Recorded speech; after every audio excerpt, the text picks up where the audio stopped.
From our fan studios secured by DFWsecurity.com, this is Sean and RJ on 105.3 The Fan. 1-0 pitch is hit high and deep into right field. Going back is Colas. He gets to the track. He turns to look. It's gone. Welcome back, Corey Seager. First at-bat off the IL. He clubs his 16th home run of the year to give Texas a 2-0 lead. What a way to return. What a way to start off the Thursday edition of Sean and RJ here in Oxnard, California. 2 shows left on DFW Sports Station 105.3 The Fan. Good morning, Metroplex. Thanks for waking up with us. I'm Sean Sharif alongside Ralph James Choppy and our Cowboys insider Bobby Belt. We got Ruben, Up and Adam, and we got Mike McCarthy today at 8 o'clock. Bobby will be on television during Below the Belt. Patrick Walker from DallasCowboys.com. And we have a lot to get to, including a quick recap of last night. I wrote down ramen with Micah Parsons, beach donuts, and Cuban Reuben comedy show. Wrote down all the following. Well, Micah was the star of that night. I just happened to see him out and about. You know, he wasn't at the place I was at. Thank God. Bad route. That was your first miss. First bad Oxnard call. Let me tell you something, okay? Now, I don't know why, if let's just say, for example, that Shohei wants to stay in L.A. because it's closer to Japan. Culturally, it may have more to offer than DFW from a Japanese standpoint. We heard y'all's clip. You're with Bobby's Richardson ending. Yes. Bobby. But let me tell you something. If it's the food, Fort Worth has better ramen than L.A. That place... Be careful with your noise. ...was awful, okay? What was wrong with it? Just watery, no flavor? Creamy. I didn't want creamy ramen. I wanted normal ramen. This is way too creamy. I kind of like the creamy ramen. See? Okay. All right. See, that's I'm more of a...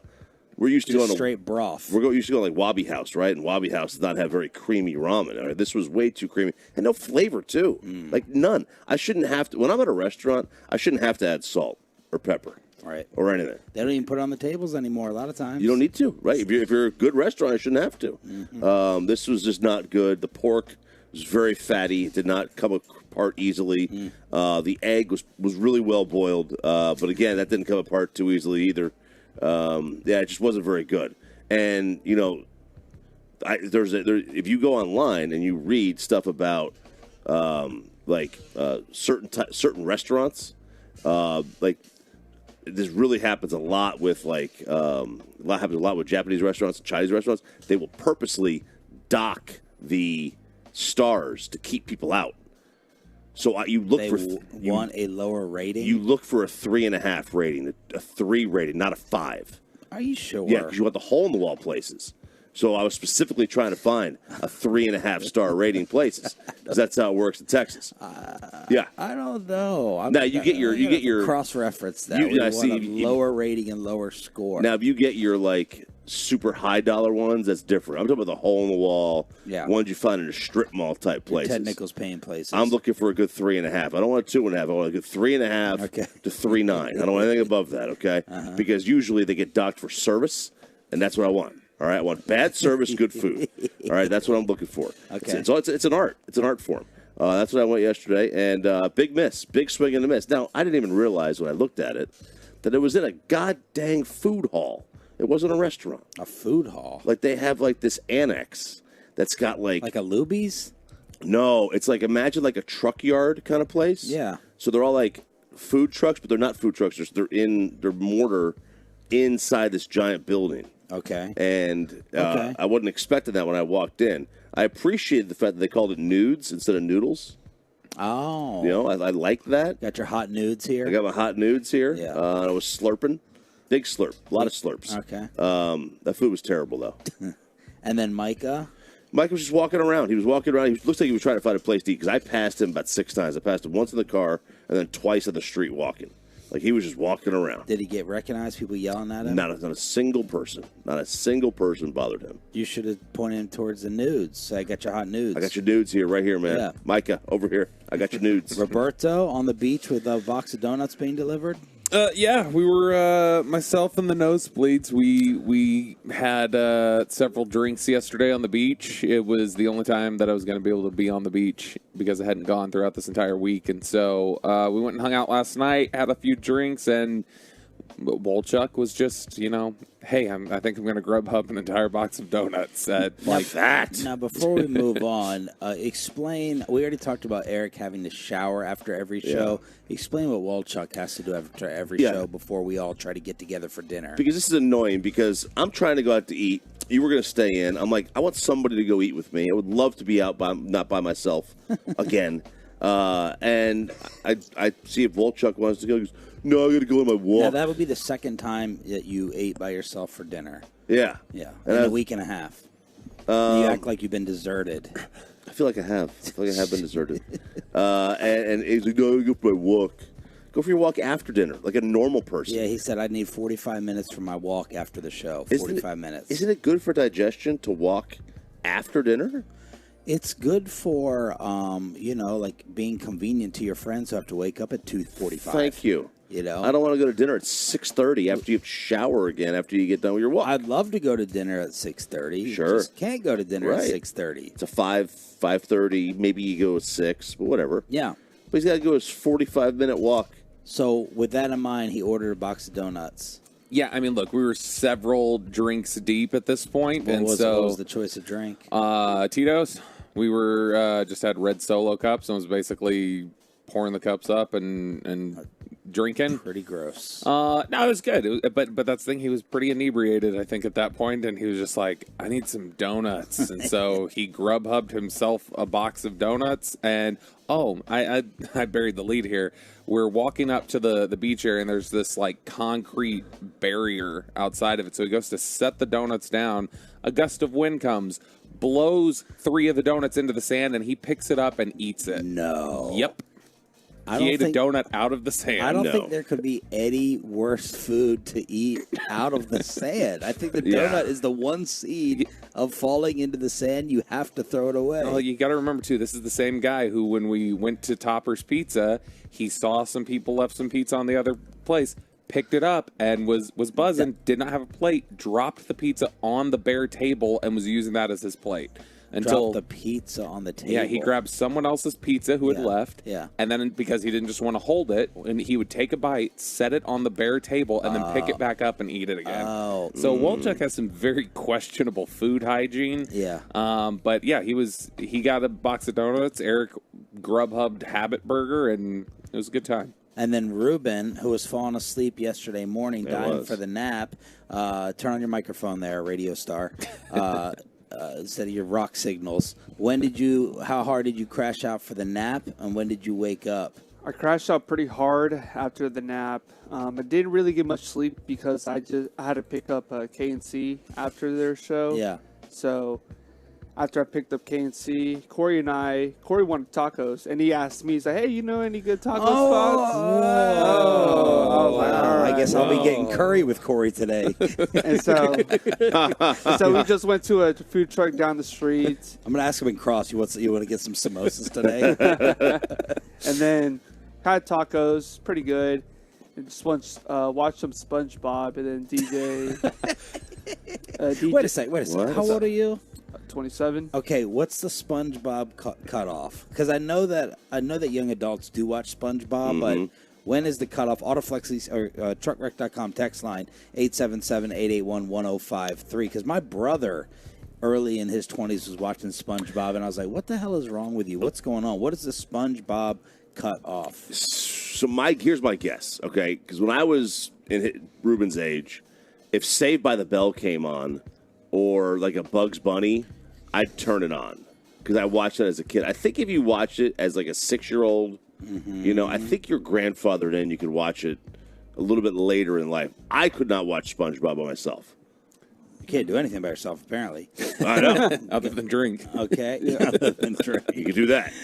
Then got tacos, just chilled. DJ, I came back to close the show for G-Bag, and then DJ and we were hungry, so we went to the harbor near the writer room. See, DJ has scouted out he's mapped out all the food places. Yes, he did. If you go to his social media, he has 9 different cuisines on there. So y'all got Cuban food, Yes. and then took in a comedy show. Apparently, there's an Oxnard comedy scene. I didn't know that. Around here, Yeah. which was awful. Yeah, it was kind of awful. Okay. Yeah, it was just some local dudes just trying to make it. So There's no SpongeBob. That's for Yeah. sure. All right, what are they texting in for the age number? I want to see Twitch, YouTube. 12, never, because your grandkids keep watching that crap. 33, and I don't believe people my age watch it. I'm 30 today. I still watch it. So, Okay. I mean, yeah, there's a lot of people who still... I still watch Recess, which was a big cartoon when I was younger. So, that's my show, man. All right, Ruben, giving you the fist pump on that. We are live on the Fan Cam, Twitch, and YouTube. I'm getting on the Fan Cam. My computer just woke up, so Ryan, don't yell at me. We're live on all of those. Mike McCarthy is going to be joining us at 8 o'clock this morning for the big sit-down. You heard the Corey Seager highlight. Let's dive into the Rangers' beat-down win over the White Sox. We got a college betting scandal, and, man, all the media people, everyone is going after the Dallas Cowboys with our training camp coverage here in Oxnard, California. We'll play you all the trolls as we try to get you as close to the weekend as possible. Thanks for waking up with us. Thursday edition, just getting started.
of the season. A 2-run shot, and the Rangers lead 11-0. Another beatdown of the Chicago White Sox. Sandman with the call on your home for Rangers baseball. That's us. This is Sean and RJ live from Oxnard, California on 105.3 The Fan. 15 hits. The White Sox had 4 of them. Andrew Heaney had 11 strikeouts the night before. Last night it was Dane Dunning, 7 2/3, only gave up 3 hits, 1 earned, 11 Ks. Rangers beat him down again. In one Corey Seager at bat, they scored 33% of the runs they had scored the previous 4 games. In one at bat. Like, the offense had gone dead bat society. It really had. It had forgotten what to do.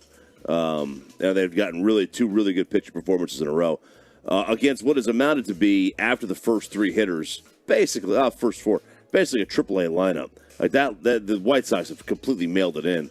None of their hitters even care. Terrible at bats. Doesn't matter what it is. Terrible at bats. You can tell. The amount of pitches that Heaney had the other night to get 11 strikeouts is like that's Josh Hamilton in the wild card game against Baltimore. Yeah, that's what that is, right? Those are mail-in at bats, and you see the same thing. I mean, Dunny's. He barely scratching 100 pitches. I mean, it's just for the White Sox, they are mailing in everything right now. They want to get to end of September so they can go on their vacations. Yeah, my favorite part of last night, I mean, other than, look, they've been completely dominant the last few games. It's good to see the offense wake up. The fact that these first 2 games, they've allowed 7 hits and they've struck out 28 batters in 2 games. I mean, the pitching's been really good, and that's because Chicago has mailed it in a little bit. But did you guys see the Austin Hedges first appearance? The catcher, he showed up. He was in the game. And, of course, he had to wear the Pittsburgh gear. He didn't have any Rangers gear yet, so he's got the yellow and black trimmed catching gear with his Rangers uniform. So it was weird. It looked like somebody for the Pittsburgh Pirates was catching things at the end of the game. My kid's got red catcher's gear and like a baby blue uniform because he switched teams. And he's like, I need to get my new gear. I'm like, dude, we'll paint it. I'm not buying you new catcher's gear just because you happen to switch teams. You're not a major leaguer. Well, you'll be fine. You'll be fine. Oh my God, that's hideous. With the red armbands. Yeah, that is hideous. With the gray there behind home plate. Corey Seager on just popping back into the lineup just like that with the big time production that the Rangers needed. I felt good during my lives, and at this point, like it's kind of a pain tolerance thing, right? So I felt like I could go. They were okay with me going, so we went. I probably took 11 at bats, so I'm probably a little more tired rotational than anything else. So, but other than that, yeah, I feel great. 2 hits, 3 runs batted in. He's hitting .352 on the season. You heard the home run from Simeon. 2 hits, 2 runs batted in for him, and this was a everybody get healthy game. Josh Young, 2 hits, 3 runs batted in as well as they destroyed Chicago. Afternoon baseball today right here on The Fan. All we needed was Shohei to get traded, and he'd have been the MVP. Seager? That's it. That's all you needed. You just needed Shohei to get dealt somewhere, and he was going to be your front runner. And now you got Scherzer today on the bump. Oh, yeah. My kids are all excited. They're going to be at the game today. They're stoked. Wow. They're going to go see Max. That's awesome. Yeah. I can't really concentrate too much on all your points because of that chair. Now, I respect the troll job. Let's do a test. I want the listeners to tell me if they can hear the straight rocking. Don't talk. Okay. Let's just go ahead for about, 7 seconds. Now go faster. Ooh. Okay, you lost it. You lost it. When you go slow, I can hear the creaking. So the Brad Sham trolling continues. Not from me, Brad. As the chair has been brought back out that he doesn't want us to use. But unfortunately, that thing needs some grease on it. It does need some oil. Ruben? Oil this bad boy up for us, please. You've been Ben Rodgering. Gather the foreigners. Ruben? You've been Big Benning, Ruben. What are you talking about? Coffee. Get my coffee. I'm on the other side. I'm on the other side. Give me a brew. Can you fill me? Yeah. See, yeah. Can you fill me up? Fill me up another brew. I've been saying, Ruben, Poe up, please. I've never seen a big dog someone in 12 years. I'm on the other side. I would gladly get it if I was over there. The problem is you can't fill this thing up in one break. That's a 2-break coffee machine we have there. there. So I don't know how much rocking you can do in that thing. It's really annoying, but it does look comfortable. I am fully anticipating. I don't know what'll be the bigger explosion today, Bobby and McCarthy or Choppy and Sham. I could see Sham waking up and storming down here around this tent and having an altercation. But you went full troll this morning with the tweet. Oh, yeah. He tweeted the photo of himself sitting in this chair, which I respect. Oh, thank you, Very man. ballsy. Listen, if you can't troll one of your teammates, and now Brad may not want to call one of us his teammates, but we are. Right. If you can't troll one of your teammates, then who can you troll? You know, the chair is it's not being used. You can troll someone who's trollable. I don't think Brad at this point is very trollable. I think he's on the verge of snapping. Yeah? I think. Well, I think Bobby and I have this same sense. Yeah. Look, I mean, I'm all about the troll. I'm all about trolling anybody I can, and I would not even consider sitting in Brad's chair, given the energy that's been around it. I wouldn't do it. Okay, so Ruben found the chair was hidden yesterday out of this tent. Yeah, it's back here. It was between the fence and this tarp here. Okay, and did everyone leave it alone? No, Eric Chiafalo sat in it about 3 segments in yesterday, and he's like, I'm not trying to troll. He's like, we have these great plastic chairs here for us that are great if you have a perfect back and don't have any aches at all, but I have a bad back. And my back said no today, and so I have to sit in it. This is a medical thing, and so then he sat in the chair. Yeah, that's what I'll say to Brad. It's a medical thing, Brad. Yeah. He does have the Odyssey app. He can rewind and hear you plotting this, I think. So I don't think he'll rewind. I think he'll see the tweet. He won't, or the app won't work. The tweet was fine. I was very complimentary of the tweet. I said I could feel his greatness on my butt. Oh, that's a good way to soften it. Yeah. That is. Okay, I think I'm in for this event. I hate going out on Sundays. I don't particularly love this sport. But Pat Doney threw out the hook last night, and apparently it's going down on Sunday in the Metroplex. Taylor cutting inside, clipping it, Messi! No stopping Lionel Messi! Another early one for Inter Miami, who go up 1-0. They win again. He scores again. In fact, he scored twice as Miami beat Orlando 3-1, and that sets up FC Dallas hosting Messi on Sunday in the Metroplex. Whale alert, and I want to go. Ooh, well. I want to go to this. How much money you got? Well, I don't want to pay for it. Yeah. Prior to Messi getting there, Inter Miami was winless in their last 6 games. They had a couple draws. He gets there, 2-1 win, 4-0 win, 3-1 win. Like, one guy who is well past his prime. Well, he did just win the World Cup. He did. But still, for him, this doesn't feel, soccer fans, y'all tell me, this does not feel like the publicity stunt of David Beckham and maybe some others when they came over. Correct. Correct me if I'm wrong, but Zlatan, it's not that. Yes. The guy did just, he was arguably, right, one of the best players for Argentina, if not the best in winning it. Yes, but, like, he is not nearly the player he was, a decade ago. So have they not lost with him there? No, they're 3-0. This is like storybook. Yeah, it's great. Like, you could not have made it up more. I want to know who's going, what tollers are going. Me. What are we looking at price-wise? What are we looking at? Derek Holland.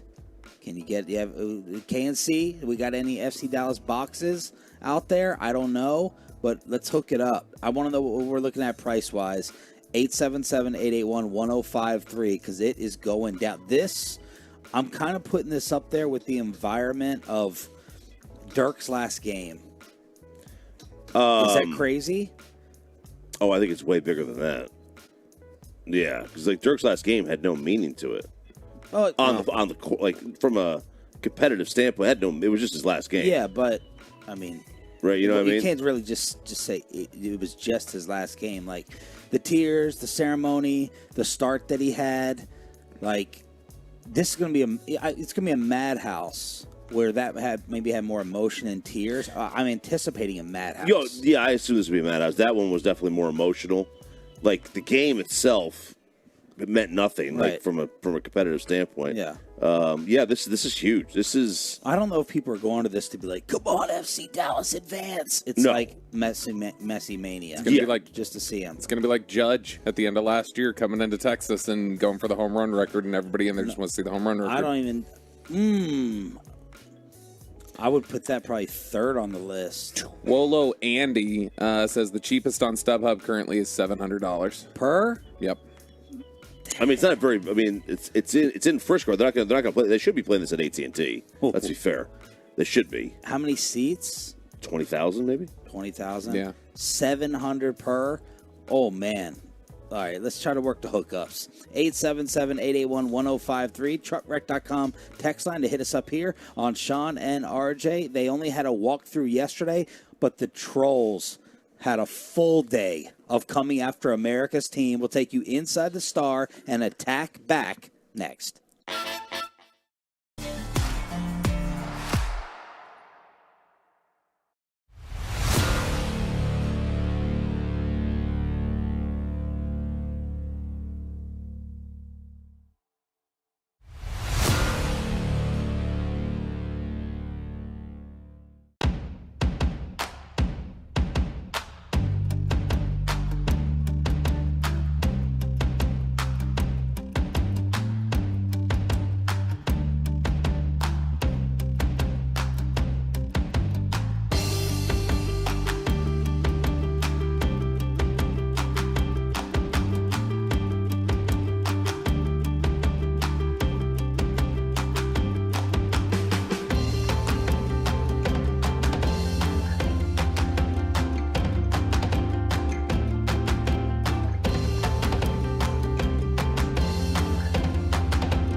Fan Studios, secured by DFWSecurity.com.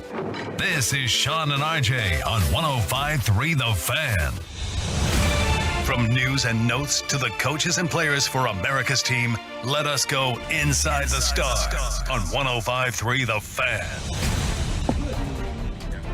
Good morning, Metroplex. There we go. Sean Sharif, RJ Choppy, and Bobby Belt live on the Fan Cam, brought to you by Kissable Dental, on-time experts, air conditioning and plumbing, and K-Post roofing and waterproofing. Here on your home of America's team, where they were basically off yesterday with a walkthrough, but the national media came strong over this whole, well, the interception, I guess, got wiped out after the Dak and Trayvon Diggs interaction. Dak Prescott, thankfully, addressed the incident on Fox 4. Yeah, very healthy banter between two teammates. I'm just glad the things that I always say and the things I say maybe weren't on social media for the people that don't understand that to take and run with. But that's a guy that I spend a lot of time with. We're always going back and forth. And when you're competing at a high level, when you're competing and you believe that your side's better than the other side, and that's mutual, and that's iron and sharpening iron. So words are words. That's definitely how we feel. That is a brother, much more than he is a teammate. So nobody gets upset about words being said, and as I said, when you compete at high level, you almost have to expect that. Okay, so there's Dak setting the record straight. Meanwhile, the biggest Cowboy troll on FS1, that would be LaShawn McCoy, had this to say from a former player's perspective. I think it's something there. I mean, I don't know. I played some football, so I'll just say this. Let me set the stage. That's true. I played with Michael Vick, right? I played with Tom Brady, played with Josh Allen, played with Patrick Mahomes. Nobody on the team, coaches, trainers, will even fix their lips to say something like that to that quarterback, right? A franchise quarterback? Two things it tells me. One is they don't respect him. And two is they tired of everybody making him the face, the guy, and when we get in a tight game, he's the one that blows the game for us. Because after a while, it builds up. You know, as a ball player, man, you going through it. Okay, next game. Okay, next play.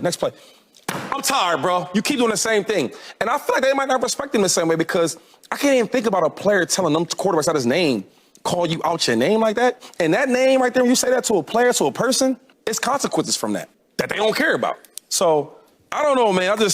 When you talk about being a leader, we all talk about how Dak is a leader. When we talk about his qualities, his attributes, it's not like the arm strength. It's more like he's a leader, you know, that type of thing. You talk to your leader like that? I don't know. So when I first heard this, I said, all right, I need to give him the respect of playing, and I need to respect his experience in saying Mike Vick, Tom Brady, Josh Allen, no one ever did this to them. What I was waiting for on social media was for someone to respond, a player who's been like, dude, I smack talk to Aaron Rodgers all the time. Me and Eli went back and forth all the time. You tell me Jalen Ramsey has never done this, but I never played, and LaShawn McCoy has. But then to go ahead and take it, first, and I don't really believe that deep down that a great quarterback has never been trash talked in practice ever. But then to take it to, I really think that they just have a problem with the way he closes games. I really think that they have an issue with him being clutch. Dak his ass. The stretch that it took to go ahead and get there from LaShawn McCoy. So that was one of the national media clips that happened yesterday. Listen, I 100% agree with what he said about Tom Brady never getting trash talk like that.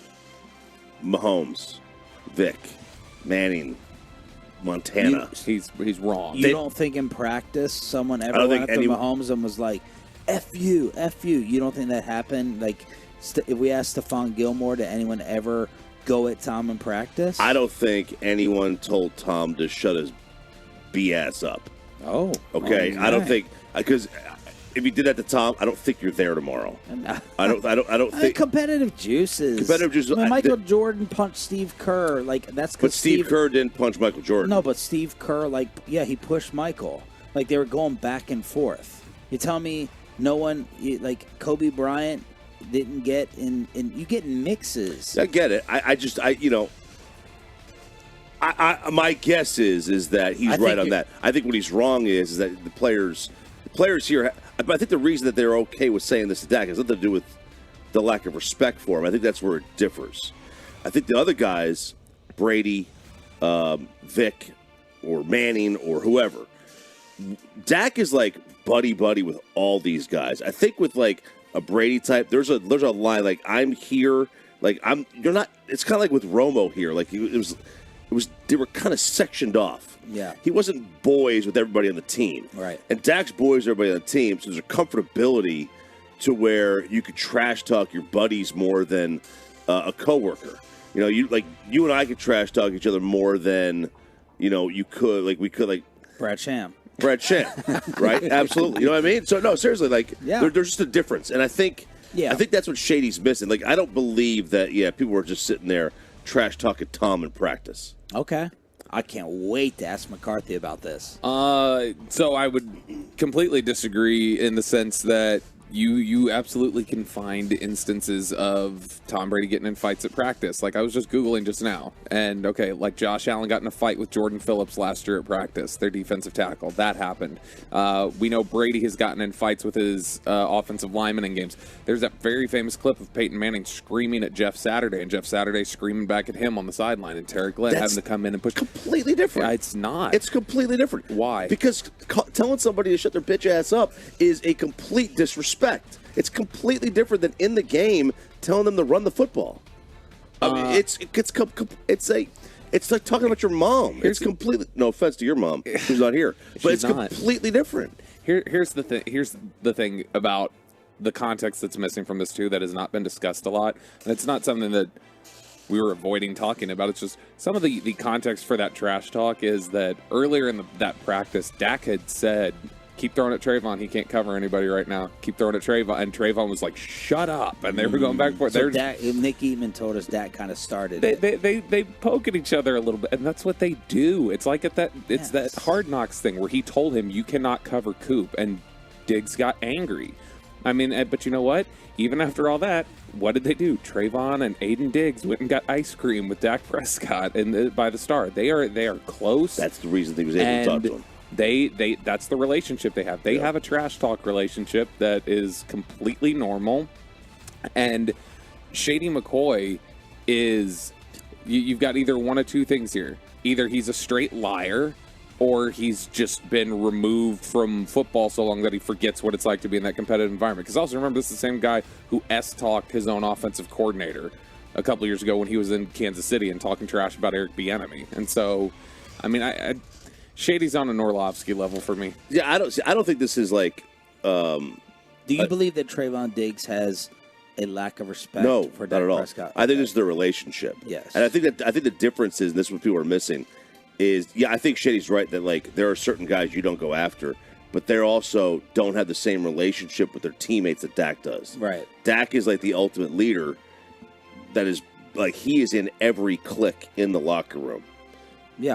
And I think it's completely different, and that's why this is not a big deal.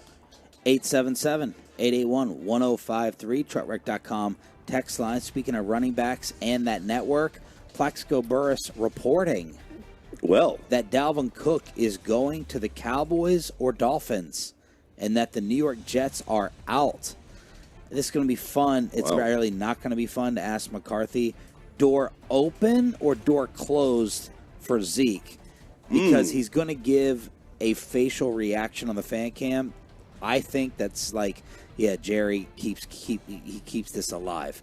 Doors closed. But Bobby, Cowboys insider, anything to this?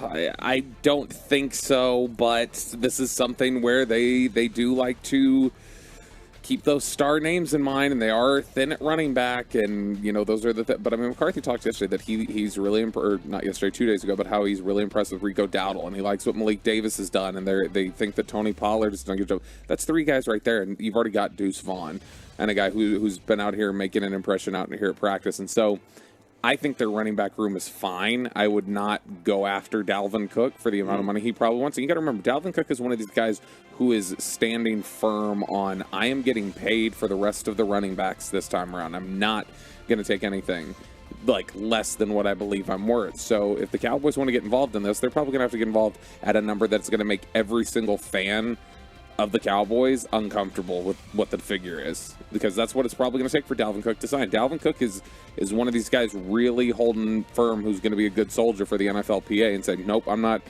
screwing up the running back market any more than it is. And I think that's probably why some things have fallen apart with the Jets as well. All right, we need to address the offensive changes that Jerry Jones talked about the other day. He said this is going to be, so we have CeeDee Lamb, and we need to put this all together from Mike McCarthy at 8 o'clock when he sits down with us. We had what CeeDee Lamb had to say to us, and you have Jerry saying this is going to be Dak friendly. He's going to have an offensive line that's going to be able to protect him better. Their spacing is narrower, which is conducive to protection. He's going to have more opportunities to dump the ball off to the backs. He's going to have less to do before the snap and less to read after the snap. The receivers are going to be less dependent upon reading the D-backs and Dak reading them as well.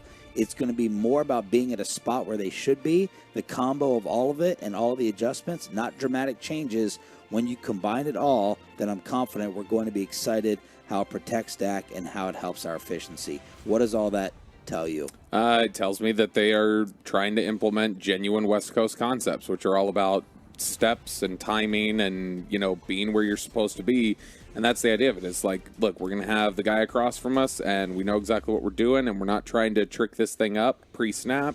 It's going to be very clear what we're doing, and we're just going to rely on timing and rhythm and connection and communication, and that's what they're going to lean on. There's not going to be as much of the option routes where it's the, cross and face of the safety or going vertical and doing different things like that. And so this is not insulting in terms of like dumbing things down. No, it's just it's the nature of the scheme. The scheme is much more based on precision rather than post-snap reads and things like that. It's more about this is what we're doing, and we're committed to it, and if you are just where you're supposed to be. That's why Aaron Rodgers talked about how much he loves the system, the West Coast offenses, because he said it all blends together beautifully, and you know exactly, okay, 3-step drop, you're in rhythm, you find this guy, he's here, and it's all just very much about the timing and the precision and being where you're supposed to be, and that's why they have drilled down so far on the whole communication topic, because communication's got to be perfect in order for them to hit these concepts. So how do we then blend and mix that with Dak having all this control? Because you're still getting up to the line of scrimmage, and he's still checking them into those plays that are all about precision and time. He's still making the read and the call pre-snap, but it's not going to be, the same sort of post-snap reads. Instead, it's just going to be, these are the concepts, and I just need to 1, 2, 3, boom. Like, as opposed to him seeing and making sure that he sees what the wide receiver sees, and vice versa. I do think, though, that is this not a little different than a classic West Coast? Like, the classic West Coast is much shorter slant routes. These are 15 to 20 yards downfield that we're seeing. I mean, there's some vertical concepts within West Coast. It's not all there, but that's typically because of the rhythm and the timing. You're usually not hitting big play stuff down the field unless you have, 2.5, 3 seconds to develop it. This is all about, 3-step drop, boom, 5-step drop, boom. Like it's all about that rhythm and timing. So typically it is more intermediate stuff and catch and run stuff. But so that's part 1 of Inside the Star. That was just Shady McCoy. We got 2 other trolls going after the Cowboys. We'll play it for you coming up. Mike McCarthy sits down with us live at 8 o'clock. You will not want to miss that. And we also have someone destroying our new ace who is debuting today right here on this radio station. We'll go inside the Rangers after another beatdown of Chicago next. Bye. Let's get you over to the greatest.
brought to you by Window Nation and by the personal injury lawyers Frankel and Frankel. Life is unpredictable. Accidents happen. Frankel and Frankel are the go-to attorneys for car and truck wrecks in DFW.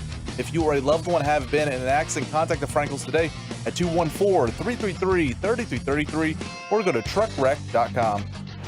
As he drills one deep out into left center here, he may have just added to the total. Robert going back, looking up, it's gone! Into the Chicago bullpen.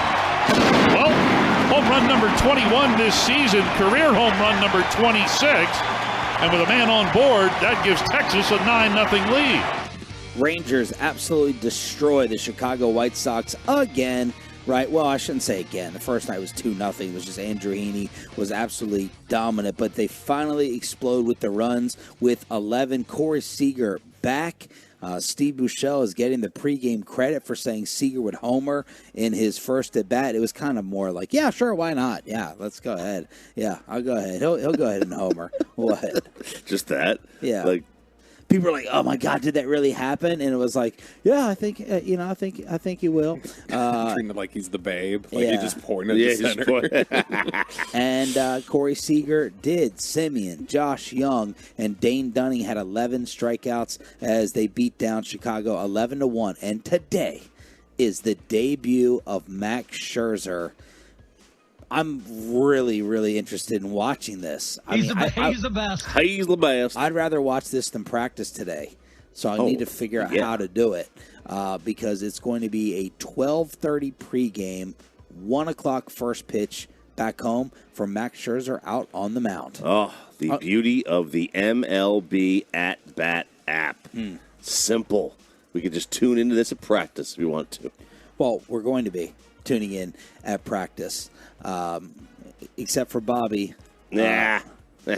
Well, I mean, I gotta get these social media clips off, right? That's so right. I mean, I've got to run the recording, got to have the camera out. So I don't know, maybe my Android generally I know is more capable than your phones in a lot of different ways. So maybe I can record and watch at the same time. I've never tried. I'm sure if anything's possible, I'm sure it's possible with the Samsung technology. It might be. Have you gained a lot more precious followers out here? It's been good. Like we were at. I know you've tracked it. What's the exact number? No, I haven't tracked. I think we've hit like 1,500 new followers or something the last week or so. And so, I mean, it maybe would have been more if you don't have some of these leeches that take your videos and re-upload them and get the clicks for themselves. And so at Bobby Belt TX on Twitter. On where?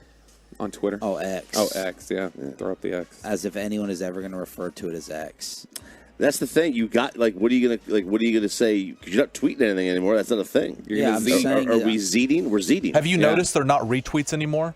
They're called repost. Reposts on the updated app. It is on the desktop. It still says retweet, but yeah. Just zeet.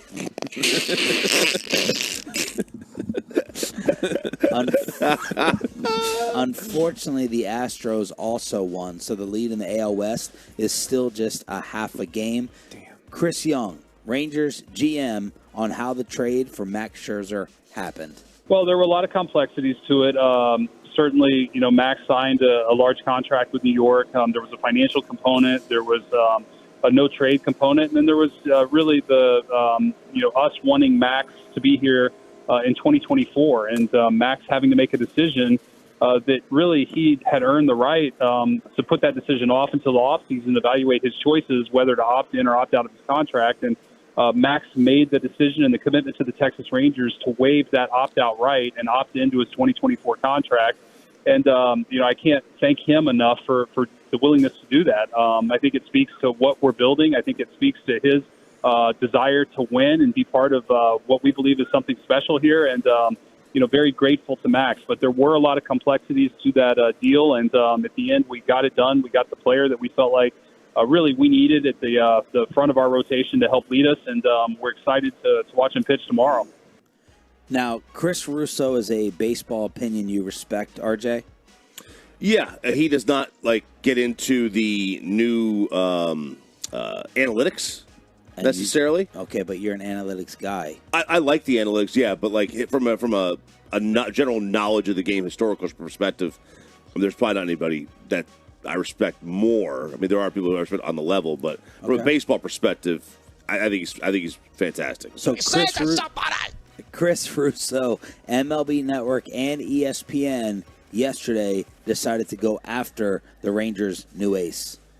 I've been here for 45 years. I have never seen an athlete booed off a mound or a court or a field more unmercifully than the Met fan did with Scherzer last year in the postseason against the Padres. He gave up 1 million home runs in Game 1 in a wild card round. And then this year, he gets nailed with sticky stuff. He gets a 10-game suspension. He's been nicked up and hurt, and he has been woeful. He gave up 23 home runs in 100 innings.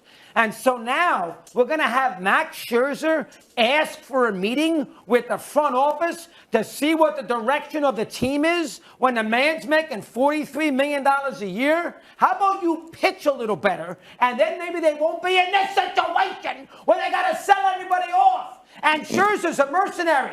Washington, Dodgers. Hey, he didn't answer the bell for the Dodgers 2 years ago in the playoffs. He didn't pitch in Game 6 in Atlanta. 3 days resting. He wanted to hurt himself. They had to use Bueller in that situation, and he got hurt with an 18 with a torn rotator cuff, which drove me crazy. Yeah, but the Nationals, the Dodgers, the Mets, and Texas, here's what you do, okay? When you're in a situation where you're going to say, let me talk to the brass to see where we are as a team, when you're getting paid $43 million, you better be Sandy Koufax. That's who you better be. Look at him on the wall over there. That drove a Met fan crazy. The Met fan didn't like Verlander going. They could care less about Max Scherzer. Look, I mean, I have no idea what the Mets. Couldn't care less. That's my pet. What did he say? I could care less. Yeah. I have no idea about the Mets. I don't follow the Mets. He's there. I mean, he would probably know better. And look, in regards to what? Them not caring that he left. That they kind of didn't have a. Well, I think you can get that sentiment from social media. Yes, we're not in New York, but everyone regards Justin Verlander as the better pitcher. Mm-hmm. And Mets fans that I saw were celebrating. Oh my God, our GM should be praised for getting someone to take on this contract. Definitely more praise for Verlander than Scherzer. Now, look, if it comes to the point where the Rangers are in Game 6 of the playoffs and Max won't pitch on 3 days rest. Okay, so what happened there? Because the reputation that I have for Scherzer is bulldog, gamer, no matter what. Russo is insinuating like some aspects of being a little bit of a quitter or someone that didn't answer the bell. That was just in that one situation. In that one situation with the Dodgers, because he answered the bell with the Nationals. Now, remember, the difference is that Max was a free agent to be. So he was kind of protecting his ability to pitch in, to become a free agent and get a contract. This was in the 2021 season. So he pitches in Game 2 of that series against the Braves. And when they wanted him to pitch Game 6, which was the do-or-die game, they put Walker Buehler out there, and he did not get, they lost. So that's the issue. Now, if it comes to Game 6 and the Rangers are down 3-2, and they want him to pitch in Game 6, and he says no, I got a huge problem with that. I agree. I got a huge problem with that. I don't remember the situation the way it was in the moment. Yeah. Get your butt out there and give us 5. Yeah. So, like that to me, if you're an ace, nobody is healthy in October. Nobody. There's not a single pitcher out there who is healthy in October. But Russo getting on him for talking to the Mets management about their direction. I don't care about that. Stupid. No, that's stupid. Everyone wants to know the direction of your company and the way that they're going. How dare you? You stink, so you shouldn't know what your future holds. Right. Talking to the GM and the owner. Yeah, that's lunacy, and that's why a lot of the players just hate his guts. Because he says stupid stuff like that. Hate Russo. Oh, they can't stand him. But with Kyrie, like with T.O., he gets a clean slate. He's here, and he gets a 100% clean slate. As far as I'm concerned, he never did any of those things. Okay. That's how when a player comes to your team, you forget everything they ever did that may be bad. He's got by the way, Chris Russo needs to come up with a more modern reference than Sandy Koufax. I think that again shows. Well, that's his bit, though. That's his bit. I know. But put the shit on! He never played for Lombardi. He played for Lombardi. Yeah. So, no, look, I mean, Scherzer, I think the understanding here is going to be that he is the guy because they really don't have any other options. It doesn't matter. With DeGrom not healthy, there's not going to be a single instance where Jordan Montgomery or Dane Dunning or Nathan Eovaldi is like the guy that they're going to want to go to. Yeah, I mean, like, it's different. When you have Walker Buehler, who is, prior to the injury, his injury situation, I mean, we're talking about a guy who was, like, considered the next big thing one of the next big things in the sport. So you had a guy. It's not like they're going to be sitting here and it's either Scherzer pitching or Andrew Heaney. Let's also get an update from Chris Young on the G-Bag Nation. I think we got some more positive news, at least on Jonah Heim. What about Eovaldi as well? We did get favorable reports on both. Jonah, we weren't sure originally how long this may take with the wrist. I think that we're trending the right direction here in terms of his pain level. He still has a number of tests to pass, but I think we are going to see Jonah back at some point in the coming weeks. I can't say whether that's 2 weeks, 3 weeks, 4 weeks. I do expect that we'll get him back sometime soon. All things considered, I think that's a really good break. We were worried that could have been, season ending for him. But given the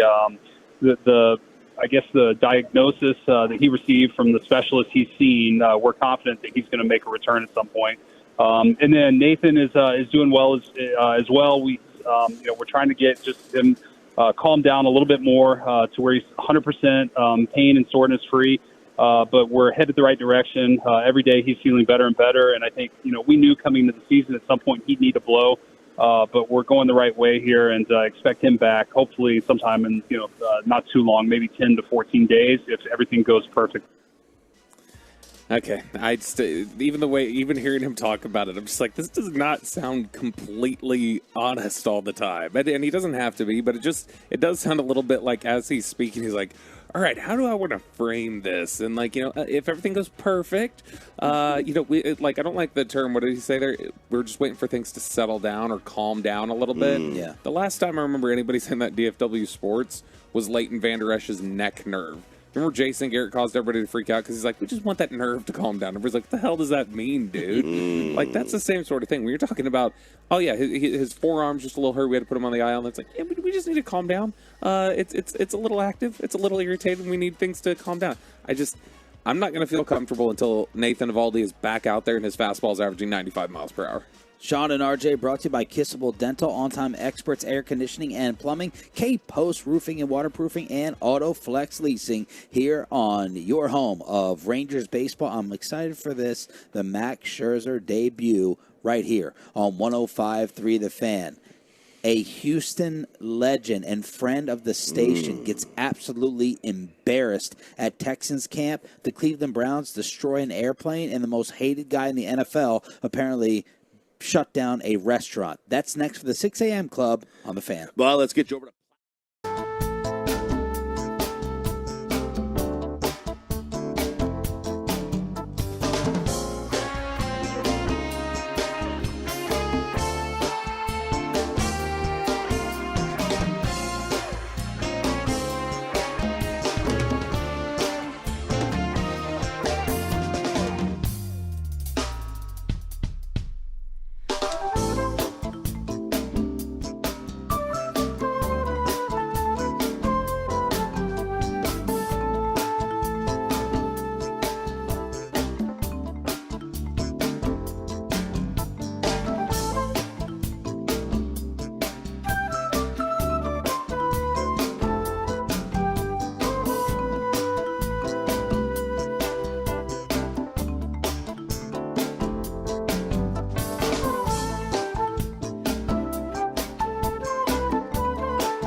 Chevrolet. At Classic Chevrolet and Grapevine, they do everything with purpose. That's why they're offering you their best model year and savings on new Silverados.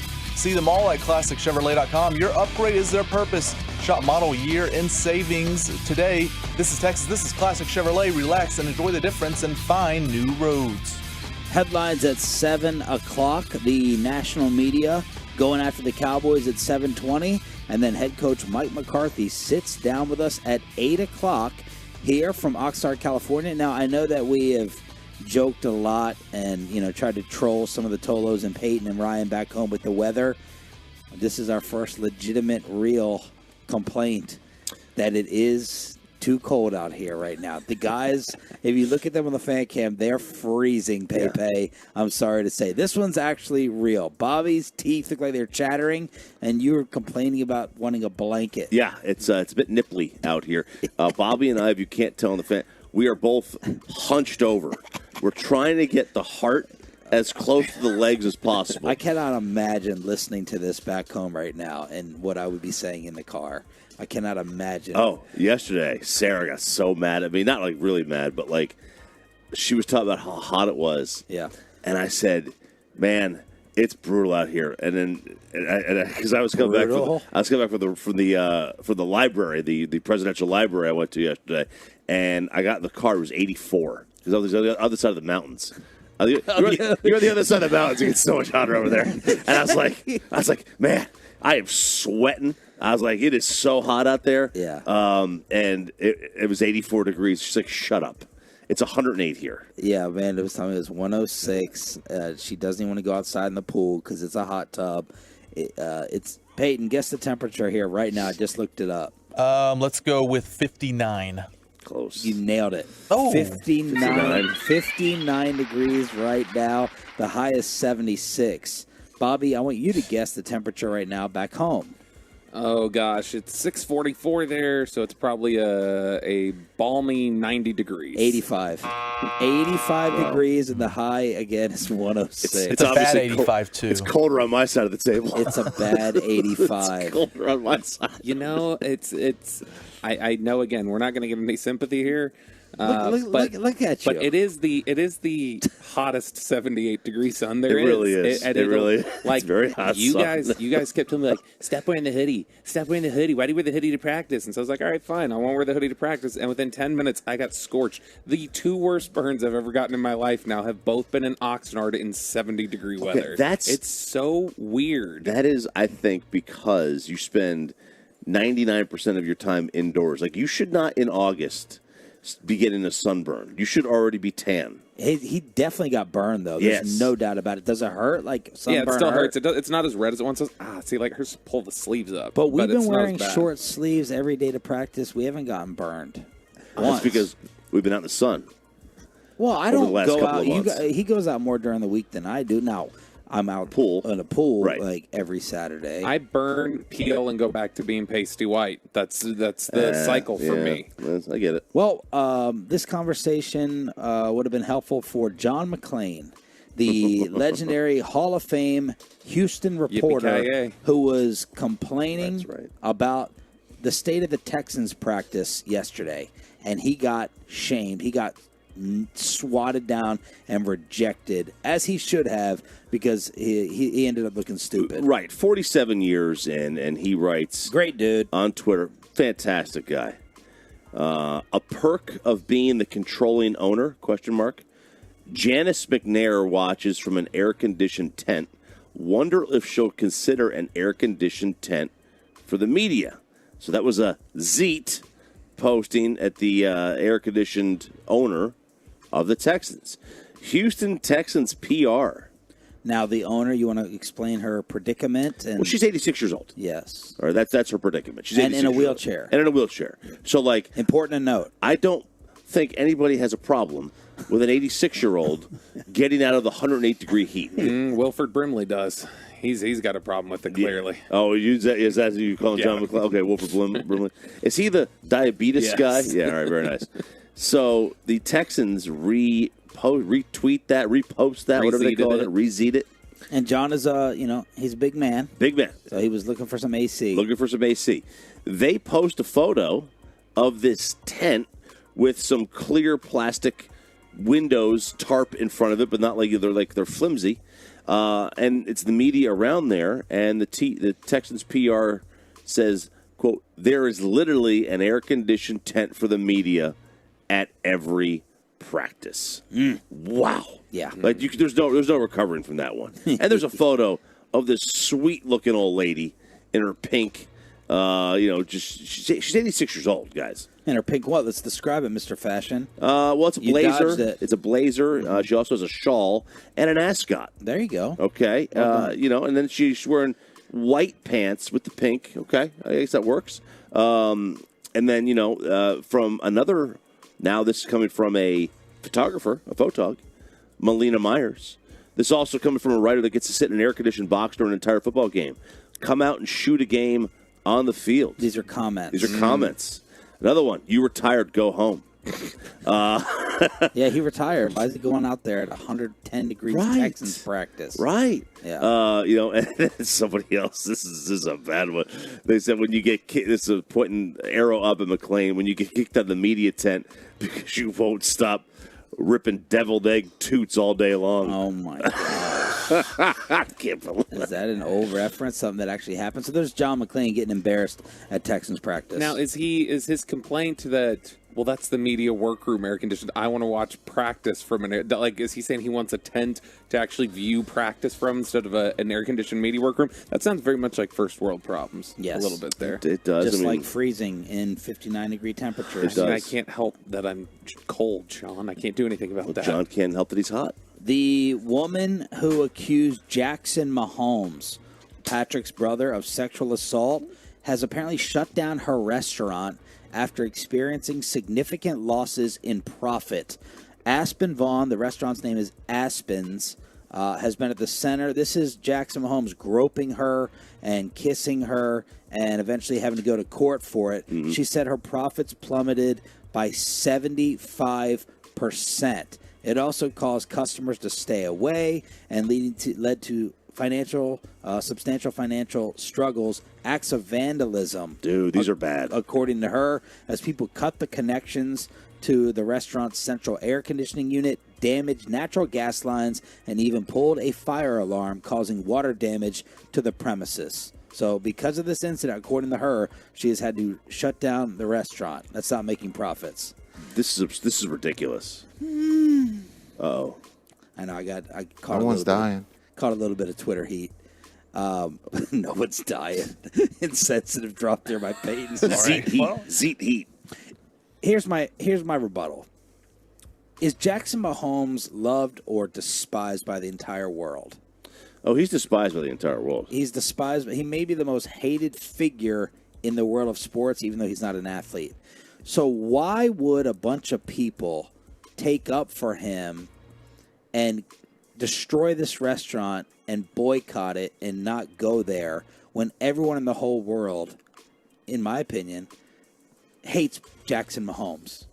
If this isn't an allegation against Patrick Mahomes, the king of Kansas City. This isn't something having to do with him. Everyone thinks Jackson Mahomes is an immature attention whore, piece of crap. And because she accused him of this with video, people are like taking it out on the restaurant. Those two things don't add up for me. That's true. It doesn't. It's a little sus. Isn't it a little sus? Mm-hmm. Like this band of Kansas City fans, this band of Jackson Mahomes. Now, you all told me he's got a large TikTok following, so maybe it's his TikTok gang. But besides that, I don't know anyone who's like, man, they're doing Jackson Mahomes wrong. They're doing Jackson Mahomes dirty. My theory, my guess is the restaurant sucks. And it didn't have any business beforehand. That's why she was trying to team up with Jackson Mahomes, which a lot of people don't know, to try to get some PR for it. And now she's saying it's because of him that they're shutting down. Now, if the restaurant air conditioning unit got cut, natural gas lines, the fire alarm, that kind of disproves my theory. But this doesn't sound right to me on the surface. So I wonder how much of it was like these are. I mean, he obviously has some fans. He's got a ton of TikTok followers. Okay. All right. Like, so somebody out there, like, it only takes one person. But I wonder how much of this are like, hey, at the end of the day, you are related to Patrick. He's my quarterback. Yeah. I'm sticking up for you. Could be. Now, I'll say this. If Patrick, Patrick Mahomes better not be donating a dime for his defense fund. Why is this different, though? Like, how many times has Jackson Mahomes gotten in trouble or had controversy with people, and he hasn't had a bunch of fans rise up in his fit? Why is it this one? Right. That's what I don't understand. Good question. If he's got that... Sus. Yeah, it's just, I don't know. It does feel like something's amiss. Yeah. So that's all I brought up on Twitter. I'm like, Jackson Mahomes has people defending him and vandalizing a restaurant. The whole city is not eating there out of defense for him. That doesn't add up to me. How about the Cleveland Browns trashing an airplane, Choppy? What losers. This is why they haven't been to a Super Bowl ever. This is why they have been cursed and haven't won a thing since Paul Brown was unceremoniously booted by Art Modell. So they were on a plane on a United Airlines flight back to Cleveland. They trashed this plane in Washington Dulles and encountered a flight delay on this Dulles to San Fran flight. The gate agent blamed the Cleveland Browns for trashing the aircraft. It was delayed. It was a 757-300. It's a very old plane, very old. Further explaining that it had been used as a charter aircraft for this football team. And obviously it was the Browns. They were saying it was disgusting. There was garbage everywhere, spilled food, spilled drink, just leaving trash all over the aircraft. Like, what a bunch of losers. Like, when you charter a plane, it doesn't mean that you can just leave your trash everywhere. What do you do when you have a water bottle on the plane? You pick it up, and you bring it, and you throw it away. You know? That little seat pocket in front of you, is it a trash can, kids?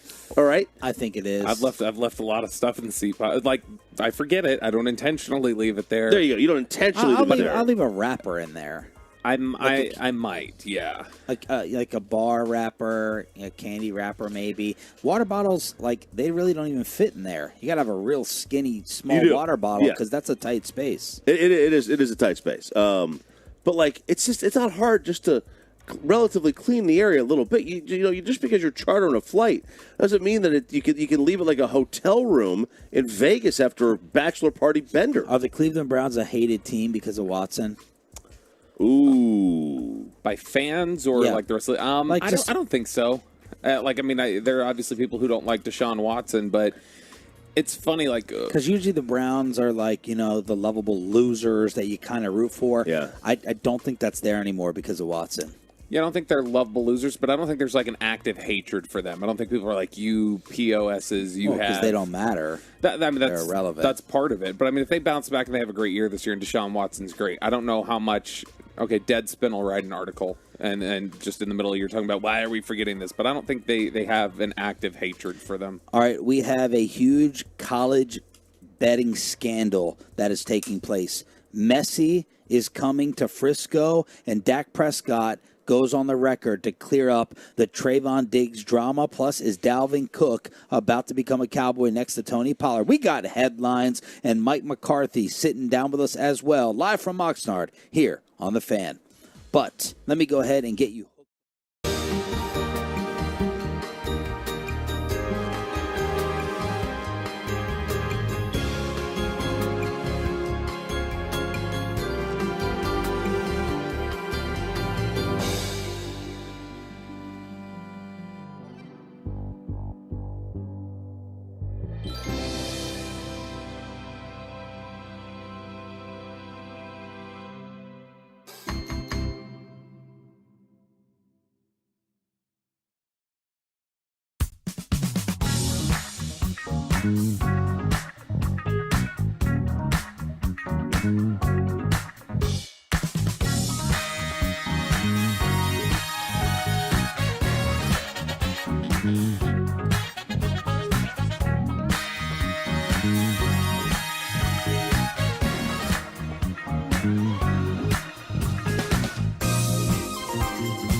Fan Studios, secured by DFWSecurity.com. This is Sean and RJ on 105.3 The Fan. Good morning, Metroplex. It is time for Headlines, your radio sports page to get you ready for your Thursday. We got 1.5 now shows left. We got practice later on today, and Mike McCarthy sitting down with us at 8 o'clock this morning here on Sean and RJ. And, of course, we have Coach every single Friday during the season. We also have our Cowboys insider, Bobby Belt. They had a walkthrough yesterday, but Dak Prescott was trying to set the record straight on this stupid fake controversy with Trayvon Diggs and some other teammates possibly not respecting him. Dak on Fox 4 talking about the trash talk with him and Diggs.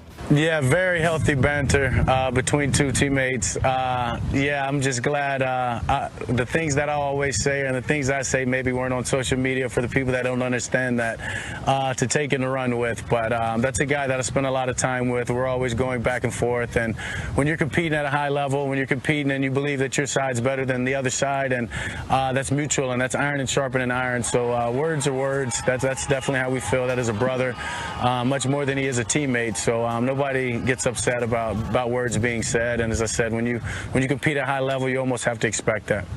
LaShawn McCoy on FS1 said, I played with some pretty good quarterbacks. No one dared said anything like that to them. So we'll ask McCarthy, who has coached some pretty good quarterbacks, if any players have said those types of things to Joe Montana, Aaron Rodgers in practice. Yeah, look, I think if you were to mic up every practice and fans and media were able to hear it unfiltered, everything that gets said between everybody, you would have a lot more complaints than about Trayvon Diggs saying "shut your BA up," because I mean this is their natural banter. This is the same sort of thing Dez used to do out here, where Dez would do the "you can't guard me," or would just be talking trash to people. That's what Diggs does at practice. That's what Dak does at practice. They challenge each other. They're trying to get, everybody engaged and locked in, and it worked on Diggs. I mean, to be honest, because Diggs was not having a great practice early in that day, and so Dak was out there talking trash a little bit and saying, like, all right, throw over there. Let's throw over there on Trayvon until he shows he can stop it, and it got him leveled up, and he was ready to go. I think Dak's different. The relationship he has with his teammates is different than a lot of players. He seems to be in every clique. He's boys with everybody. I don't think that something you could, like, when a linebacker is there before the play, there's John for Tom Brady, for everybody. I don't know that someone's going to say that to him after a play's over. But I also don't know that he had the same relationship with his teammates that Dak does. Dak's like a brother to every single one of these guys. This is like brother banter. This is a nothing. Maybe the B word is throwing people off. They're like, Draymond Green would say that took it over the line. There's consequences to pay for that, but it's nothing. We'll talk to McCarthy about it at 8 o'clock, along with this new simplified Dak Prescott controlled offense, all with the head coach of America's team. Let's get to Will McClay, the guy who picks many of these players. He was on with the KNC Masterpiece, and at what point was he was asked, did you guys decide that you needed to add a Gilmore and a Cooks in this offseason?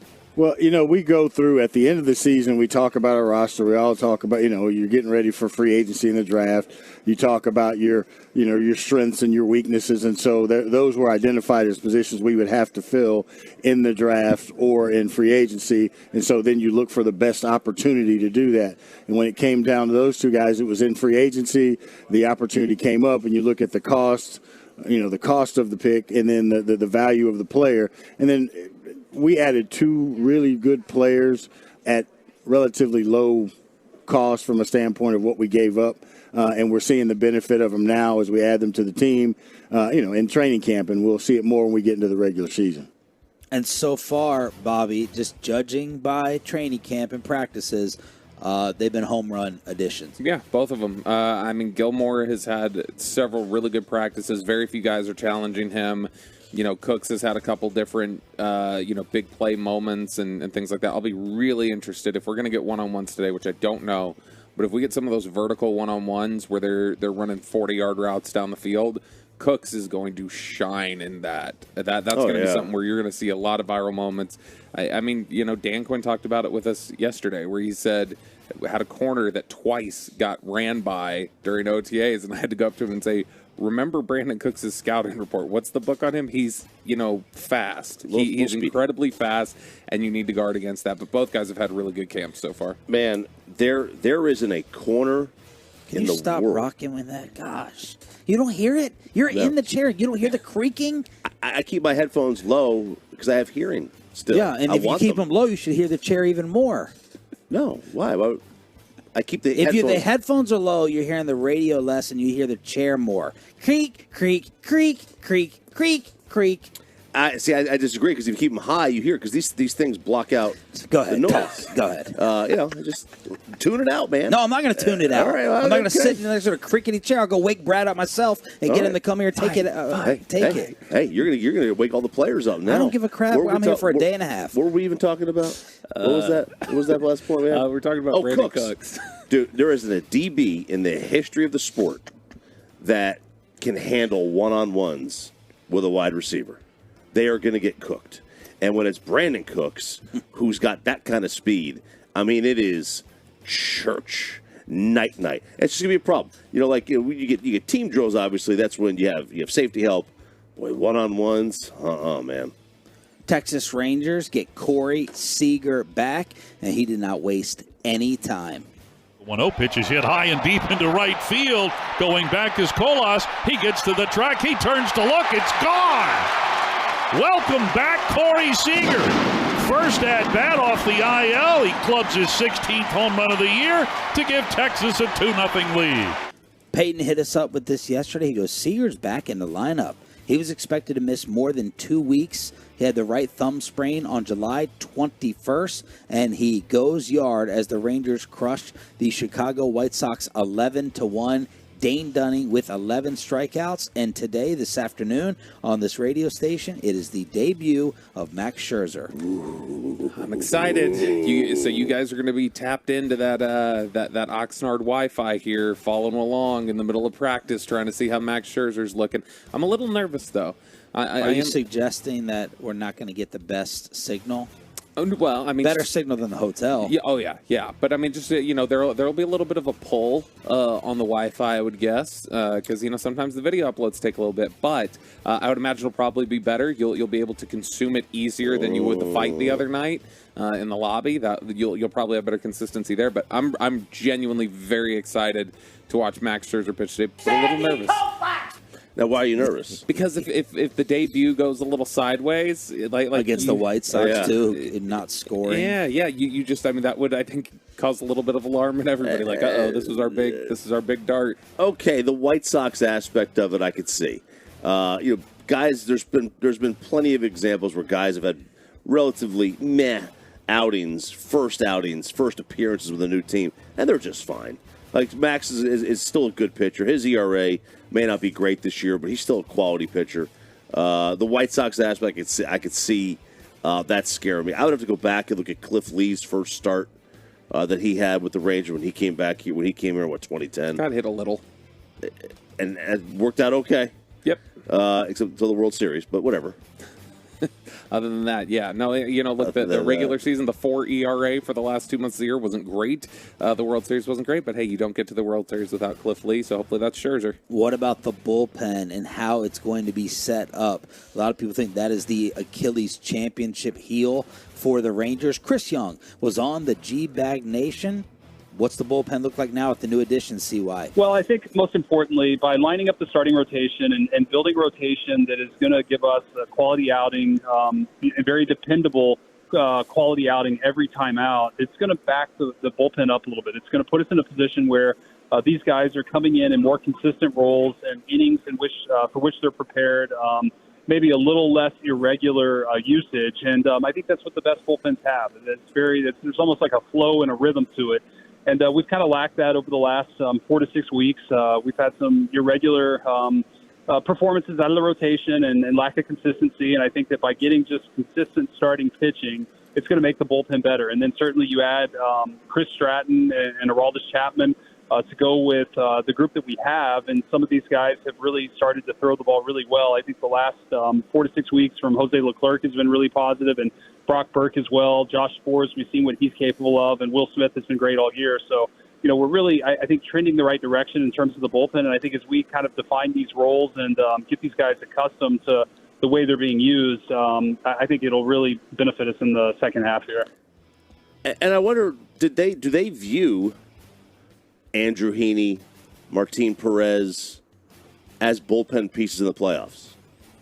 Do they, or Dane Dunning? Like, how's their playoff rotation going to get? Because obviously it's going to be Gray, Scherzer, Evaldi, and Montgomery. Yeah. So, like, you have Perez, Heaney, Dunning, bullpen guys if you want.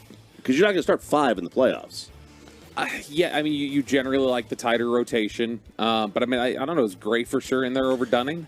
No, I just threw his name. I'm just saying you can interchange them and mix and match however you want. But, like, I don't remember any team doing a 5-man in the playoffs in recent memory that I can remember. 12:30 pregame, first pitch 1 o'clock today. Max Scherzer's debut on 105.3 The Fan. The tickets are going on sale at 11 a.m. this morning to see the GOAT. Taylor cutting inside, clipping it. Messi! No stopping Lionel Messi! Another early one for Inter Miami, who go up 1-0. He scores again. They remain undefeated. And now it is going to be Messi coming to Frisco, August 6th, FC Dallas against Miami. And I opened the show saying, I'm in, I'm down. How do I get there? What are the ticket prices? And some other Tolos are weighing in. I got a DM saying, you got to go ahead and do it. Absolutely a must-see. I spent all my money on Qatar. Otherwise, I would be trying to go. So that's from one of the Tolos. And then some fair points being brought up from Tolo Ted, who has been very big throughout the week with some of the tweets. He said, I must have missed this part. Soccer on a Sunday with Dallas-Frisco traffic with 104-degree weather, and again, soccer. And I was like, fair points. Is Frisco traffic on a Sunday a thing? Yeah, you get some tollway traffic. It can be a little much. I always thought, like, hey, if I'm going to go to Frisco, Saturday and Sunday's the day to go. 11 a.m. Tickets going on sale. So far, the Tolos have thrown out the $700 figure to see Messi play. I'm going to have to spend it. I'm going to have to be in line on the internet to get the tickets. Nothing like football on a Sunday. Like I'm you there said, for you were it. flying back for the Paul fight. Right. Yeah. I mean, that's the same day. I'm going to have to now spend my money on that. So, Do you have a dollar figure that you would spend to go see Messi?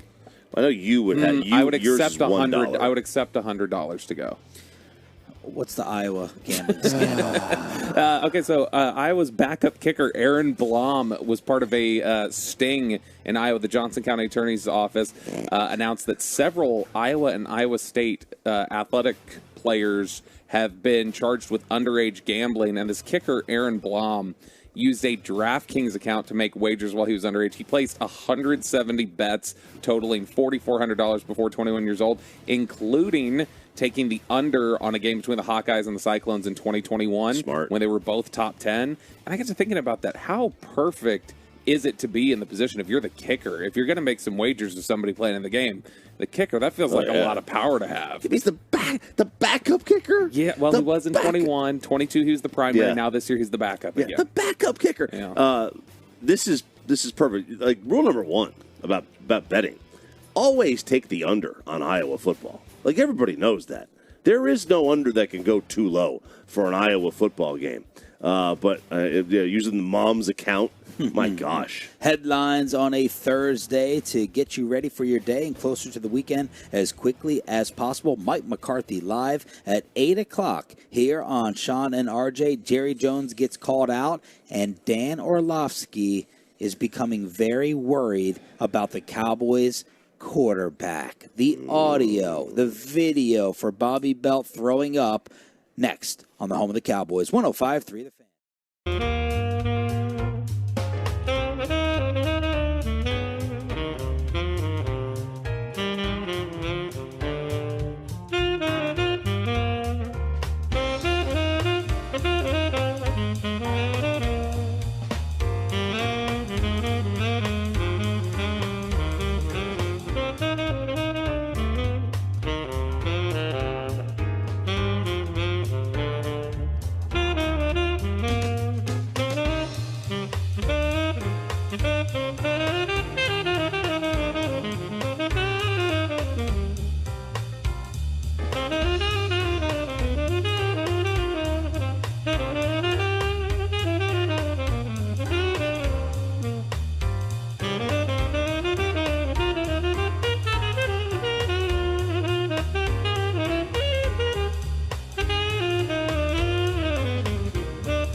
30 minutes. All right, this is not going to be top of the hour, 8 o'clock. We're going to get even more time with Coach, our weekly Friday guest here on Sean and RJ 105.3 The Fan. He's going to be sitting down in the K-Post Roofing and Waterproofing hot seat, the roofing and waterproofing partner of the Dallas Cowboys. And we screwed up. We should have brought him a gift out here. We should have done something nice and thoughtful for the gold he provided us last season. And it is not you. You brought the gift right here, baby. Right here. I wish you had your Spectrum hit at 7:55 and not 8:40, as Bobby apparently is going on television this morning. So a little TV hit for Roberto in Below the Belt. And I see you came dressed for the occasion. Look, I mean, how's that supposed to be? You want me to have like a suit on, a sport coat from the practice fields here in Oxnard? We're giving the true, authentic feel, you know? Right. That's what we're trying to do. We could send Ruben back to the room. I got a couple of bottles of whiskey. Are you gonna trust? Oh, okay. The whiskey. I was gonna say it was to get me clothes. I was gonna say you're gonna trust 8 Mile to go pick me out an outfit to wear on TV. Little McCarthy gift. McCarthy's a vodka guy, though. Oh, I drank all the vodka last night. Yeah, so. I mean, I think everybody needs to have a good bottle of bourbon in the house, just in case, right? Those special occasions. You act a fool again drinking. Oh yeah. Yep. It was messy last night, but that's okay. Because you just chugged out of the bottle. No, we needed to start right away. So I got the red Solo cup, filled it up about halfway with some vodka, and we pounded that, and then went out to the beach. You messy. I was messy, Lionel Messi. So how were you messy? No, just little blurry vision, loud. Talking a little loud with the nosebleed boys in their room. Surprised we didn't get a noise complaint, maybe from the people on either side. And so. Maybe we should talk to Mike. Maybe Mike can help you out with like the speed at which you drink the vodka. Yeah, that's a good thing to write down. You got to get an appreciation. Now that also might be your problem. Is that like you're drinking a vodka, which is not like necessarily. It's more. You don't want to sip it. Yeah, it's because you don't sip vodka itself. You mix it. We gotta get you like a sipping whiskey or something like that, or a bourbon, or something else. I can't do the whiskey or the bourbon right now with soda. I got to have the clears, and so that's the problem. Okay, so we're going to be talking with Coach about the offense and all these Dak changes. And Bobby's boy Dan Orlovsky went on Pat McAfee. See if this is, I don't want to just outright kill him and criticize him. See if you think this is fair.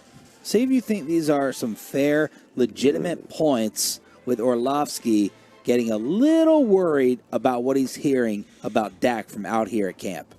I get more concerned as the days go on this offseason about what's being said in Dallas about Dak. Go back to the offseason, and it's like Mike McCarthy wants to run the football. Then the owners come out, Jerry Jones is like, we just got to get Dak to not turn the football over. And you guys notice Pat being in the locker room. And now Dak's like, I guarantee you I don't throw 15 interceptions. And I just start thinking like, is he just going to play so cautious and so scared and so hesitant? I remember in 2014 or 15, we had the same situation in Detroit. The coaches were trying to like rein Matthew in. And they were like, hey, we're just going to play great defense and really good special teams and don't turn the ball over. And it just like crippled them, honestly.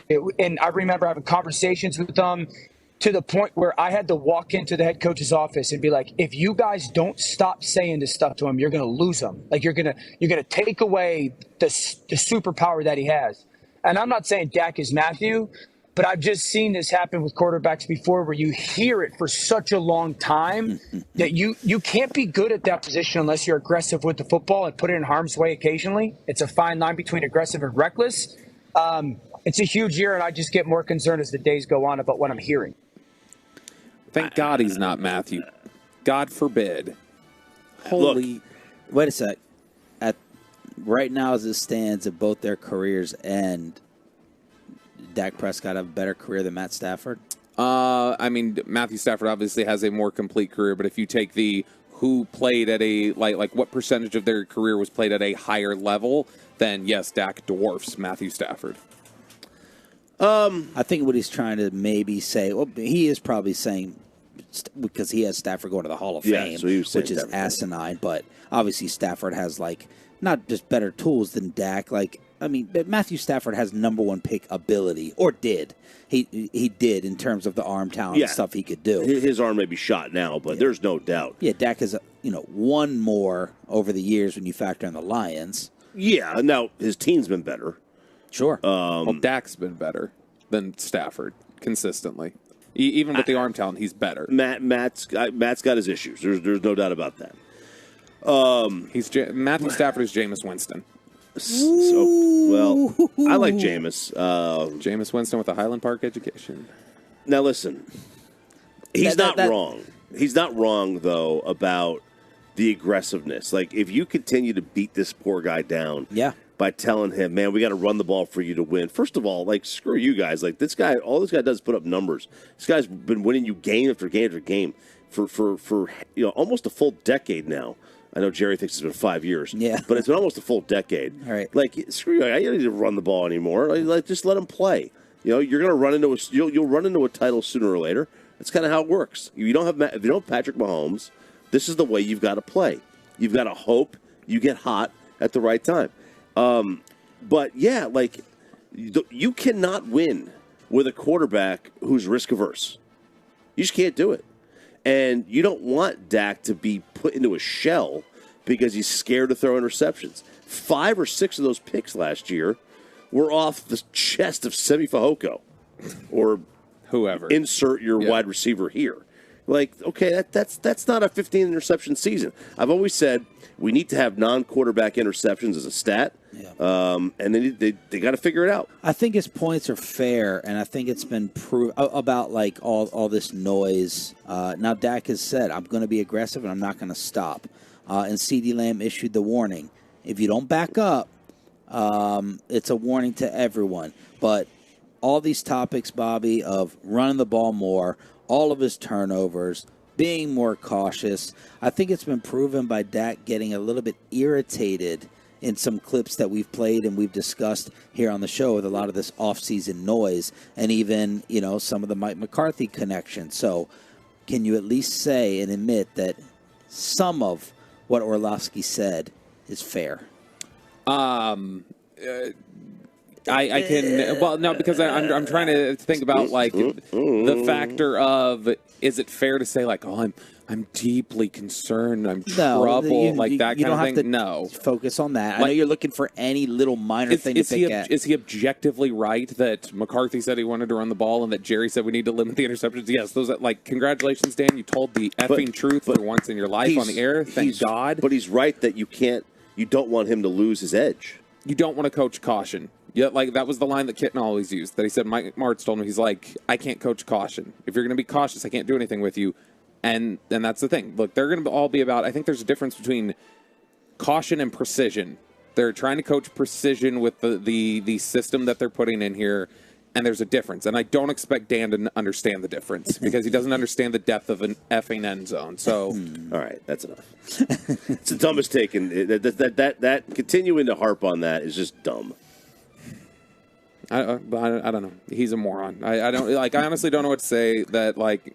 But see, this is your problem. You dig in on somebody, like you never admit that they can make a fair point somewhere. What is the fair point? He objectively said something, but what did he say that was a fair point? Because he's wrong that it's about coaching caution. That is wrong. Because he's saying he doesn't want all this talk of running the ball more. We've had topics of whether this is all insulting to Prescott, too. Whether they want to run the ball more and win with defense and Dak and all the turnovers, and we just want to rein him in.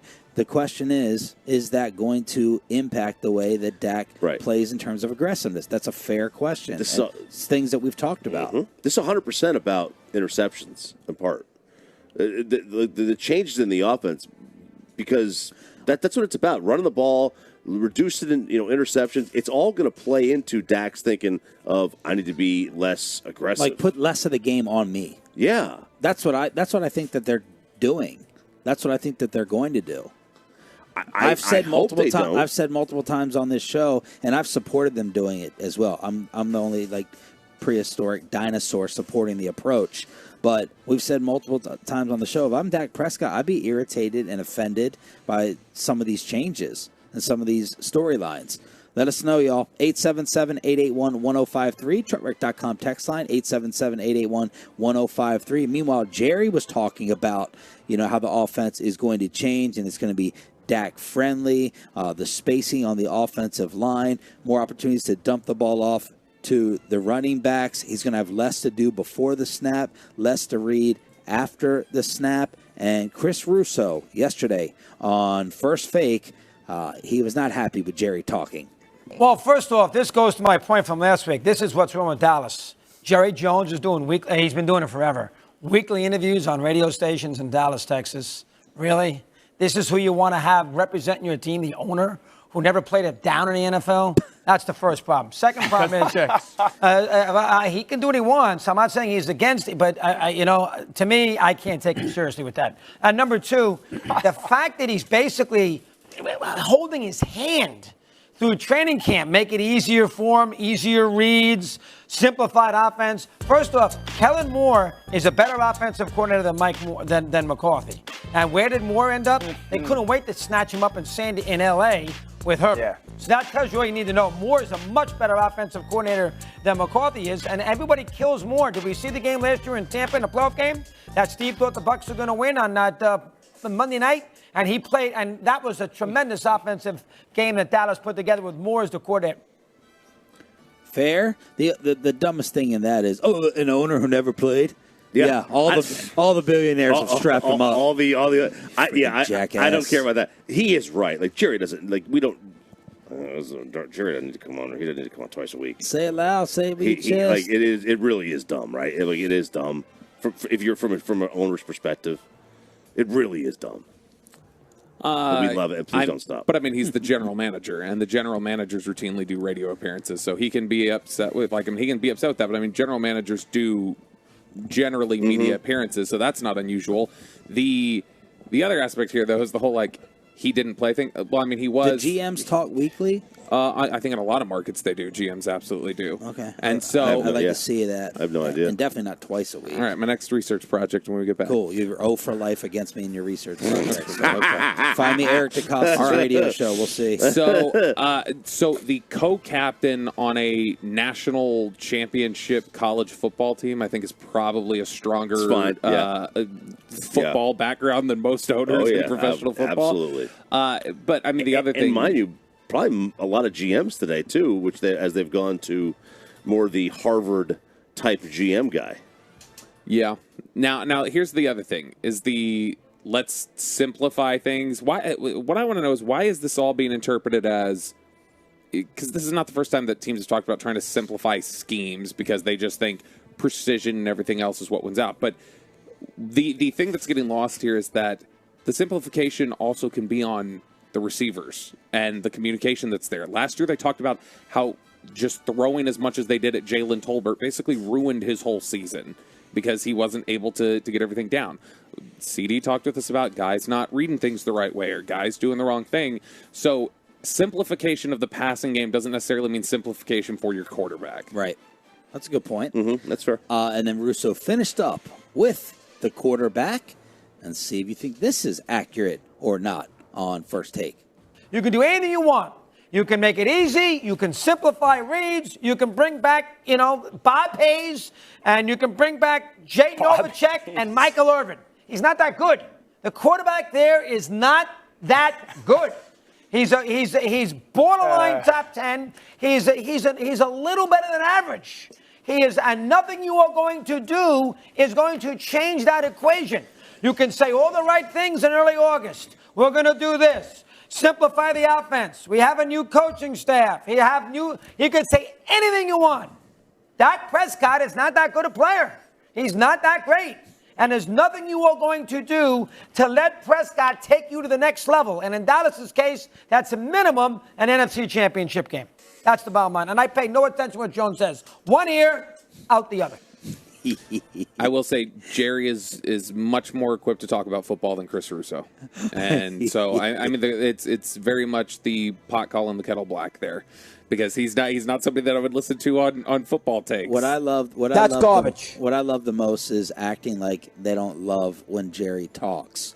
When 75% of your damn network and your whole show is dedicated to it. You wait.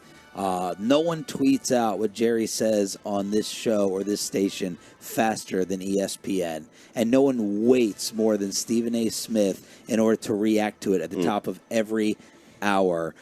They're relying upon it. They're desperate for it. So stop acting like you don't care what Jerry Jones says and that you could do without it. If you don't find his opinion credible, that's fine. But stop acting like you don't need it like water, because you do. 877-881-1053, truckwreck.com text line to hit us up here on DFW Sports Station. Let's take a little field trip with RJ Choppy before Mike McCarthy sits down with us in 15 minutes. Yesterday, and I wasn't, I didn't even have this on my list of things to do this year at camp. This didn't cross my mind, but when I took Sarah to the airport on the way home, I passed the Reagan Library. And I was like, oh, I forgot that's here. And I have heard for years that is a very cool, like a must-attend kind of thing if you like history. I love history, big history buff. So I was like, all right, let me see. So I was passing it on Sunday. I was like, it was around 1 o'clock or something like that. I was like, let me see how long this thing takes to go through. And everything online said it's like 3 to 5 hours to get through. I was like, okay, well, I haven't really done a ton of work yet today. Like, that's not really going to work for me. I'll just see if I can come back on another day. So yesterday was that day. I had asked Bob, hey, Bob, you want to go to this thing? And he's like, it's beach day. Want to try the beach out? I was like, okay, fine. So I decided to do the drive up. It's like 25 minutes from here. It's not far away. It's a simple drive. There's no traffic. Now, have you been to the Bush Library? I tried to go one time, but it was like 4 o'clock in the afternoon. I didn't realize it closed at 5 because I was already down that area. I was like, nah, oh, well, no. So I haven't been in the area of many presidential libraries in my life. Obviously, the Bush one and then this one, and that's really it.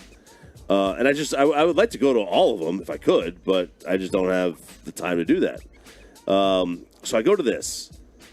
It's $29 to get in, which I thought was a really good deal. I had no idea what to expect. Yeah, if it's going to be 3 to 5 hours, hell yeah. It was going to be 3 to 5 hours. I asked the lady, I said, how long is this going to take me to get there? She goes, about 2 hours. And I said, oh, well, you might want to update Google, because Google says 3 to 5 hours to get through this thing. So also here at the library, they have rotating exhibits that come through all the time. The Auschwitz exhibit is there. That's where it is.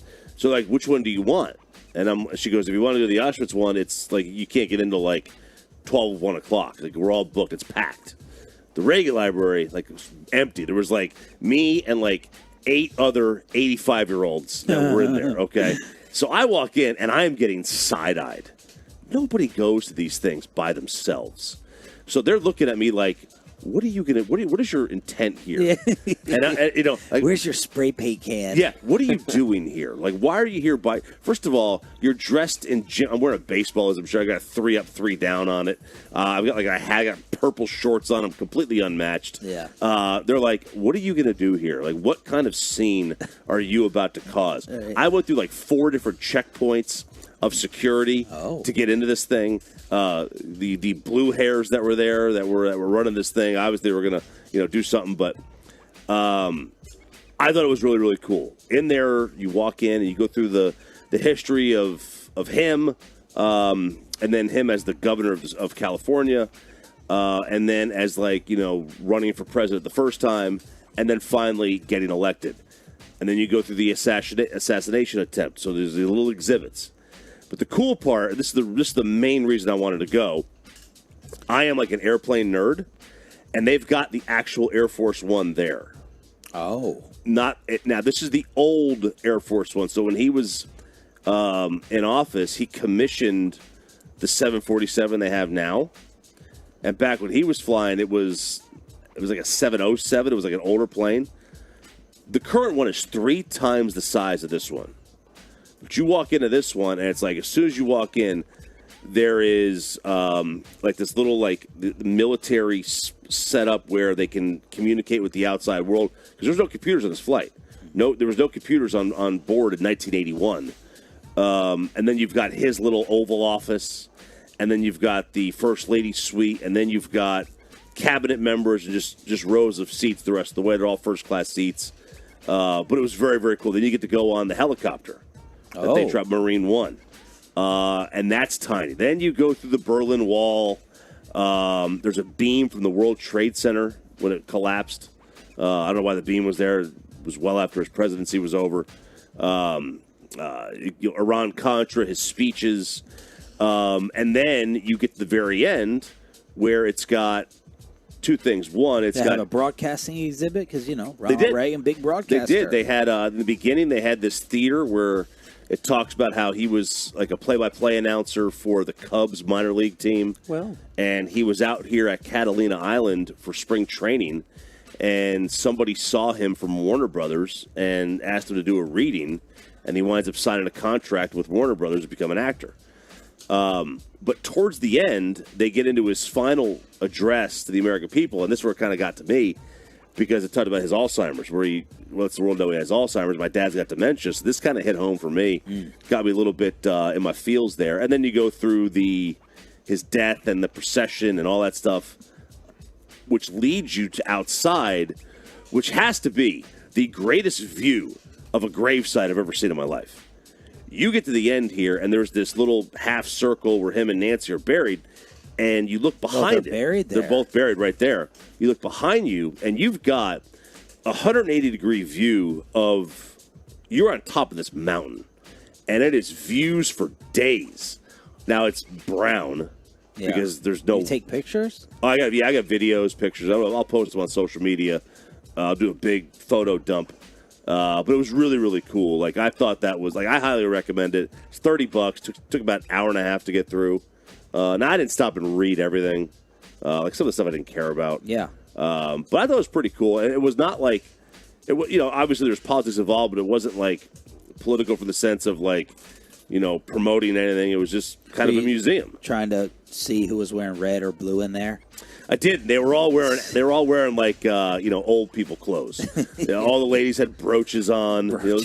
They're carrying their little half purse, and the guys have honestly, I was the only guy that was there that wasn't wearing a veteran of foreign war hat, like a World War II hat or a Vietnam veteran hat. I was the only one because I'm not a real man. Yeah, I was gonna say wearing red and blue has a different connotation out here than just politics. I think. It does. Gangs. Good call. Yeah, I mean, you've seen the gas station room. Yeah. So. But it's easy to get to if you're ever out here. Highly recommend. You have any interest in? No, that just sounds like I don't have the attention span. I don't think for committing. I was concerned about sitting in the movie theater for Oppenheimer. I was glad I was able to stay engaged, but I don't know that I have the attention span to just go commit to 90 minutes of. Oh yeah, what is the Barbenheimer fallout? I'm seeing Barbie coffins, and Japan is not very happy. Yeah, well, for Japan is not very happy, but. The coffins, they are doing Barbie-themed coffins. Yeah. If you wanted to get into that one. Also, good news for you, Sean, AMC had their best week ever. Yeah. Ever. I didn't know Oppenheimer was supposed to be this big. Nolan in general usually is pretty big. I knew Barbie would be. I mean, everyone is dedicating their restaurant and their TV shows to a Barbie theme, and every girl party getting together for it. But biggest weekend ever. Yeah, and in Wish terms it would of affect the stock price. In terms of Oppenheimer in Japan. Now, obviously, the story of Oppenheimer is what, Bobby? What did he do? He oversaw the building of the A-bomb. That's what. And the A-bomb was dropped on who? Hiroshima. And that is in what country? Japan. There you go. So, Warner Brothers Japan is calling out the parent company, Warner Brothers, for promoting the Barbenheimer trend on social media. In a statement, they write, "We consider it extremely regrettable that the official account of the American headquarters for the movie Barbie reacted to the social media postings of Barbenheimer fans." So Japanese people have begun making 9/11 jokes on social media in an effort to make an example of Americans about how offensive it is to them to be promoting Barbenheimer in Japan. And people in the U.S. are saying, guys, y'all are completely misunderstanding American humor. This doesn't bother us. Like, that's what they're saying. Like, it doesn't bother us. And I'm like, well, I think it bothers some people. But, like, and they're saying, like, Japanese Twitter is basically doing a how do you like it kind of thing when it comes to Oppenheimer promotion in Japan. And I just thought it was like an interesting little... Yeah. That's a little much. It's a little aggressive. Ill will involved there for sure. 877-881-1053, chartrec.com text line here on DFW Sports Station 105.3 The Fan. Mike McCarthy is going to sit down with us in just a few minutes with the Whale Alert Watch, and we'll see if he signs up for the weekly Friday editions of the show as the season continues. Speaking of planes, we have another incident that has taken place. We got a wine incident. I'm still happy to say, knock on wood, even though I can't be on a flight that does not get delayed. I have not been on a plane with one of these incidents that has taken place. So is this flight attendant having to do with the wine issue, Choppy? Yeah, so it's a flight attendant and a woman who has been banned from United Airlines flights after a wine uproar caused them to do a unscheduled landing. She was getting into a fight with the flight attendant about not being served extra wine or something. And this is the end of it. They didn't catch that part of it. But listen to the flight attendant just yell at this lady. I don't tolerate this. If you don't sit down, we're going to land the plane. You're going to go in handcuffs. Let's do it. Sit down. Now. Sit down. She's accusing me. Sit down. She needs to put the flight. Sit down. You need to sit down. Take your seat. Now! Let's go! Listen! Sit down! Let's land! Get your seat! Sit down now! She's accusing me. Sit down! We don't care! Sit down! Do you understand me? Sit down! Sit down! Sit down! Why are you causing such a scene? Because she's accusing me! She's not accusing you of being Yes, she did! Alright, sit down and stay there! White girl wasted. You never hear a flight attendant yell at somebody like that. Sounds like a G-bag segment.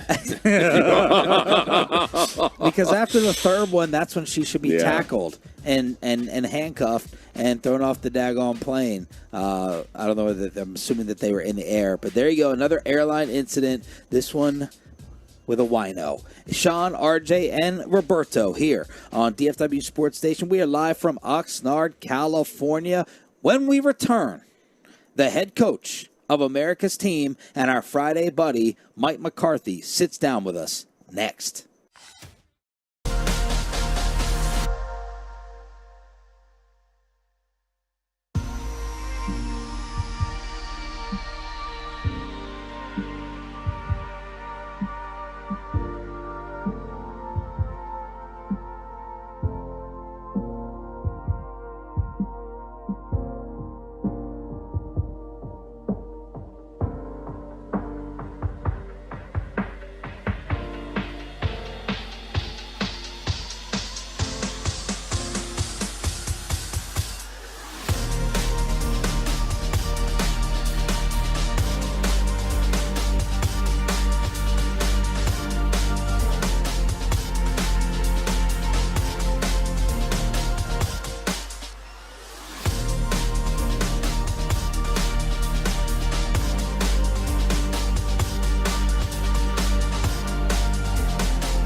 Our fan studios secured by DFWsecurity.com.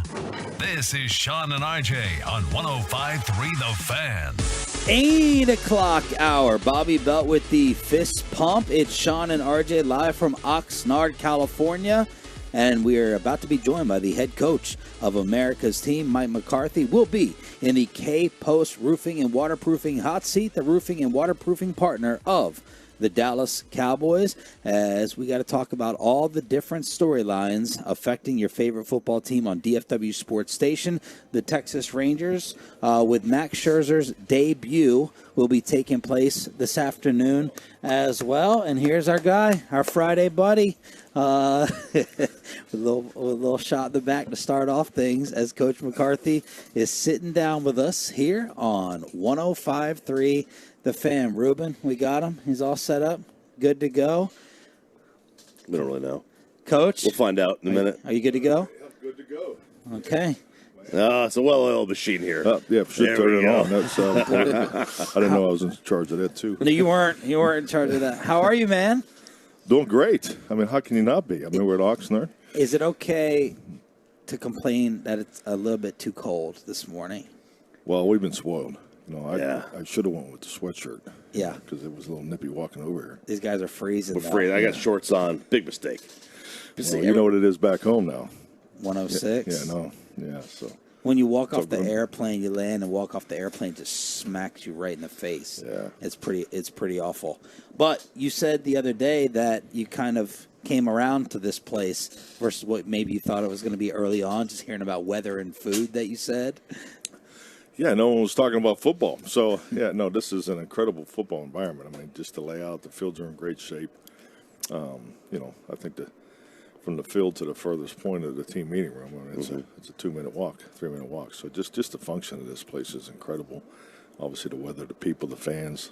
No, I love it. Do you feel because of the weather that the practices could be more fast-paced? Less breaks maybe just because it's so calm out here? You don't think we're practicing fast? No, I do. That's what I'm saying. Yeah. No, like compared to what you might be doing at. Well, I don't know if you guys never get out of the tent. You know, you get to watch practice or? Yeah. Oh, okay, good. No, we're just saying compared to maybe 108 in Texas. Yeah. You can't maybe practice as fast as you could out here. Yeah, no, I think this gives you a chance to get into full speed mode, and it's really on the back end. It's the recovery. I mean, the guys are doing a great job. I mean, there's a bunch of them already in there. Going, activation, stretching, and so forth. So the recovery part of it is incredible. You're on an 11-hour schedule with the vets, 12 hours for the rookies. So a lot of that's built in. And today will be the first 2.5-hour practice they're allowed to have. Based off the CBA rules and things like that. So there's a lot of mechanisms that are built in. Going back to your question about the heat and.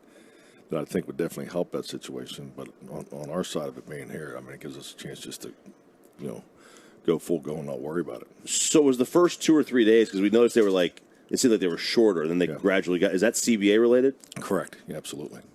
Yeah, they flew by. The big story, though, that we're trying to uncover is we've been getting some talking tos from PR. And the word is that it got to the top that if our noise level was not corrected and reduced, we'd be having the shows from the other side of the end zone.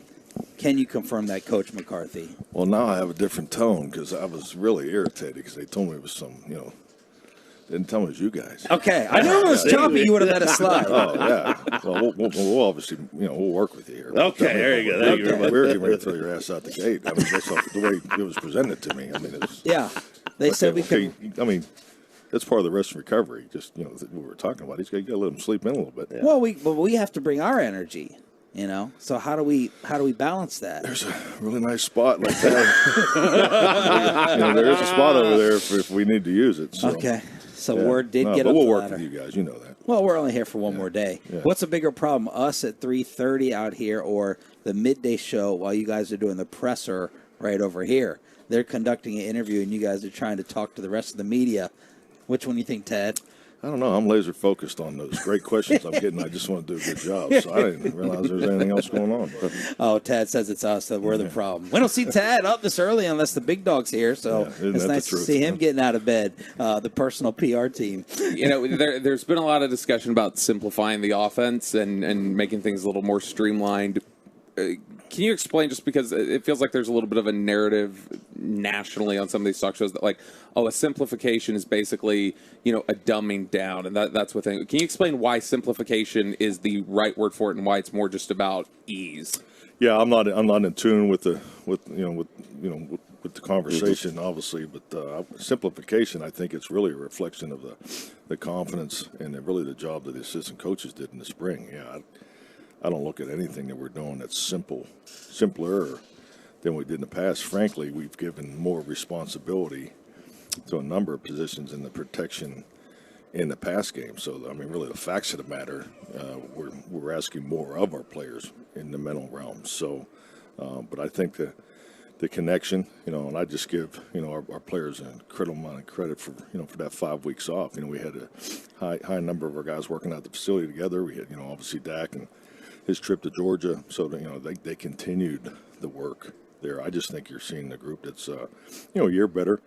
The rookie class this is a really good rookie class in that area. I mean, these guys, they bring it, as far as the extra study habits and so forth. So I wouldn't say it's simpler, but I'm glad our players think that, because I think that they've definitely are receiving the message. I think we were able to, when you're in an offense or a defensive scheme in your second, third year, because in some ways this is our third year on offense, but in some ways it's our first year because of the new things we've asked them. But, when you're able to lump them and clean them and maybe take out some of the, variations that you just know you're not going to call, maybe it seems simpler. I know also last year, everybody, you guys, the players had talked, and we talked about this with CD the other day, the idea of communication needed to improve last year, that sometimes that was an issue.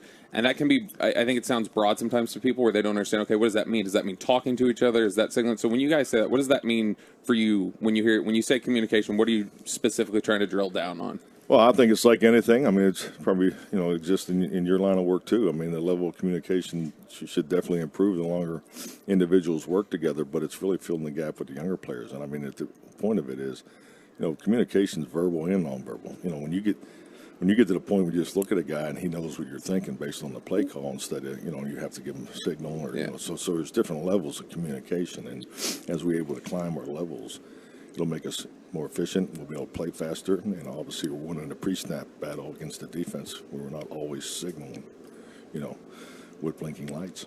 Mike McCarthy here on the Fan. Are you having fun calling the plays again? Oh, yeah. No, you get to compete. Football's all about competition. And, my prior existence was I had to compete having a better practice schedule than the other guy. So now I get to call plays against the defense. No, I'm loving it. So how has your time changed in terms of being divvied up as the CEO versus the play caller? That's nonstop. It's good, and I think just like anything, I mean, I've always enjoyed being busy. So I just, I go from one to just start about this time every day and just keep going. So I think we already know the answer to this, but Dak and Diggs trash talking each other the other day. That has happened from the beginning of time, right? LaShawn McCoy and others are like, a great quarterback doesn't get talked to by his teammate like that in practice, and he played with Brady and them. You've had some pretty good quarterbacks. That type of trash talk has always happened, right? Yeah, I go back to, and I think, every era is a little different, but yeah, Brett and Aaron would, they get in there with the best of them. So yeah, I think it's all normal. So, and hey, and our defense is feeling it. they're excited about where they are, and they're playing with great confidence, which we want, and it's good all the way around. I mean, it's great competition. It's obviously a big part of our complementary football formula. Playing to play into our defense. So absolutely. So it's hey, if you don't like the choice of words, don't listen to it. I mean, that's part of the football environment. That's what we tell our audience all the time. Who is developed, coach, or like taking a nice off-season leap that you've kind of noticed early on out here, a guy or two? Jalen, JT. I mean, clearly, I'm excited for him because he's, and I'll tell you what, and it's hard just to point out one because our rookie class is really brought into the process and in the identification how important it is from year one to year two, whether you didn't have an opportunity to play or you didn't have an opportunity to play or you played just special teams. So I'd say the whole class, but I just think watching him he's one of the guys that's always doing extra. So and we have quite a few. What about Gallup year to year? Because it seems like last year maybe the injury had a mental aspect to him. Getting over the knee injury. How has he looked year to year? He looks healthy, number one. Just pivot off what you were talking about. I think clearly when you see Michael, he's out there every day. Last year, obviously, was just coming off the knee injury. And anytime you have a major joint injury, it really, in most cases, takes a year for you to get through everything one time. So he looks great, looks healthy. We're trying to move him around some more. As we work through these install practices. But, no, I think Michael looks really good. What has Parsons added in the offseason? Because it looks like he's just destroying everything in his way out there. You're calling plays against him now. Well, I mean, he's disruptive. I mean, that's he's been that since he got here. So, but he just, I think it's part of the definition of an elite player. I mean, he creates opportunities for everybody around him. I mean, we're installing, so we're not really targeting him, or just trying to take him out of the pass protection, but someone that may come as we move forward, because we need to practice those concepts too, because we use those. So that's it's one of the examples of what we do. We'll do more in the pass protection realm than we've done in the past. But yeah, I think Micah looks great. I mean, he's having a great camp. So how different is your playbook right now compared to the last time you opened up that thing? Oh, the language is different. Yeah, it's a different language. But schemes are schemes. Everybody has good scheme. You got to decide, which ones you're going to use, how they fit together, and more importantly, everybody coaches, similar schemes done a little differently, and how we, coaching the quarterback's going to be a little different. I mean, that's normal when you have change. There's, one of the really popular things in, fan circles now is the we love the motion. We love seeing motion and the Sean McVay, Kyle Shanahan type concepts. I saw Aaron Rodgers give an interview this offseason where he talked about with his West Coast approach, he actually liked things being more static and he liked being able to look at things. Can you explain why sometimes you would want to limit motion when it would call for limiting it and just looking at things static? Yeah, I mean, I think the biggest thing is, it's the skies is obviously a big part of the defense right now. So, there's information, intel that comes off of the motion. Also you're putting a guy in motion to get him to the landmark to create a favorable leverage. So there's a lot of benefits from motion. But like my first year as a coordinator, I was shifting motion in almost every play, and and it was for a reason. But then when I got to Green Bay, Brett didn't like the motion because he, at his point of career, he felt like he knew when they were coming, wanted to be able to throw hot.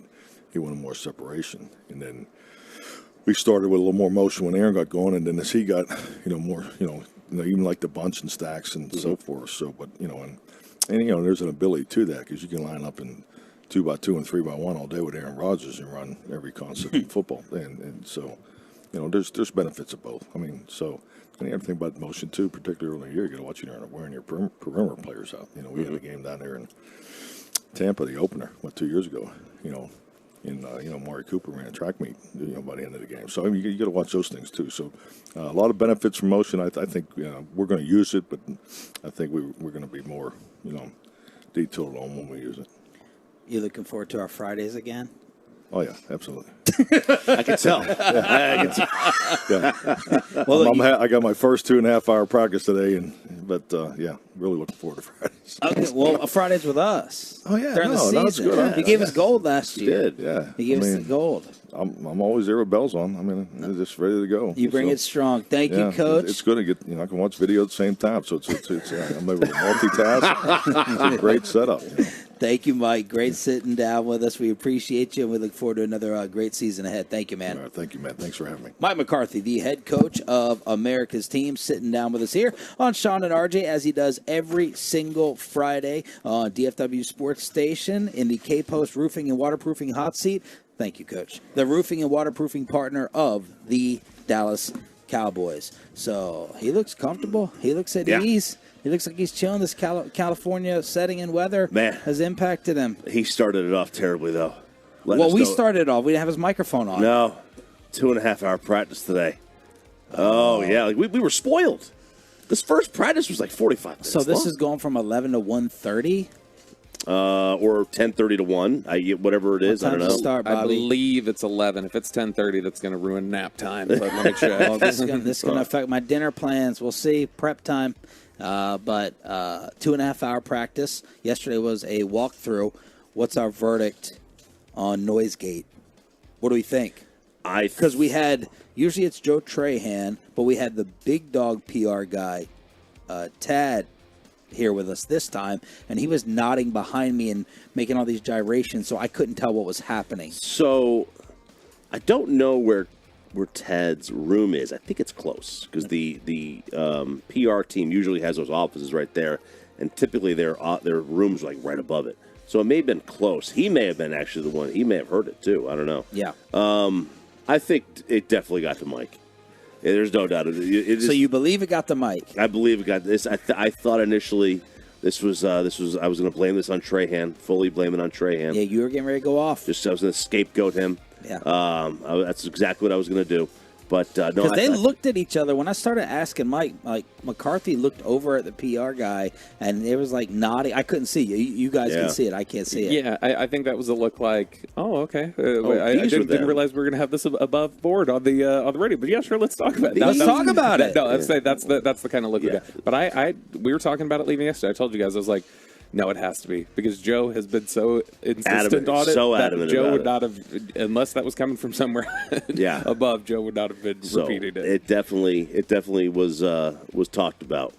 But now that he knows it's us, I think we're good. I do too.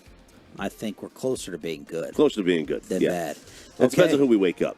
If we wake up CD, big problem. All right. If it's like the Jalen Tolbert. No, still big problem. If it's the 83rd guy on the of the 90 or whatever, they're at 90 now. Is that what they're? Kelvin. Yeah. Well, we don't want any problems with Kelvin. No, I don't. 877-881-1053. Truckwreck.com text line. The Texas Rangers were winners.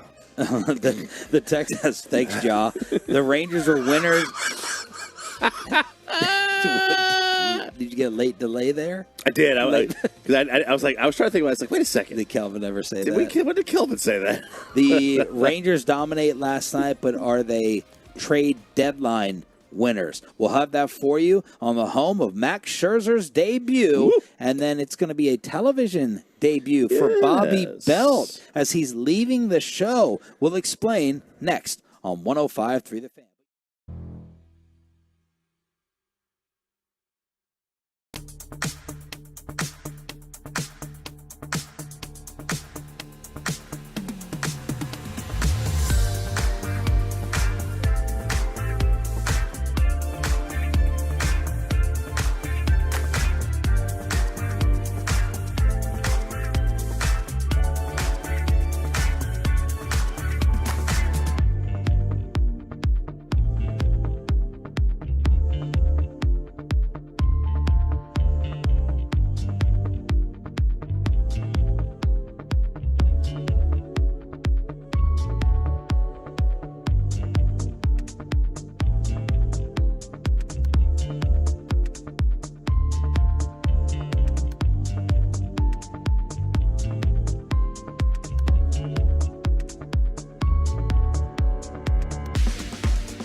the Frankels today at 214-333-3333 or go to truckwreck.com.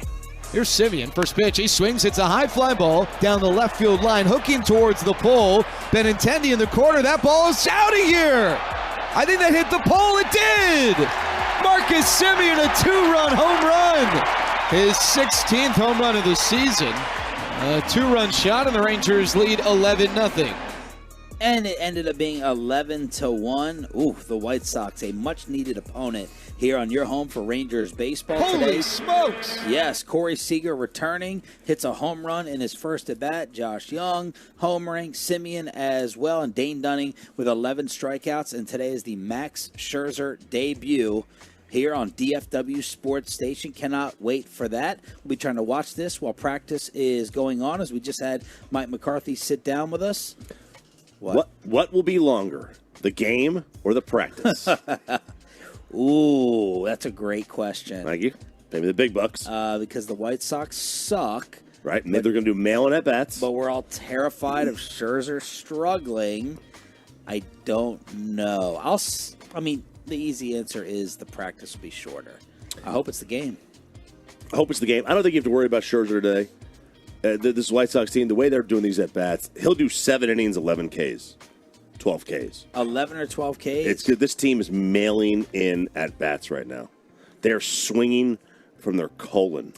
That's all they're doing. The problem is the pitchers also are mailing it in. You saw Dylan Cease last night be like, you're not going to trade me? Fine, I'm going to serve up a few softballs here for you. And so that means a lot of pitching changes potentially, Chop, and that can slow a game down. It can. All right, I'm trying to see. Okay, so I have no idea how. Well, I guess it's the same. The Rangers are favored by what? They're minus something. I've never bet on baseball. Okay, so it's going to be a minus 1.5 on the run line. And then the money line will just be a minus 240. Minus 267. Okay. So the over-under is 9 runs, minus 267. What does that mean? Got to bet $267 to win 100 on the Rangers winning. In baseball, that is it's a massive line. Huge number. Okay. So that's the equivalent of probably like a minus 700 or 800 in football. All right. It's big. So they got Scherzer belief in Vegas, at least for today, or just Rangers belief over the White Sox. Winners and losers being judged? Yeah, this is Bradford Doolittle on ESPN. And, on the biggest winners and losers of the trade deadline. He basically went through every team and said whether they were a winner or the loser. The biggest winner, though, was the Texas Rangers. Oh, yay. Right. Here's the write-up. Even if you see the Verlander-Astro reunion as offsetting the acquisition of Scherzer, consider this. They would have been big deadline winners without that deal. Montgomery's been better than Scherzer this season. Stratton's a meaningful addition to the bullpen. And I consider deadline deals as basically any in-season deal that isn't simply the shell game teams play with roster spots and DFA transactions. And the first one was the Rangers getting Aroldis Chapman. So he counted the Chapman deal as a trade deadline deal. Okay. So they end up adding Scherzer, Montgomery, Stratton, and Chapman to a pitching staff of a first-place team that had plus run prevention all season long. And breakout catcher Jonah Heim hitting the injured list. They were able to nab defensive whiz Austin Hedges from the Pirates, the waning moments of the period. They are positioned to continue its regular season outburst deep into October. There you go. Biggest winner. Biggest loser was the Yankees, which I think everybody they had a fire Cashman chant yesterday. Ooh. During a win. During a win, they had a fire Cashman chant. Now, this is just the Yankees believing that they're not really good. That's why Cashman didn't do anything? He believed that they were not good enough to go all in, but good enough to add a little bit and be like, okay, let's see what happens here. Maybe you get into the postseason. Because their pitching staff, if you get in the postseason, you could see they had the number one bullpen in the game, ERA-wise. And you could see, all right, you got Cole, you got Rodon. If you want to get in the postseason, Cortez. All right, that's a decent pitching staff. Their offense stinks.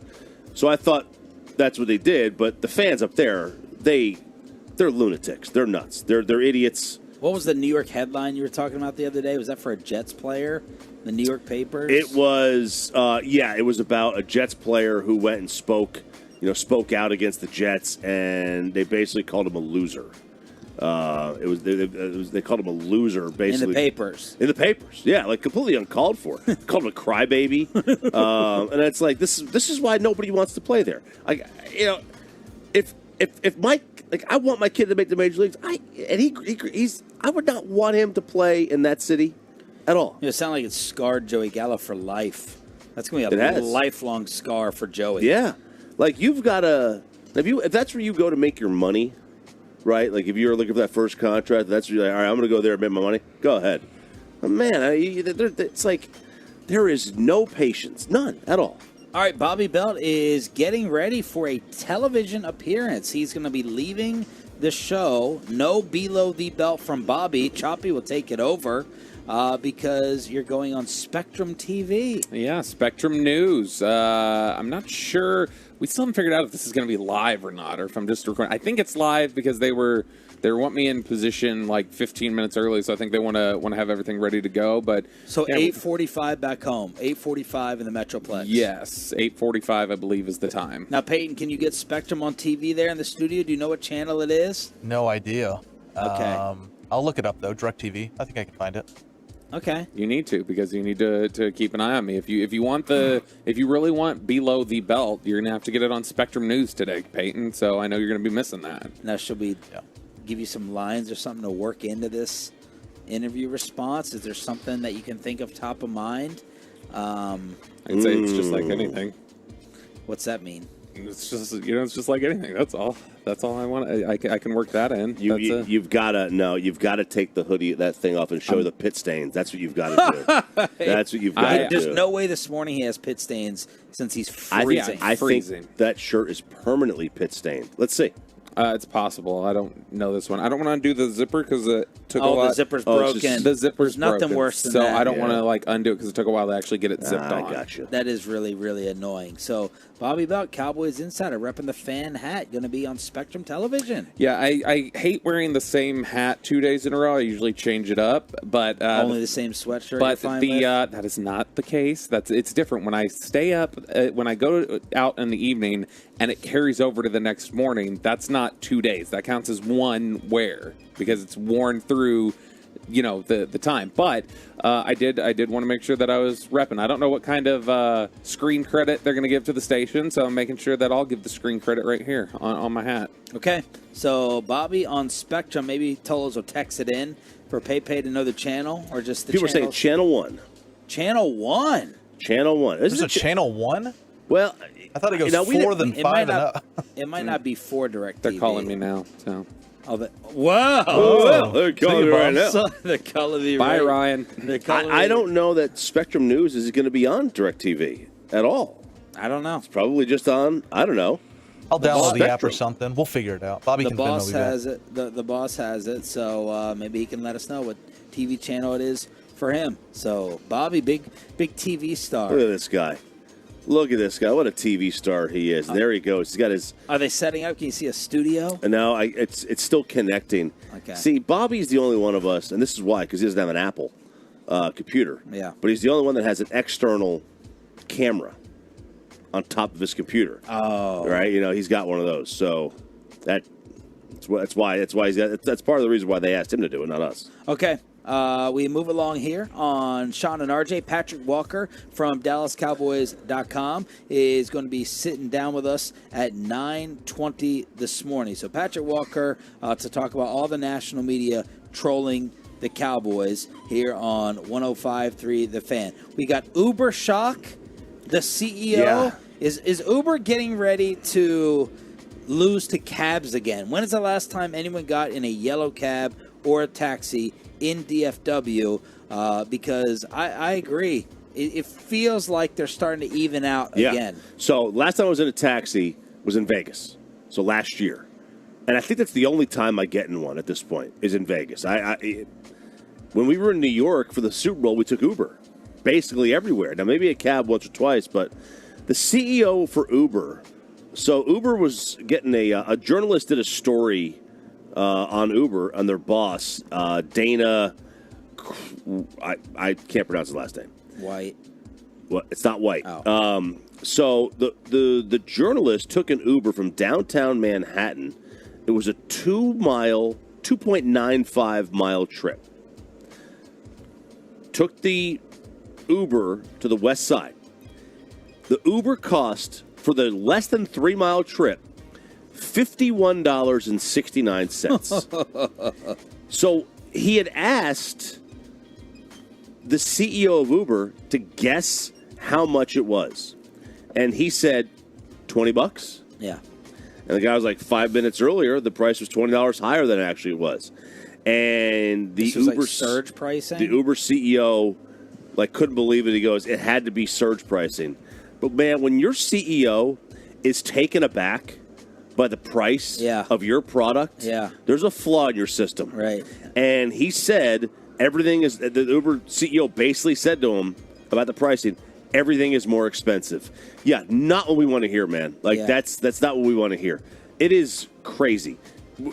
When Sarah and I go to the airport to go out of town, and it's cheaper for us to prepay for parking and park our car for 5 days than it is to Uber back and forth 15 miles each way, there's a problem with the pricing. Yeah.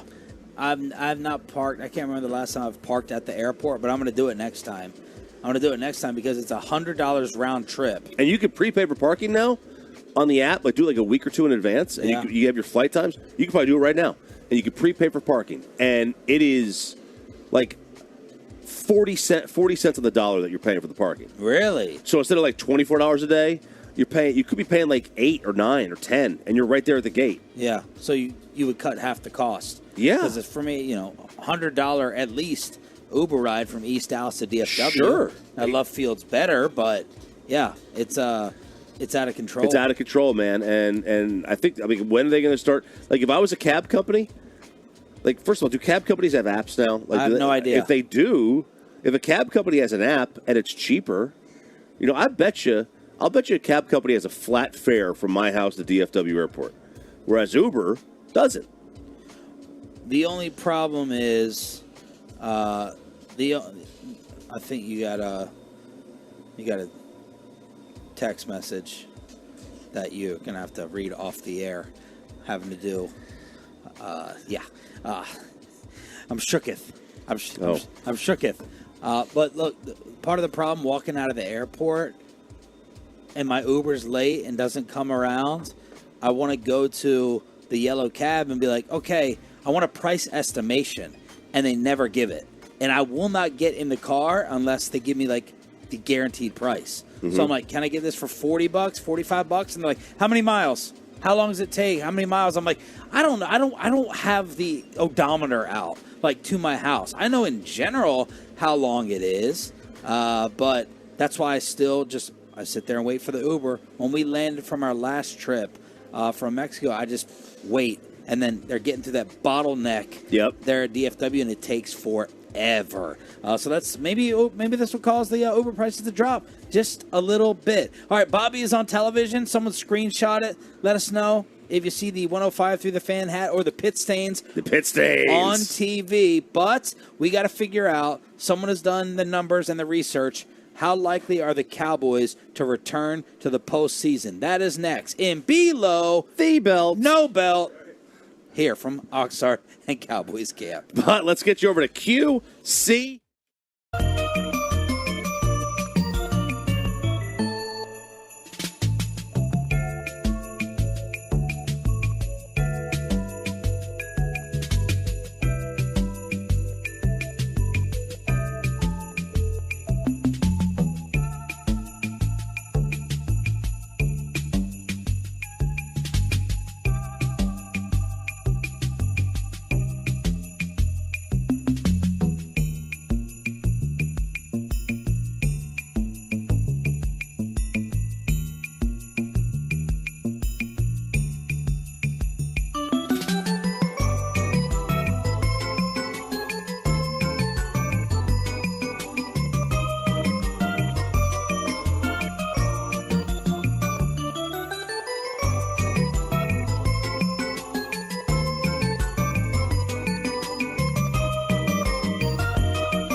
Today, your upgrade is their purpose. Shop model, year, and savings today. This is Texas. This is classic Chevrolet. Relax and enjoy the difference and find new roads.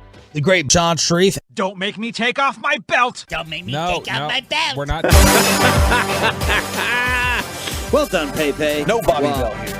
While Bobby Belt is making his television appearance on Spectrum TV, we're holding it down in Below the Belt right here on your home of America's team. Sean Sharif and RJ Choppy on 105.3 The Fan. Thank you for being a Tolo. That stands for Turn It On, Leave It On. And we are brought to you by Kissable Dental, on-time experts, air conditioning and plumbing, and Auto Flex Leasing. Patrick Walker from DallasCowboys.com will join us at 9:20 this morning. We just had Mike McCarthy, top of the hour, and we got to figure out if this team is making it back to the postseason. We know the stat that still exists. We have not had a repeat NFC East champion. How long has it been? Is it almost 20 years? 04. 04. Wow. That is stunning. I don't know if that will ever happen again in the history of the National Football League. The Eagles are going to try to break that. We're hoping that they don't. Bill Barnwell, who you're a fan of, Bobby is not, so we may as well do it when Bobby's not here. He came out with his most likely teams to return. Yeah, so he took all 14 playoff teams, ranked them by their chances to return to the postseason. Now, look, the NFC is probably easier than the AFC. We all know that. Yeah. And there's going to be somebody who goes from nothing to something. The Bengals were 4-11-1 in 2020, and they made the Super Bowl the next year. So, now, not everybody has Joe Burrow, but somebody is going to come out of nowhere and make the playoffs, and somebody's going to come out of nowhere and miss. Who would have thought the Rams would have had 5 wins last season after winning the Super Bowl, right? Not many.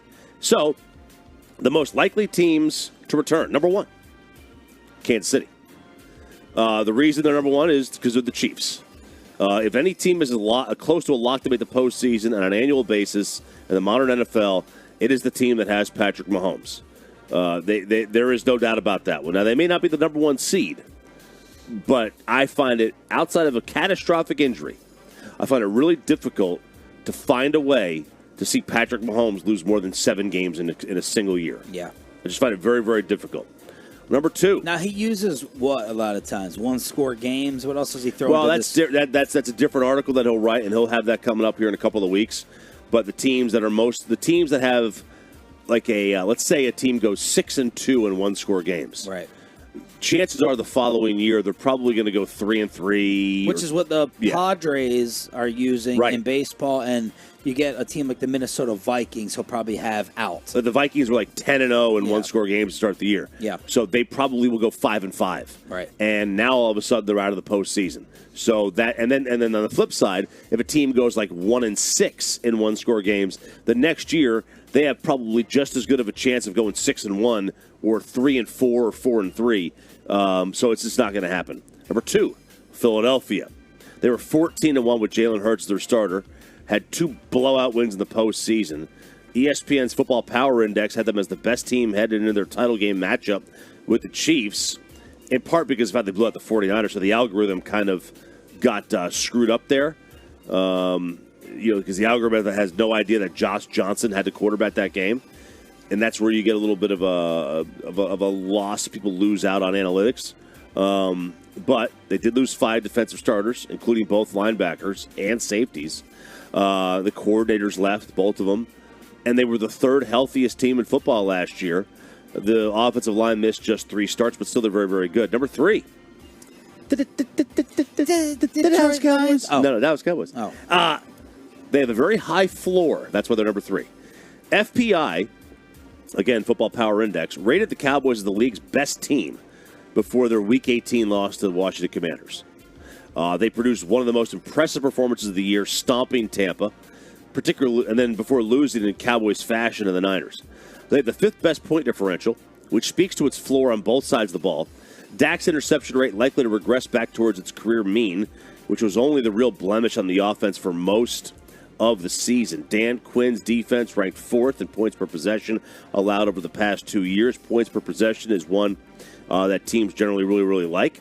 Acknowledging that McCarthy probably won't improve the offense, they are well positioned to be a top 10 unit on both sides of the ball. If anything, there might be a case the Cowboys should be neck and neck or even ahead of Philadelphia.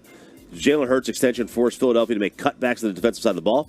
Dallas already went through its own messy cap situation and was able to invest more this offseason and moved on from Zeke and let Dalton Schultz go. Added impact vets Stephon Gilmore and Brandon Cooks. In a conference with so many teams that have an obvious flaw on one side of the ball, the Cowboys, solid on offense and defense, makes them very, very appealing. Now, that's true. Where is the glaring hole on this team? Right. There isn't one. It's a really well-constructed roster. Yeah. Now, you could argue what Dak Prescott is in terms of where he ranks on the quarterback pecking order. Yeah. This team is very, very good. They're very talented. And I think, they've finally drafted a defensive tackle. I would say the defensive weakness was run defense. They go and get Mozzie Smith. And yesterday, Will McClay on the KMC Masterpiece. We haven't talked a lot about Mozzie out here. Will McClay was asked about the Cowboys' first-round pick. Yeah, the thing that's impressed the most is just how strong and square and physically dominating he can be in the A-gaps and the one-on-one stuff. We've seen a little bit of pass rush. That pass rush has to come on more. Now Mozzie has to challenge himself to stay with the pace. We're rolling. He's got to continue to improve his stamina and those sort of things. But we think we're going to get you put him and Hankins, and we've got some bodies that teams have attacked us a certain way. We think that he can help us in that area. So the Cowboys, according to Barnwell, 3rd most likely to return to the postseason behind Kansas City and Philadelphia. Anyone else on this list to knock out? Let's not just run down them. Buffalo's 4. Let's see. San Fran's 5. Cincinnati, yes. So what we're saying about San Fran is that they also might have been the league's best team last season. Football Outsiders had them as the 2nd best team by full season DVOA, but their weighted metric, which focuses more on as the season goes on. Week 17 means more than week 1. I can't wait to figure out what Purdy really is. I agree.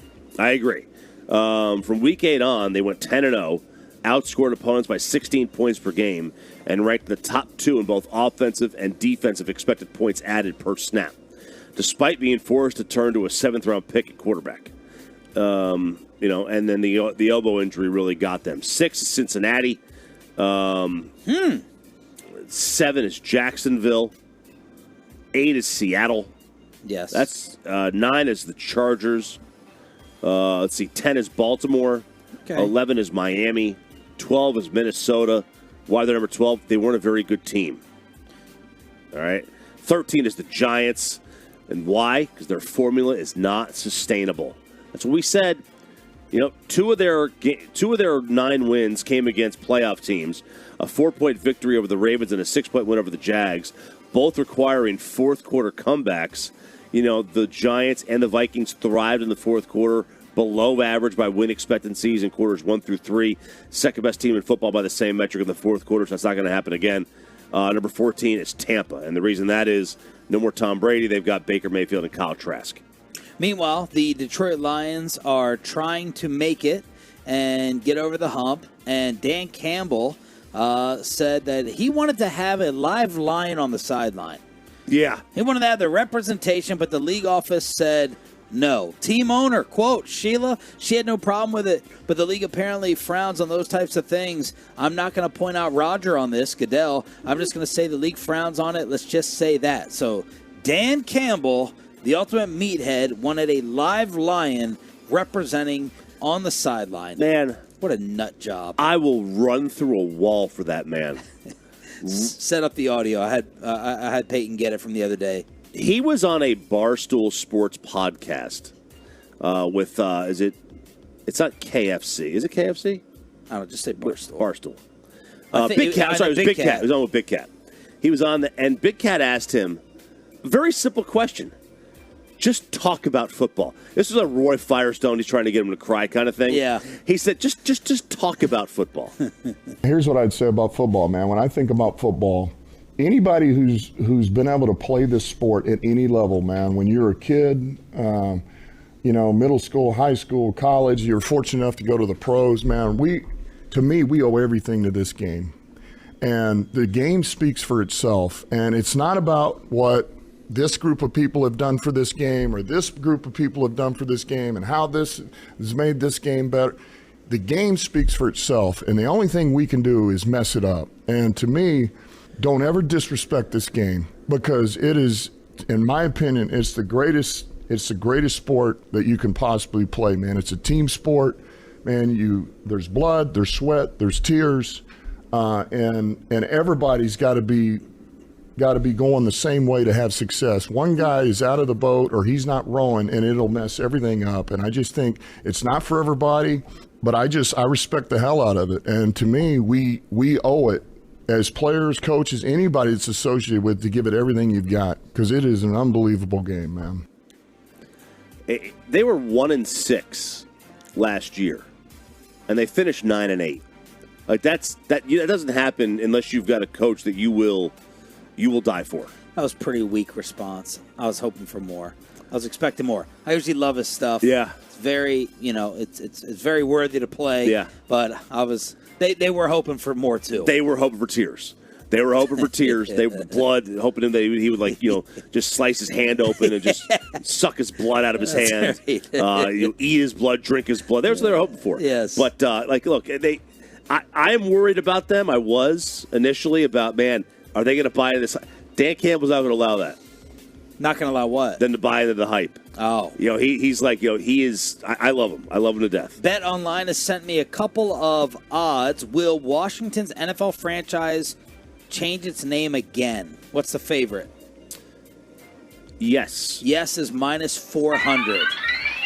Next name of their franchise. You remember any of the old names? They got taken up with web domains. Let's go with football team. Football team is second. Spartans is 1. Spartans. The Spartans 6-1. Then football team. Red Hogs. Magic/Magicians. Magic Johnson. Armada. The Presidents. The Ambassadors. The Brigade. The DCs. the Defenders, the Red Tails, the Senators, the Sentinels, the Wolves got a lot of hype last time, Crimson, Owls, Red Pigs, Monuments, and then the R word that they're talking about bringing back. I'm surprised Senators wasn't on there. Senators is on at 12-1. Okay. Because that was obviously the baseball team. Right. And the Texas Rangers were formerly the Washington Senators. Let's get you ready for the Max Scherzer debut this afternoon right here on your home for Rangers baseball. And who wants to go to Frisco with me for Messi Mania after last night? Final hour, Thursday edition of Sean and RJ after this.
From our fan studios, secured by DFWsecurity.com, this is Sean and RJ on 105.3 The Fan. 1-0 pitch is hit high and deep into right field. Going back is Colas. He gets to the track. He turns to look. It's gone. Welcome back, Corey Seager. First at bat off the IL. He clubs his 16th home run of the year to give Texas a 2-0 lead. It is fist pump time on the fan cam. RJ Choppy getting it. Ruben getting it. The TV star Bobby Belt going slow-mo here on Sean and RJ. Thanks for being a Tolo. That stands for Turn It On, Leave It On. Your home of Rangers baseball. Rangers dominate the White Sox 11-1. This afternoon will be the debut of Max Scherzer. We're going to try to watch it as practice is taking place here in Cali. More like the White Sox. Am I right? Yeah, right. Am I right? They need to replace that O with a U. Yeah, buddy. Thanks to the Tolos who grabbed the TV shot of Bobby Belt on Spectrum just now. The boss is thrilled. I mean, what can I say? I'm a natural, right? Pretty soon it's going to be me that Ruben's bringing brews to and bringing coffees to. I tried to mess with Bobby at the end. I got a TV stand over there. I got a plastic knife. I tried to wave it in front of him. And then finally I tried to balance it on his hat brim. And then it fell off on his keyboard. And I think it made it on air. It made it on air? We saw it. Oh, baby. Yep. Did you see it, Pepe? Yeah, we did. Ryan goes, wait, did someone just put a fork or knife on Bobby's hat? And I was like, where's Sean right now? Yeah, he's over there. Yeah, I was distracted. I don't know what I was saying in the last few minutes. I was like, it did not make sense whatever I was saying because I was trying to talk and then I was like, you were over there. I couldn't tell what it was. I was trying to like completely block it out and then I saw the sweatshirt in front of me. I was like, oh, okay, this is Sean. And I don't know what the last like 10 words I said were. Now, people were asking if you stuck out the patented tongue. There's one. Did you get... Ew! No, I did not. Did you give the tongue there on Spectrum? No. I'm a broadcasting pro, Sean Sharif. Were they better and more professional than like Pat Doney? I mean, I think I should be careful how I answer that with Ruben sitting here, especially now that that's his new buddy who followed him on Twitter, and he was geeking out in the car about the Twitter follow. Was he geeking out? Yes, he was. He was like, look, Pat Doney followed me. He was so excited. He was so happy. Look, he's pulling it out. Look at that. Look at that. What is that? An iPhone 8? What do you got there? Let's see it. Pat Doney followed me. Put it right here. Let me see. Okay. Oh, my gosh. I cannot believe this happened. Oh, damn it. I shut it off. Hang on a second. Why do you not have a case for your phone?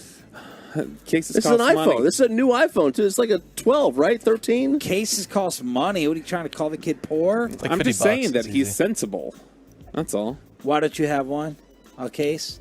They're overrated. Oh. They're overrated. I used to think I they feel were. like it slips without the case. Yeah, the crack on your screen says it's not overrated. I used to think. Do you have a big crack on the screen? Let's see. Yeah, a little bit. I don't see one. Oh, yeah, there's one at the top. Yeah, that's a pretty bad crack. Is this a drop or was this a throw? Oh, it's a drop. Okay. Yeah. Need to always find out the status of the relationship. Got to get you a loopy, man. Just hold it like this. Look at this. I can drink my drink and hold my phone all at the same time. You can drink the drink that Ruben poured for you. Look at that on the fan cam, y'all. Look at this fool. And rocking your chair, too. I see the. Yeah, I used to think. while I'm still alive. While you're still alive. We told you not to sit in Brad Sham's chair. No, man. And I was throwing. Bobby, you got up, and at the end of the 8:20 segment, we got a message from Brad. I was thrown off. I didn't even know what to say. But you and I tried to warn him. not to sit in the chair, and now he is going to suffer the wrath of the voice of America's team. Don't read it. I'm not going to. But I told you. I told you. And Brad, I want to make it clear, if you're listening, I did not. I discouraged all of it. Sean and I have discouraged this for 2-3 days. You did, but I'm dug in. I'm dug into the bit. Oh, I like it. I dug into the bit, man. Okay, we'll see what happens. Just don't today. call him Barbie Girl. You'll We'll be okay. see today what happens at practice, and we're also going to see what happens with Scherzer on the mound. Chris Young was on with the G-Bag Nation yesterday, and he was asked, how did the trade for Max develop? Well, there were a lot of complexities to it.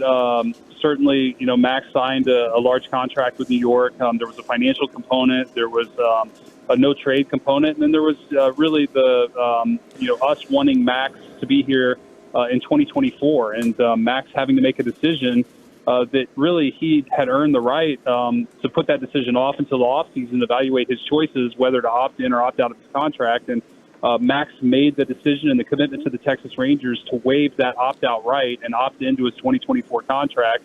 And, I can't thank him enough for the willingness to do that. I think it speaks to what we're building. I think it speaks to his desire to win and be part of what we believe is something special here. And, very grateful to Max. But there were a lot of complexities to that deal. And at the end, we got it done. We got the player that we felt like really we needed at the front of our rotation to help lead us. And we're excited to watch him pitch tomorrow. I will never get over how much that man sounds like John Daniels. It is terrifying. Like when you hear him on the phone, I start hearing the cuts every time, and I'm like, oh my gosh, this is just jarring. I will say, though, this is something that's really encouraging, something that he referenced there, that we've started to hear about pretty consistently, which is people from outside the organization that they're either looking to trade for or sign who are buying into the vision that Chris Young is pitching them on. Even though things have not gone great with Jack Leiter to this point, that was one of the big things that made them feel comfortable about Texas picking Jack at 2, was Al Leiter said, when I got a chance to talk to Chris Young and hear his overall vision for things. It's really a vision. I think. Let me tell you what the vision was. Ready? Yeah. Hey, Marcus Simeon. Hey, Seager. No, I can't remember the Seager offers. We're gonna blow away the market and pay you guys. That's our vision. Hey, DeGrom. Everyone else thinks your body's gonna disintegrate and blow up in bony little pieces. We're gonna pay you. And then you started winning. And now the vision is, I'm in New York. The Mets suck. Let me go ahead to a possible contender, and that was the vision. The money helps. I'm not saying it doesn't, but I think you have heard pretty consistently from people like Simeon and DeGrom and now Scherzer that there are aspects of this that they say, okay, this is, and again, like I said, with Al Leiter talking about trying to figure out where Jack was going to end up, you do hear people talking about, we buy into the vision that Chris Young has for building this organization, and we believe in it. Meanwhile, speaking of Pat Doney, Ruben's idol, he got me hyped last night, and when I woke up this morning, the first thing I wanted to check was to see if Messi was coming to Frisco. Taylor cutting inside, clipping it, Messi! No stopping, Lionel Messi! Another early one for Inter Miami, who go up 1-0. Well, guess what's happening now?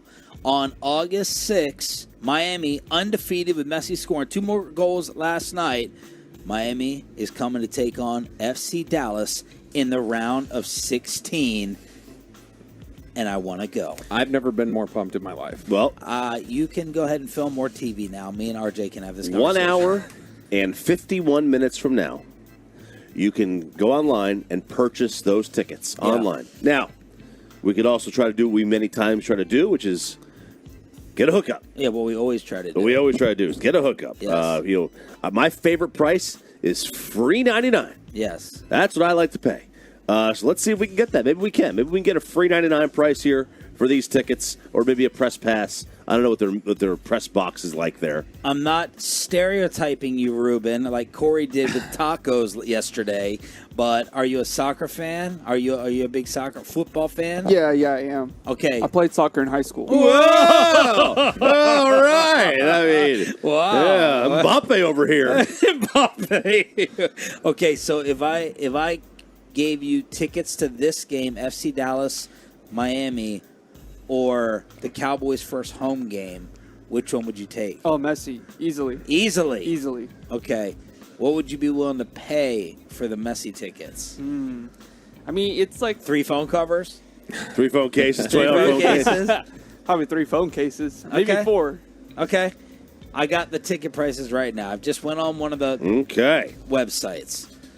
Did Ted Cruz get this fixed on KMC, getting rid of the extra seat fees and charges? I don't know who that is. Section 128, row 6, 2 seats. Sounds close. Sounds close. $540 each. Ooh, baby. Section 114, row 16, $630. So the cheapest I got right now is $540. Now we go to $630, $684, $720, $765, $810, and then we're getting into $1,000. We're getting to $1,000 a piece for Messi FC Dallas, and the tickets on sale at 11 a.m. So this is on FC Dallas's website or like StubHub or something? Yeah, it's like one of those seat websites. Okay, not on so- FC Dallas. All right, so yeah, because I mean, like, man, FC Dallas, you can't charge a team can't fee. charge a surcharge like that, a special game surcharge. I mean, I guess they do. The Rangers do, right? So what will the scalpers do? Will they go ahead and buy what they can off the FC Dallas site and then sell them like SeatGeek stuff? So I've got a buddy who is a ticket broker. Wow. And what he does is he sell buys tickets to Rubens High School games? basically. Is this the same guy you had paint Holland's house who does like 80 different jobs? No, different guy. Different guy. So this guy will buy season tickets to basically every college football program. Before the year, he buys season tickets, and then he sells them on his side. So he is paying the cheapest absolute face value price. Yeah. So when I need Tennessee tickets, if I go to a Tennessee game, I call him up, and so he's a buddy, so he'll just sell me the tickets at face value. But like $150 ticket for a big game, like Georgia, Alabama, he could sell for $500-$600 a piece. So that's probably what somebody would do with StubHub there. So I don't know if California time is throwing me off or whatever, but military time. So this Military game- time before noon. Yeah, so is like- just the time. Yes, but this cannot be 8 p.m. for this game. Because August 26th, it says Saturday 19:30. I know that is 7:30. 7:30. So this says 20.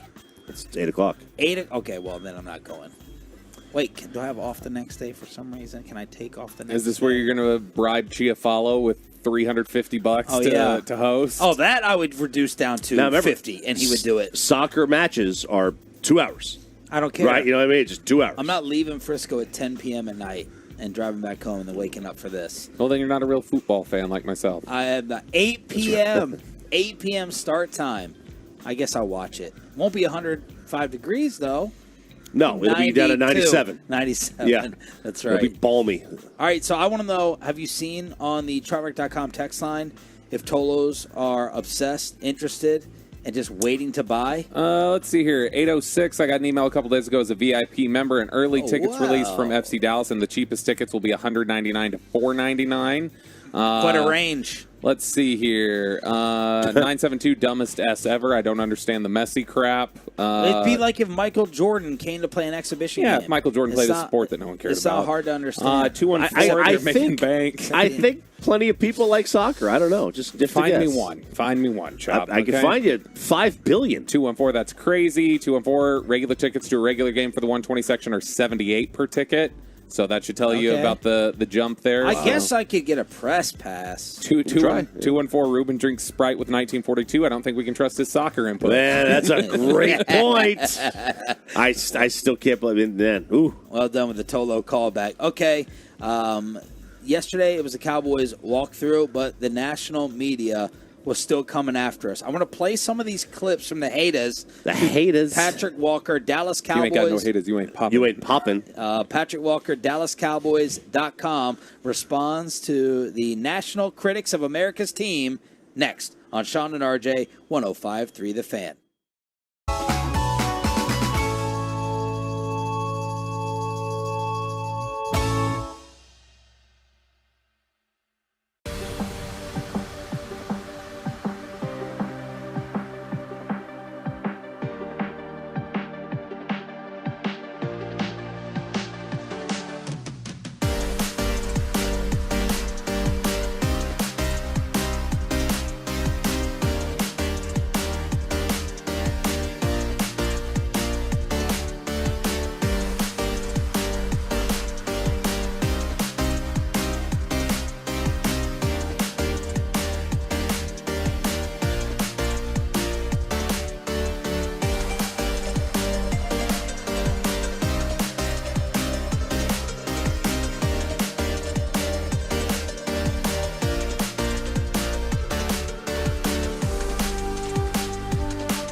and truck wrecks in DFW. If you or a loved one have been in an accident, contact the Frankels today at 214-333-3333 or go to truckwreck.com.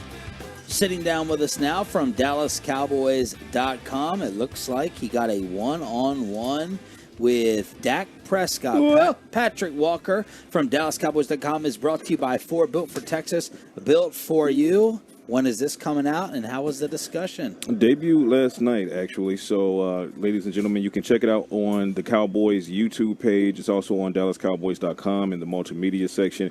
And I myself just tweeted a clip of it with the actual link to the full video. So go to @VoiceOfTheStar. So several ways you can get to it. But it was a fantastic conversation. I wanted to put Dak in a position where he had to kind of dig deep into his psyche and give the Cowboys fans an idea of things like what does he feel the biggest hurdle to the Cowboys getting the Super Bowl is, how do the Cowboys overcome that this season, what does he define as success for the Cowboys, is the Super Bowl a bust? So, I mean, we really got into some robust questions there yesterday.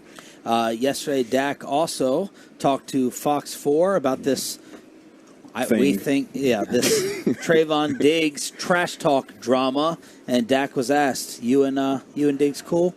Yeah, very healthy banter between two teammates. I'm just glad the things that I always say and the things I say maybe weren't on social media for the people that don't understand that to take and to run with. But that's a guy that I spend a lot of time with. We're always going back and forth. And when you're competing at a high level, when you're competing and you believe that your side's better than the other side, and that's mutual, and that's iron and sharpening iron. So words are words. That's definitely how we feel. That is a brother, much more than he is a teammate. So nobody gets upset about words being said, and as I said, when you compete at high level, you almost have to expect that. I would also like to play for you a clip from LaShawn McCoy. Fantastic NFL career, a lot of experience in the league. I feel like I should get paid extra for having to listen to that dude talk. Shady. Go for it, though. Shady on FS1. I think it's something there. I mean, I don't know. I played some football, so I'll just say this. Let me set the stage.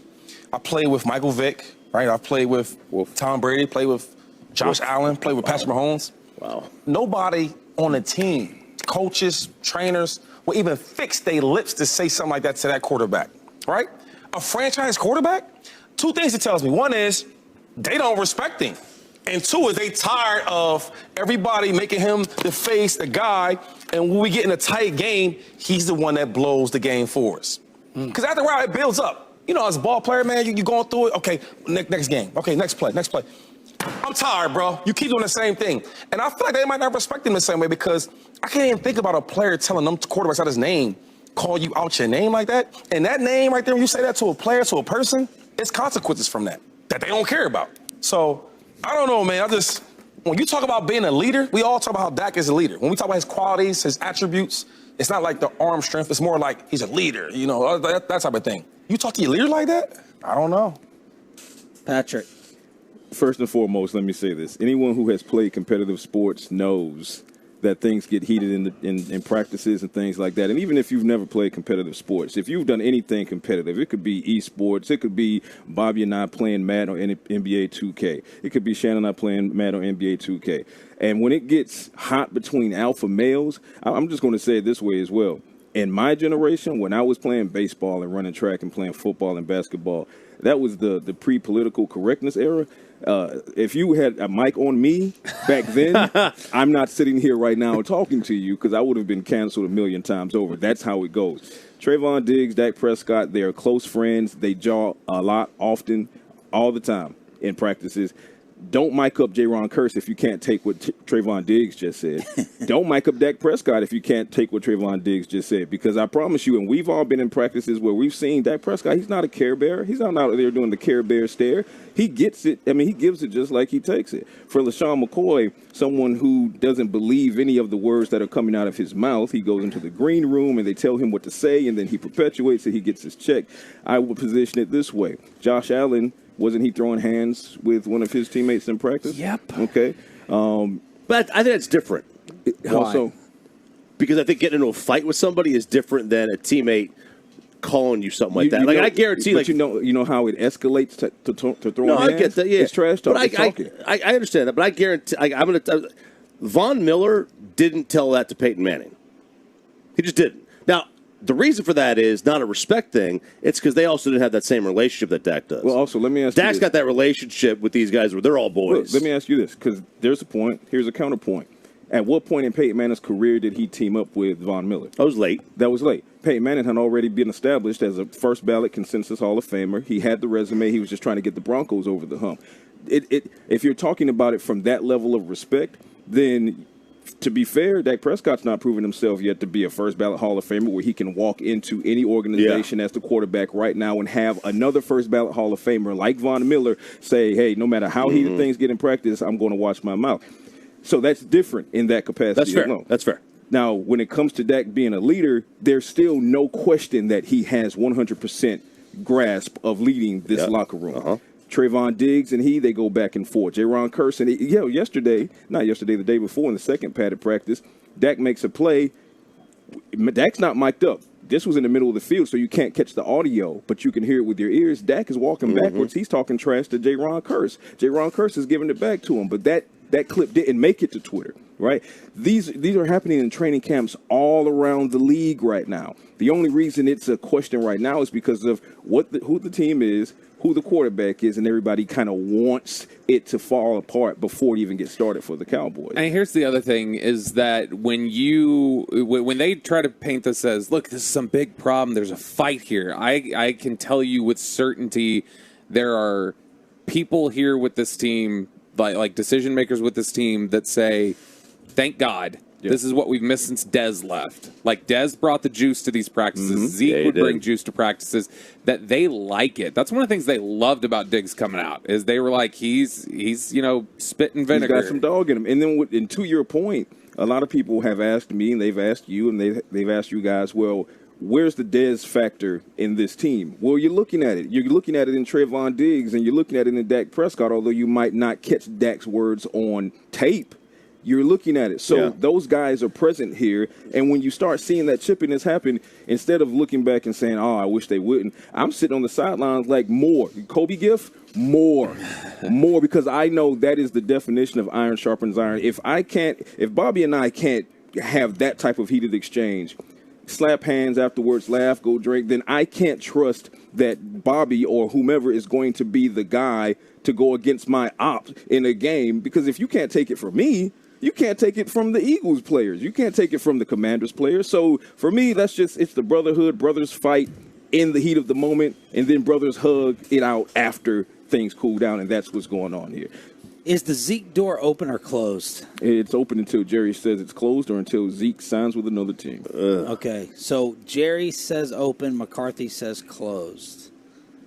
And then Jerry says open again. I thought Mike closed it, and then someone reopened it. Someone reopening it for hype, attention, or for real? Well, as long as Jerry keeps saying the door is not closed, then the door is not closed. Now, I would say that I love McCarthy's comments because McCarthy continues to double down on he wants to put the young running backs to the flame. This is about seeing what they can do. This is about it, Tony Pollard going into a prove-it year under the franchise tag. This is what it's about. And he said one hiccup is not going to knock them off the path, the hiccup being the recent news of the 2-game suspension on Ronald Jones. They're going to stick to this path as much as possible. Now, I will say the door is as closed as it can be, but Jerry has his foot in it, right? So it's not going to close completely until either Zeke signs with another team or Jerry closes that door. But I think that it's 99.9% closed because McCarthy is really pounding the table. Let's see what these young guys can do. Patrick Walker, DallasCowboys.com, every Tuesday and Thursday here on Sean and RJ. Are you believing Plaxico Burress? No. Who said yesterday that Dalvin Cook is going to the Cowboys or the Dolphins and the Jets are out? Why don't you believe it? I couldn't, speak intelligently on the potential of him going to Miami. But as we sit here and, I have these conversations and I'm looking at this team, Plaxico's shooting from the hip. I don't see, we just talked about Mike McCarthy wanting to test out these young guys. And I just don't see that that's the case, especially with them having to find a resolution for Zach Martin. Jerry Jones sitting here talking about you got to have money for Micah Parsons. You have a stable of running backs. Your head coach wants to see them improve themselves. Why would you interrupt that entire process to go drop, $5-6 million on the table for Dalvin Cook? Do you feel bad for Ronald Jones? I do. After having that conversation with him, obviously you want to get both sides of the story. So when the story first comes out, everyone just sees PED and they immediately think, oh, he's juicing. Right. But then you have the conversation with him. And then you really do start to feel bad with him. Like he said, his family suffers from heart conditions. This is the substance that got him the 2-game suspension was recently added. It's something that he's been taking over the course of his career. It's a heart stimulant, as Ronald Jones says. And he even asked the NFL during the appeal, he said, hey, let's retest. You can do a blood test this time. He said they waived all of that off and just said, hey, take the 2 games. And the appeal was denied. And so, I do feel bad. So when he says that players need more protections for things like that, I 100% agree. Why does the league take that such a hardline stance or something like that? Like, if this is an actual medical condition. Prescribed by a licensed physician. Yeah, I get it. Like, anybody can get a doctor to say anything, right? But, like, should the league not have their own doctor that would be able to test him out and say, this is a legit problem, let's go, he's okay to play? I think it should be on a case-by-case basis because if it's as Ronald Jones says in that he's been taking this medication his entire NFL career, that means he has documentation in an appeals process to say, hey, I've passed several tests up to this point in my career, and this is the first time I've got banged for this. Let's talk. Let's have this conversation, and it should be a dialogue. And medical issues, family medical issues, as opposed to just looking back at the guy and saying, "Hey, well, we got you this time. Enjoy your 2-game vacation." So, no pay, by the way. So, I do feel bad for Ronald Jones, and I think that the players in that capacity are kind of being left hung out to dry. So, yeah. Let's say Zach Martin is not bluffing and Zach Martin is not here for week 1 against the Giants. The starting right guard is? Well, first of all, I don't like the words that came out of your mouth just now. Starting right guard is Matt Farniok. If we're talking about it right now, Farniok was looked upon going into OTA's minicamp. They wanted him to take the next step forward and be that definitive swing interior lineman that could go between left and right guard. In the absence of Zach Martin, that's what you're seeing in practice. But as much as the development is coming along for Farniok, there are still instances where you simply see that he's not Zach Martin. That's not a knock to Matt Farniok. Nobody's Zach Martin. The closest equivalent would be Quentin Nelson, but Quentin Nelson isn't running out of onto that practice field for the Cowboys. Not yet. Depends what Irsay says. I'm going to sidestep that one because you're not wrong. You're not wrong. But we'll see how it goes with Zach Martin. But as it stands, the absence of Zach Martin thrusts Matt Farniok into the limelight. But with everything riding on this season, I think a resolution comes sooner than later because you got all these pieces lined up. You go and get Gilmore, Cooks. You're expecting this to be the year. Don't let this contractual situation with the best player on the team who protects your quarterback as well on an offensive line that has question marks, don't let that be the reason the train goes off the rails. What does a Dak-friendly offense mean to you? Sling it. Sling it. There are plenty of narratives when it comes to Dak Prescott. A lot of it is, he's a game manager or he can't make the deep pass, but stats and the science continually disprove it, and Bobby here does a fantastic job of putting those numbers out along with Damn myself. right, all of you. Damn right. He does. Just sit back in Cham's chair and quiet Bobby's down. got the science on that. So what I want to see is Dak Prescott back these teams up. That's going to inherently help the running backs because if you can't stack the box, then Tony Pollard gets to play more. Deuce Vaughn gets to have his fun in space. Ronald Jones, if he continues to, at least impress in camp, and when he comes back week 3, Malik Davis, Rico Dowdle. Rico is out there really, really impressing some people. So, I want to see him air it out. That's what you brought Brandon Cooks in for, right? You didn't bring Brandon Cooks in so you could do checkdowns.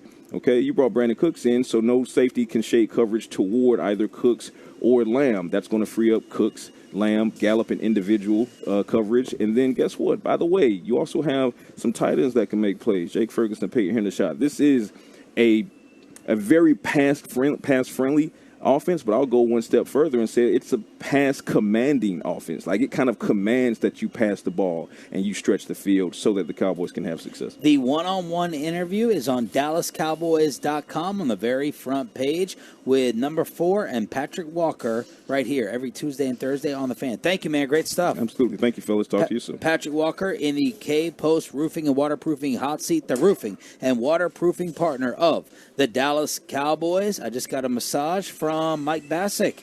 Let me thank him for it as we crosstalk with the KMC Masterpiece next. I'm Trisha Crick with BetQL.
And it's back to Sean and RJ right here on 105.3 The Fan segment here, brought to you by Classic Chevrolet. At Classic Chevrolet and Grapevine, they do everything with purpose. That's why they're offering you their best model year and savings on new Silverados. See them all at ClassicChevrolet.com today.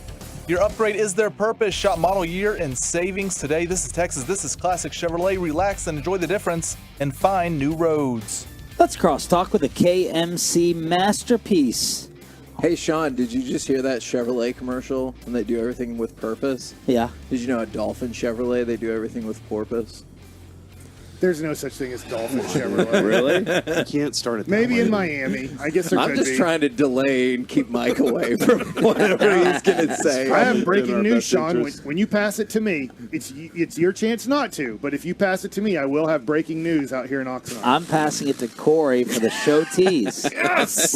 We do have a short show today, and so at noon today we will have Deuce Vaughn, who I think is the everybody's people's champion. Yeah, everybody's excited about Deuce Deuce Vaughn and is what he loose. can do, and we've seen some pretty good plays from him so far. I've seen some good stuff, but we'll get our chance to talk with him today. I'm going to ask him about when his teammate Rafe LaFrance got drafted 3rd overall over Paul Pierce. That's Jock Vaughn, Mike. And if he thought, wow, I can't believe Rafe, who is not as good as Paul Pierce, my teammate, if that was the right decision by the Denver Nuggets. Have you labeled today? What have you labeled today for the Ranger game? Oh, it's Thursday. But really, I'm stealing that from Kevin. I Okay. didn't know if that was a thing, but I think I heard it on MLB Network this morning, too. So I think it I is was a thing. first. But when he pitches on Friday, is it still Thursday, or is it only when he pitches on Thursday it's Thursday? Just for tomorrow. I think it's just for tomorrow. Just for Or today. Thursdays. Excuse me. How are you going to balance practice I don't know what day it with the game? It's a good question, Kevin. I have an excuse today. Is I have to balance taking my son to the airport. So Oh. that's what I have to balance. Okay. Corey? I got a Fubo TV on my phone, so I can just watch everything all at once. I'm really good at Do you stuff. think people in the crowd will be like, "Hey, what's the score of the Rangers game?" Probably so. Nice. Everybody's concerned about the Rangers That's and the true. Cowboys. That's why we That's have both true. of them right here on 105.3 The Fan. Are you ready for my breaking news, Sean? Oh, gosh. You ready? You ready?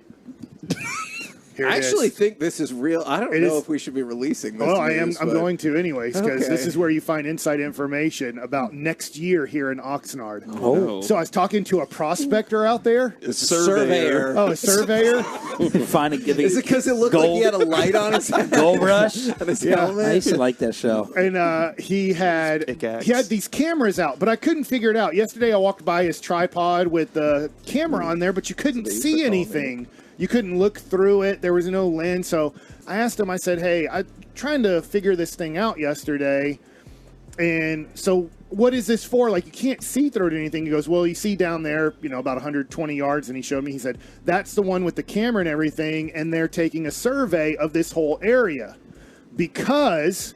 What did Mike McCarthy say to you guys about your loudness today? I was waking up the players, right? Okay, I didn't get to hear the interview. Like, did he say He acknowledged that, yeah, he it's was a deal? aware. So, I don't know this for sure, but I think if Mike McCarthy is the head coach next year, which I believe he will be, I think this team's going to have a very good record and make the playoffs. What are they surveying? They're surveying to move us, not just our station, but all. He called it the podcasters because that's kind of the term that I think a lot of people would use for. They're Who moving. called us the podcasters? The surveyor. Oh, Prospector. Because the prospector. so we are not going to be this close to the press conference. We will not be here next year. They're surveying the field and this area, and he's telling me all the cool 3D things that they can do with all these cameras and the distance between walls and stuff. So my understanding is, talking to him without even knowing, I was asking about the camera stuff, is he is pretty much saying they are moving. I was there, yeah. They are I moving can the confirm. podcasters from the tennis court. So that's real. Like, we will not be this close to the stuff next year. We're going to be somewhere where the bleachers are over there, or closer to where the people come into the complex. Are you disappointed he didn't reveal this information by being like, survey says? Yeah. And then pointing off in the distance? I'm like disappointed. Steve Harvey. I'm disappointed we didn't have this information yesterday, so that we could have also brought that up. Are you guys going to blame us for that? Yes. Well, let me 1,000%. ask you this. You're the now, only morning Sean, show that has fun Let me anymore. ask you this. There's no way Jerry Jones wants this. Jerry Jones cares about the media being as close as possible to the press conferences, to the players, that the players are coming to us right next to where they're coming off of the field, next to the workout room, next to where they're doing all their film studies, so that we're going to be about a good 100 yards away from this area. So for you guys, I mean, I think it is for you guys, because at 3:30 in the morning when you guys start broadcasting, there's no way players sleeping can hear you guys if you're a good 150 yards away from the hotel. Now, we asked what's the bigger issue, us in the morning or KMC during the pressers? And Tad, what's his last name? Carper. Tad Carper. The new, well done. The new PR guy, or second-year PR guy. He's like, oh, it's the morning show, bigger problem by far. But look, this doesn't affect me whatsoever. It makes life harder if it's true for the PR people. They got to walk all the players over. They got to walk all the coaches over, and we just have to deal with the residents there who sleep there, who are going to be hearing us earlier in the morning. It's a shorter walk for us in the morning. We got to figure out where to go to the bathroom. Those porta potties aren't as good as these porta potties, but if that's true, it doesn't bother me one bit. Yeah, there's only so much arm twisting though they can do with players. So if players go, I don't want to walk all the way over there, then they may not come out here in the morning. Fine. I'm cool with being back in DFW. They're going to drive them out there. They're going to drive them all the way. Knuckleballs. I have to wake up at 2:45. Have you gotten the knuckleballs treatment so far from Mike? Have you experienced this? I have no idea what it is. It's like claw and antlers. We're trying to figure out. Claw and antlers are. That was the 2010-2011 championship teams. Well, this team looks like they could be a division winner, maybe an American League championship team. They need to come up with something, and I came up with it for them. You knuckleballs it. We've had thumbs down from Frazier with New York. We've had the Bash Brothers. We've had body fives. This is something a little bit different here. You know, where you jump your body into each other. Yeah. Kevin, are you believing in Mike's media theory? That we're going away? Yeah. You were there. I heard was the actually conversation. there. I don't know where we'll be relocated, but he did say tennis courts. The tennis courts are going to be reconfigured. So that was a thing. You want to get some samosas today? Samosas? Yeah. Where are you going? I don't know. Our favorite Girl Scout cookies. Yeah. That's different. No, that's Samoas. Yeah, samosas. Yeah, some korma, some chicken korma. How do you know about or some that? vindaloo. Well done. Yeah, man. You're ruining my joke with your knowledge. As Ruben told us yesterday. You just assumed he'd be ignorant to all I know. this. Well, who else could name a lot of Indian food? Ruben said no. Corey came up to me and a samosa is not. It's like a little fried pocket. Are you thinking of a peas mimosa and all sorts of stuff? I figured a samosa was like a mimosa with like Sazerac instead of. I have no idea what Sazerac is. It's a Ruben told us Corey. Yeah, Corey asked me where the best tacos are around here. Yeah. So I was like, oh, maybe you'll ask me for the best Indian food. That's a good idea. Yeah, you probably know. But you impressed me with your knowledge. I So didn't jokes. think about that. Yeah, Oh, we were offensive. stereotype jokes. Do you like Indian food? Yeah. What's your favorite dish or meal? I don't know. I don't really have one in particular. The white people Indian food is like the butter chicken, the orange sauce. Do you like it? I don't know if I've really had You like spicy? Indian meal. I do, yeah. You like Thai food? Yes, a lot. You might like it. Like curry, I'm assuming curry is part of the mix. Yeah, I'm cool with chicken curry. I think the place we use is Mumtaz in Richardson. That's the place we always order from or go I like to. some Mumtaz. Yeah. I do think they're turning this area, too, into a party area. So now that there's this double-decker thing happening right where you can see the field, I do think that back here, what Jerry will do, like if he's... I guarantee you Jerry's not happy with this, but he's okay with it to be... Like if the coach really wants this and saying it's better for the players, because Jerry wants the media this close to the action. Yeah, but if it's because of a party area, it makes perfect sense because when I first started coming here, like, I don't know, 18 years ago or whatever. Damn, you're old. There was nothing on these tennis courts except a table here. Our table was against the fence. No tent. Okay. No tent, open air. Right against the fence. And like the other radio station was like right across the fence. And that was it. You had great views. There was nobody in those little pits in front. There was nothing like that. It was all just along the side. There was no bleachers over here. Nothing. That's what Mike said when we were coming in. He was like, "I'd like to go to Jacksonville and see how rinky-dink theirs Like, is would or we be- everywhere yeah. else." Would we be walking in with Trevor Lawrence as you guys are like walking into the complex? Would he just be parking his car in the parking lot too? Like I'm walking in with you guys. You would be walking in a hazmat suit because Jacksonville is that disgusting. These other shows, though, are going to be ticked off at us. Yeah. Awesome. They will be very, very upset and mad with us. I like it. But look, I'm surprised it took this long. We did adjust like the last 3 days. Yeah, we did, We for had sure. been quieter. We're trying to watch this, but I'm not gonna whisper. Now, Like, if Mike that's their McCarthy problem. is fired, which Bobby, you want that? Is that? I mean, I want them to win. So, by the way, your standard for Sam McCarthy's back, if they make the playoffs and lose in the second round to San Francisco again, yeah, he's still back. You I think? think people have this thing about Jerry that Yeah. he's George Steinbrenner. He's Right. not George No. Steinbrenner. He fired a coach in the middle of the season. Like He's when more people like are Al. like, is Mike He's on McCarthy going to get Seinfeld. fired if they get off to a slow start? Yeah, if they get off to a 1-7 start like Wade Phillips does, and you totally quit on the 8th game of the year, he will get fired in the middle of Yeah. the season. But they would have to be 1-7, and the team just totally quit in the middle of the season on the coach. That's what happened with Wade. They quit. There is one pivot point at the year. If it's fine by this point, he'll be back. If it's not, and that's if the back-to-back games, if they get embarrassed on prime time against San Francisco on the road, who they've lost 2 years in a row to, and they make radical changes when they lose them, and then they were to get embarrassed on prime time the following week by Kellen Moore and the Chargers, that might do Does something. Dan Quinn being here as the promoted replacement change your mind at all? It doesn't for me. I'm just going off of Jerry's history, and maybe Corey, you've been part of this history too. Is like Chan Gailey. I don't think Jerry had a big problem with Chan Gailey. The problem with Chan Gailey was the players hated him, including Emmitt Smith and Troy Aikman. So when Emmitt and Troy were like, "We hate this guy. This is a miserable offense. We don't want to be a part of this. We don't like his leadership. I don't like that Chris Warren is getting some of my carries." Chris Warren. And so it was just like, all right, I have to move on. If my two superstar guys hate this guy this much, I will move on and I'll go back to a guy in Dave Campo who was here during the Jimmy Johnson era. Will it make you happy if I get a Jimmy Johnson guy here, but he's nothing like Jimmy Johnson?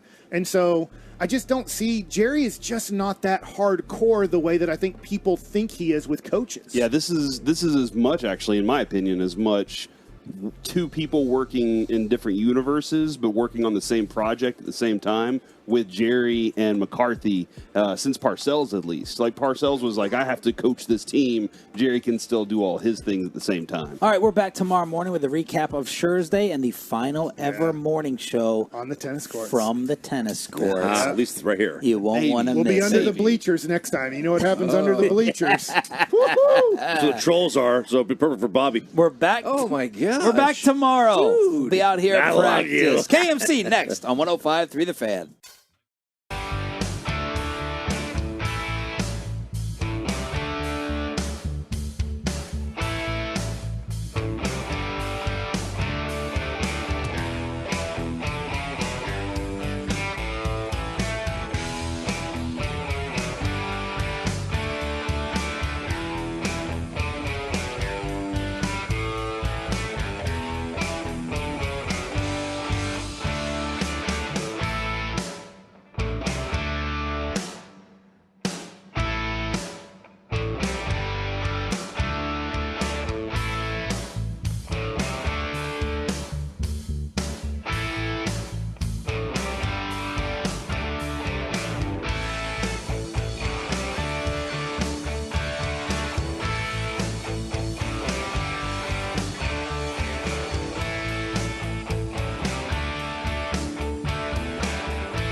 Fan Studios, secured by DFWsecurity.com.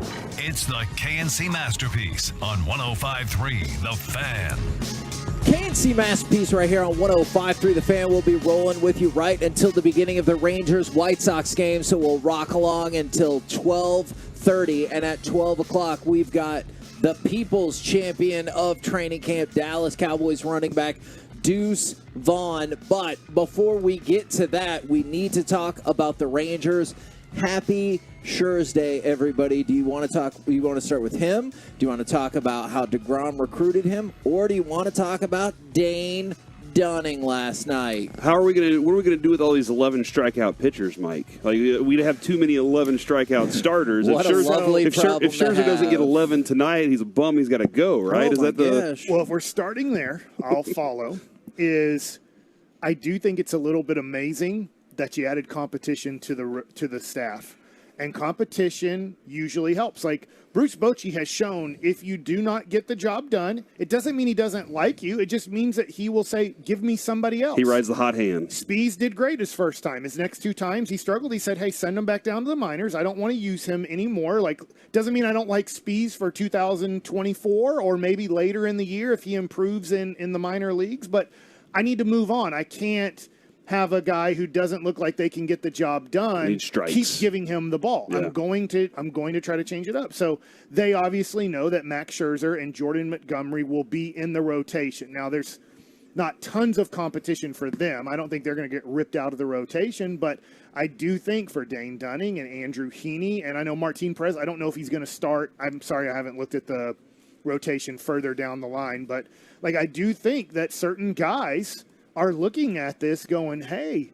I better show out a little bit better than what I've been showing because I could possibly go to the bullpen. And no matter what anybody says, we will lie to the media just like coaches lie to the media. If I get put into the bullpen, I'm going to say, guys, I'm ready to go down there. I just want to be on a winning team. I'm ready to help a winning team. Guess what? 99% of us are like, MFer, without me accidentally cussing on the air. I appreciate that. Is like, I want to be a starter. We all want to be starters rather than relievers, unless we're later in our career and we really know we can't start. But if you're one of the 5 guys that's been in the rotation for the majority of the year, you want to be a starter. You don't want to be a reliever. You'll go down and help, but that's a demotion.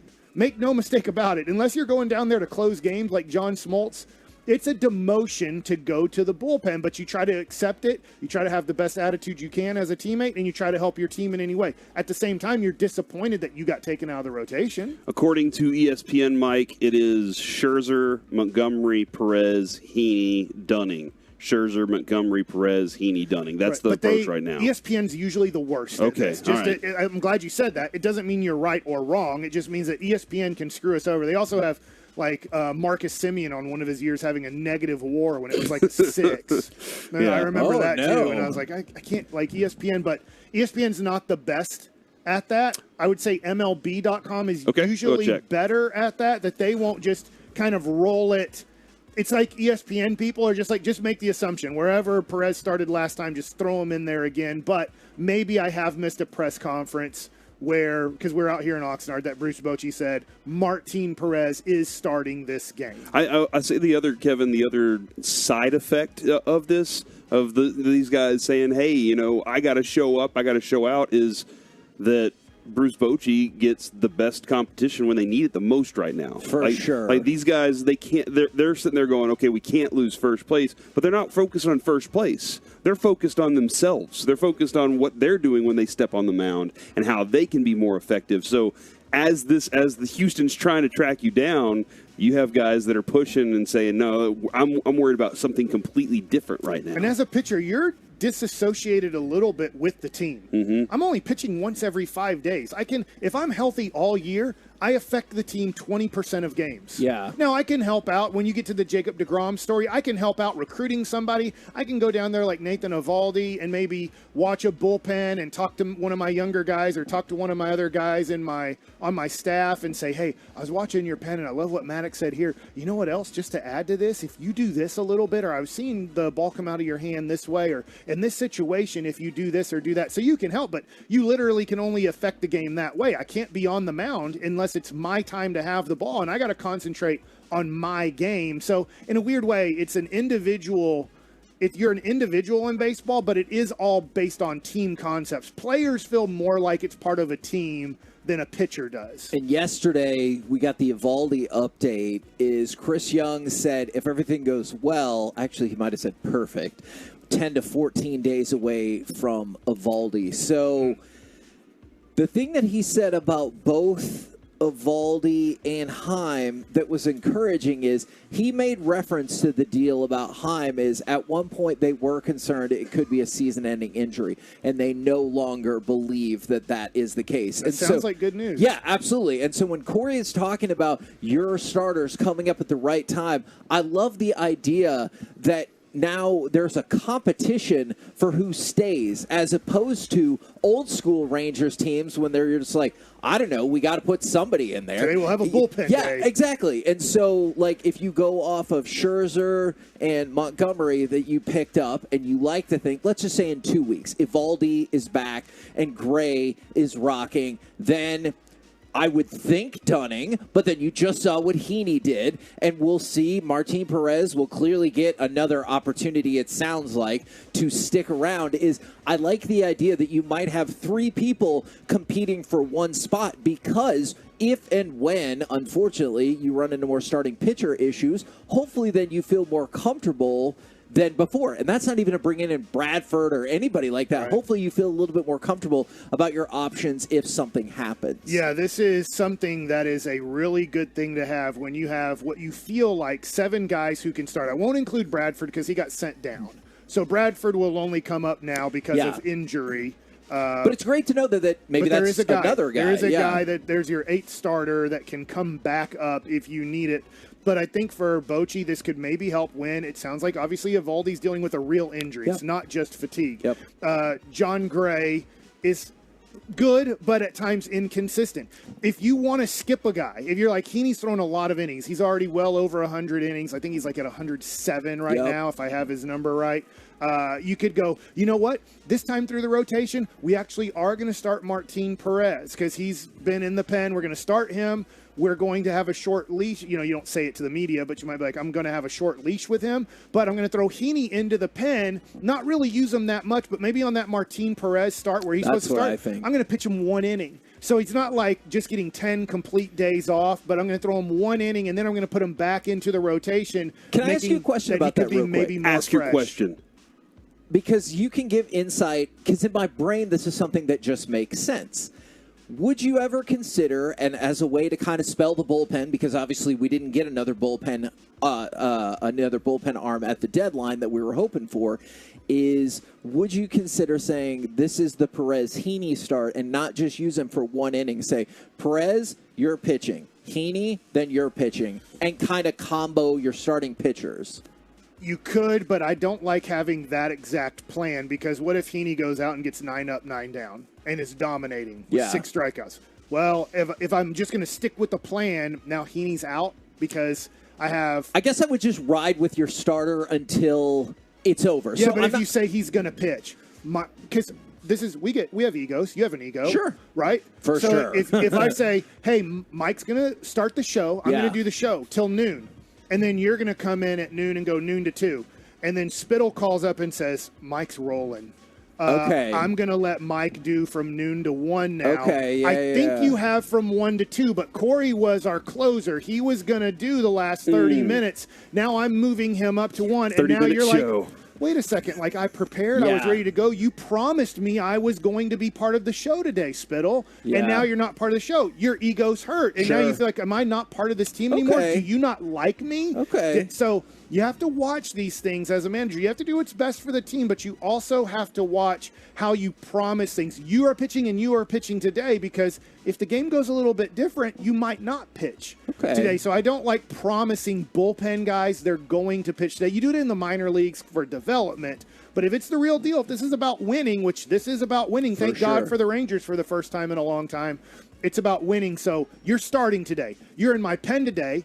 I might use you. I want you to be prepared to be used, but I can't promise you you're going to pitch today. Yeah, bullpen is like like emergency time. Like everybody be ready. It's the guy off the bench, right? It's Brandon Bass. Just be ready when I call on you, Brandon Bass. Yeah. Was it Brandon Bass or who was the Anthony No, I'm Bass. talking about Brandon the Bass basketball. Brandon Remember Bass, he was the guy that him and JJ Bray had a nice pick and roll thing going. Every time they called on him, he's like, all right, I'm ready. But he wasn't a great player. He was just ready to go whenever it was time. And that's bullpen, baby. I don't know the Jacob deGrom, Max Scherzer story, so hit me with it. Yeah, and Scherzer. Oh, yeah, no, this is good. This is good, actually. Yeah, I was going to say, don't worry. I like this story. It's not a bad story. During the presser, one of the things that we remember on Saturday when we were doing the roundtables and everything like that, hey, the Scherzer's deal is done. Hey, but we got to wait and see if he waives his no trade clause and everything like that. One of the people that that Max Scherzer reached out to was Jacob deGrom. And it's interesting because I thought about something that Corey said after we left the facility on Saturday. Is he said, but how cool is it that Max Scherzer had the option to shut it down, and he's like, no, I choose Texas. Yeah, that didn't happen. No, that doesn't happen, Mike. We don't get a guy. Even Cliff Lee, who got to the World Series here, didn't choose us after being here. You Darvish had to come here. Like all the things that we do. It's like, man, we finally were the belle of the ball for the first time. Somebody finally said yes to us when they had the option not to. But do you want to finish the rest of that, Kevin? And so Scherzer said, knowing deGrom well made it easy to put trust in his words, as opposed to, I'm not saying like a human being shouldn't trust Chris Young, but it's probably tough, right? Because everyone's giving you their sell. Yeah. It's like, hey, you got to come here. I always think that. Yeah, what general manager going to be like? I know I've traded for you, but yeah, man, is this it's asshole? yeah, exactly.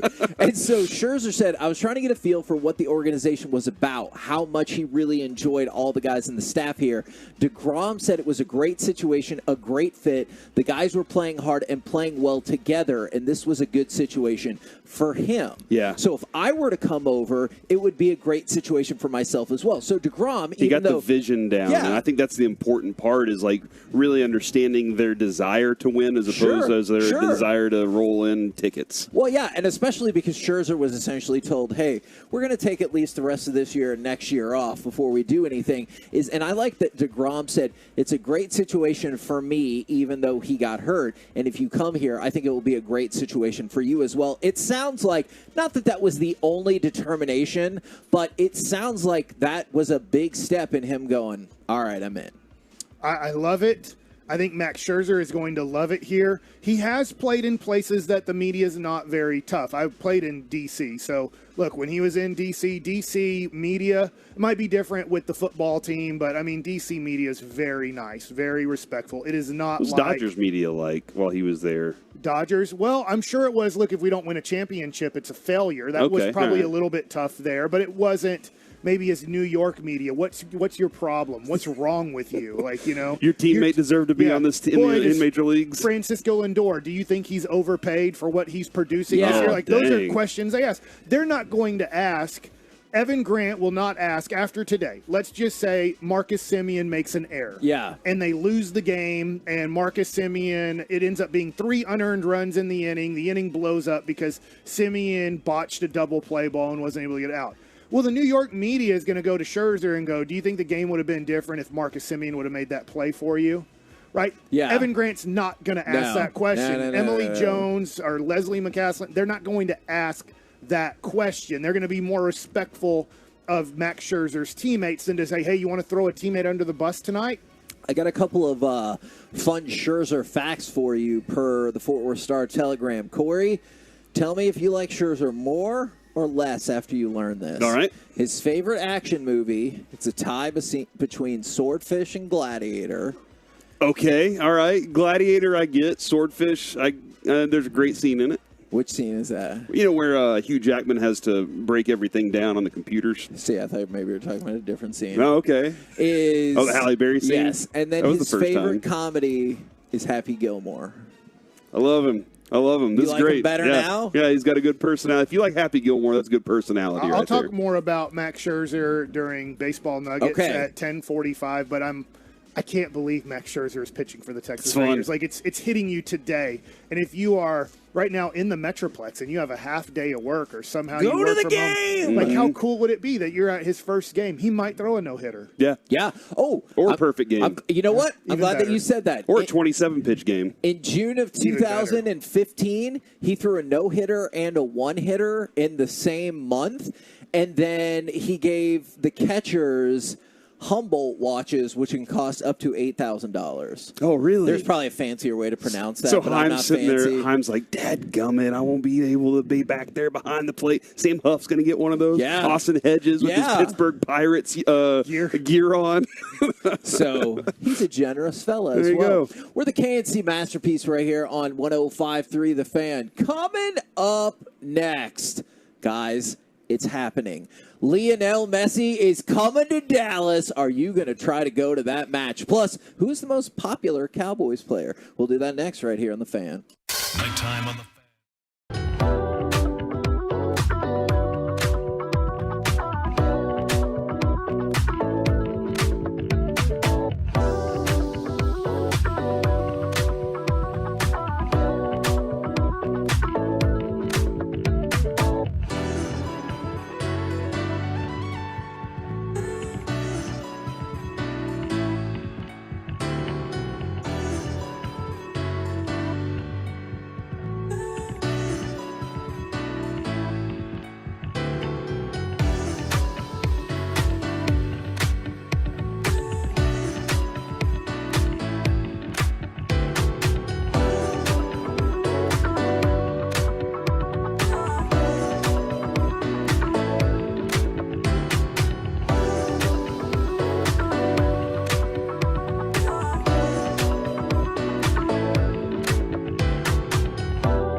State-of-the-art weight loss and the personal injury lawyers Frankel and Frankel.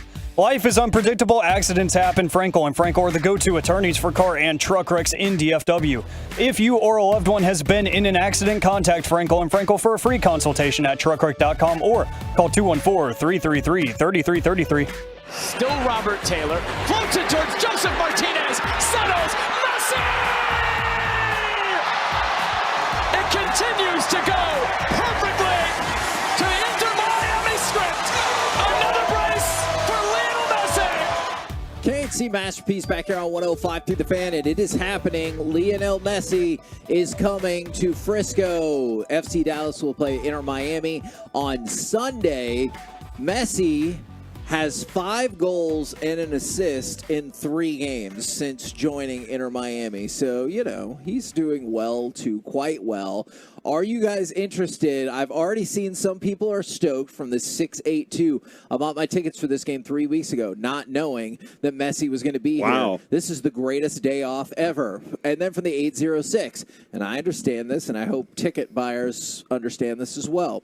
I got an email a couple days ago as a VIP member. An early tickets release from FC Dallas are usually $40 to $100. This time they're $200 to $500. So they've increased the tickets 5 times the normal face value, and that's just for the face value. Yes, I get it from your point of view. If you are an FC Dallas season ticket holder, that you would like it to be the same price as all the other games. But they also know that if you were to get a standing room only or wherever the worst seat is, just driving by there, I've never been inside the stadium. There's really not I don't bad think there's a seats. bad No. seat. But the worst seat is $200 for this game. They know that if you bought that ticket for $40, you're getting $500 on the open market for that ticket. So if they're like, look, these are going to sell on the open market for $500 to get into the building, we might as well put it up to $200. Hey, if you want to go, $200, $400 plus your taxes and fees isn't that bad of a deal to go see the greatest soccer player of all time. Yeah, I just think if Michael Jordan only came to Dallas one time in his whole career, or LeBron James, or whoever you think the greatest of whatever sport is, they're only going to come here one time. It's near the end of their career, so you know it will probably never happen again. Maybe Messi comes to Dallas one other time in his career, but this is it. This is your one time in your life that in your city that you can see the greatest of the sport play. You're going to probably pay a premium. If I'm a soccer fan, which I'm not, it doesn't mean I don't like soccer sucks. Because you're a hockey guy now. That's true. Yeah. I'm a hockey I'm a Mike. robo guy. Yeah, the other day we were in the car talking about something different. He goes, "Oh yeah, isn't that Jason Robertson?" We were like, "Hold on." I was talking about the reliever. Did you just say the hockey player? Yeah, and Mike's a hockey guy. Spittle's sending him subtle information on contracts and stuff he's learning. I understand charging $200. I understand that if you do get tickets today and you don't even care about soccer, you know that you can sell 2 tickets for $1,000 that you paid $450 for. I totally get it, because if this is your one chance ever to see Messi, and you're not going to travel overseas and you're not going to travel to Miami and all those things, I totally get it, man. I would pay $1,000 to go see Michael Jordan play one basketball game if this was the one basketball game he was going to play. Yeah, this is the most significant athlete to be on DFW soil, I think, since Ronaldo was here with. Was it Real Madrid played a friendly or something here in 12? Maybe. So I think that's. I'm not disputing that information. And that's so. And Kevin, we talk about Instagram followers and the amount. He has the most. He has the most people. Everybody follows him. So it is significant. I went and looked at Jake Paul. Holy crap! What's that? He has 481 million Instagram followers. Yeah, that's a lot. And I think Taylor Swift has 300. So that lets you know alone. In your face. Yeah. The Nate Diaz Jake Paul fight is Saturday. Yep. And I was looking at tickets, and I was like, oh, man, that's a lot of money for some of those tickets, too. So I will be pay-per-viewing for my kid because he wants to watch the fight. This will be my first pay-per-view, actually, Kevin, that I paid for at my house to watch. And then on top, so that's staying at home. And then I have a very important tea party on Sunday. So that's the most important thing. That is the most important thing in my life right now is the tea party that Lucy wants to have with her friends, and I may be invited, to have some strawberry tea. Are you going to throw the pinky in the air? if she says pinky's up, I have to. You know, there's no other option, but you got to do whatever Lucy says. So. And then somebody did ask this. This is actually a good question. Why would this be the one game Miami will play Dallas more? Here's the thing about the way that MLS stacks their schedule is it's not necessarily going to play out the way some people seem to think it will. Now, FC Dallas just played Inter Miami this year. I know it was in Miami. I was going to say that's how you enter Miami. Yeah, I was going to say it was in Inter Miami, and I realized, well, that's not the right way to say that.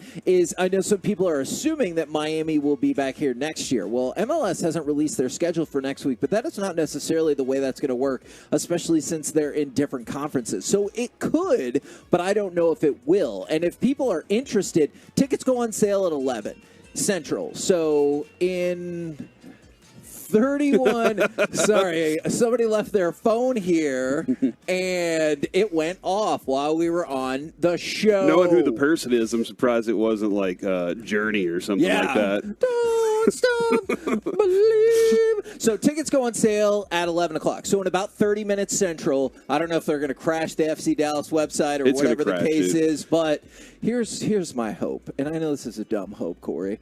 I hope all the people who get the tickets are people who are going to go to the game, who want to go to the game, and not just people who are like, hey, I can flip these tickets. Sorry, that's not going to happen. Most people are going to figure out. They're like, hey, this can pay for my season tickets next year and stuff like that. Well, I can at least live with that because you're like, so I can pay for my other. Yeah. I'm saying people who like don't give a crap about FC Dallas, but they're like, I could swoop in and make some money off of it. I hope that's not the case. If it's so you can finance next year's season tickets for FC Dallas, I get or it. a summer getaway, something like that. Yeah. From the 817. And Mike, I think, did a really good job of this. Please explain why soccer players are more revered than anyone else when they come to town. It doesn't make sense. Here's why. There are a lot of soccer fans in the world, and we don't get to see those guys in person as frequently. Yeah. So for this person that's asking, play in the United States. And Mike said it right too. When Michael Jordan went overseas for the Olympics, it was a madhouse. Everywhere he went, they knew where he was all the time.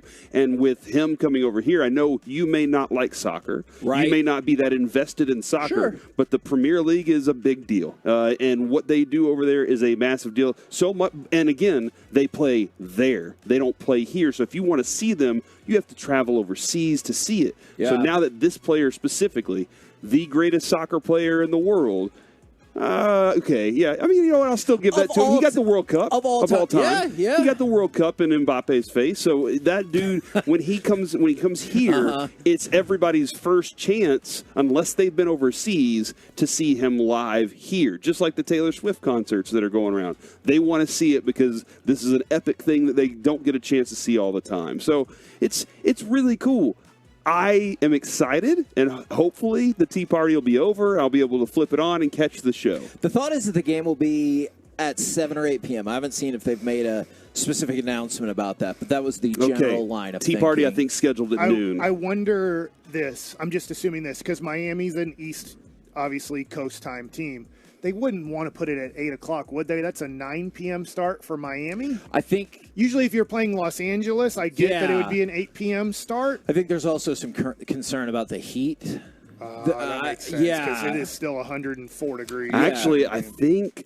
Oh, it's Monday. Monday, it's supposed to dip down to like 90, high 94. Hell yeah! So. And I know it's weird. If you just came and visited and you're like, oh, 94, whoopee, and then you're like, you don't know. There's a difference between 99 and 100. Yeah, like when you drop from 102 to 94, you'd be shocked how you're not going to walk out and say, what a delightful morning this is. But it could be a lot worse. I was telling Ruben, when we get home, when we get off the plane from L.A. back to Dallas, it hits you in the face. The heat is very like, hey, we're back. I remember the last time we came home, it was amazing. My allergies immediately start back up. I can't even remember what Dallas is like. I feel like I know, Mike. I know. It's been like 3 months since we've been out here, right? There was an audible groan on the plane when they were like, welcome to Dallas-Fort Worth. The temperature is 99. Oh. And you just, everybody on the plane goes, oh. And you were thinking, awesome. Yeah, it could have been worse. All right, I wanted to run through this with you real quick, NFLPA put out their top 50 player sales list. Like jersey sales? For jerseys and everything like that, yeah. I didn't know they were selling players. No. I don't have any of that information. I feel like that would be terrible. So I just want to see if y'all can get, let's just say, top 5, top 10. How many of those you can give me? Jersey sales. I'm wondering this, Corey, because I haven't looked at this at all. Okay. Do you think, because San Francisco is such a popular team, Brock Purdy all of a sudden has jumped way up there? I don't think so. No, I don't. I mean, I think you're going to get the Mahomes still involved in the conversation. Yeah, Mahomes will be up there, I think. We'll guess Mahomes first. Yeah, we'll go with Mahomes first. Mahomes is number one. In your face, we knew it. I mean, I got a new T-Law jersey from my buddy Derek Holland, but I don't think T-Law, Jacksonville just does not have a national following at all. So, national following, super-duper rookie. Do you think Micah's in there? Do you think Micah sells better than Dak? Dak and CeeDee Lamb? Yeah. It's funny, I asked my kids if they want a jersey from here. And I was like, do you want Dak? Because I know that we have Micah and we have CeeDee Lamb jerseys. And they both said no. Oh, really? Okay, interesting. Then one of my sons said he wanted Emmitt Smith.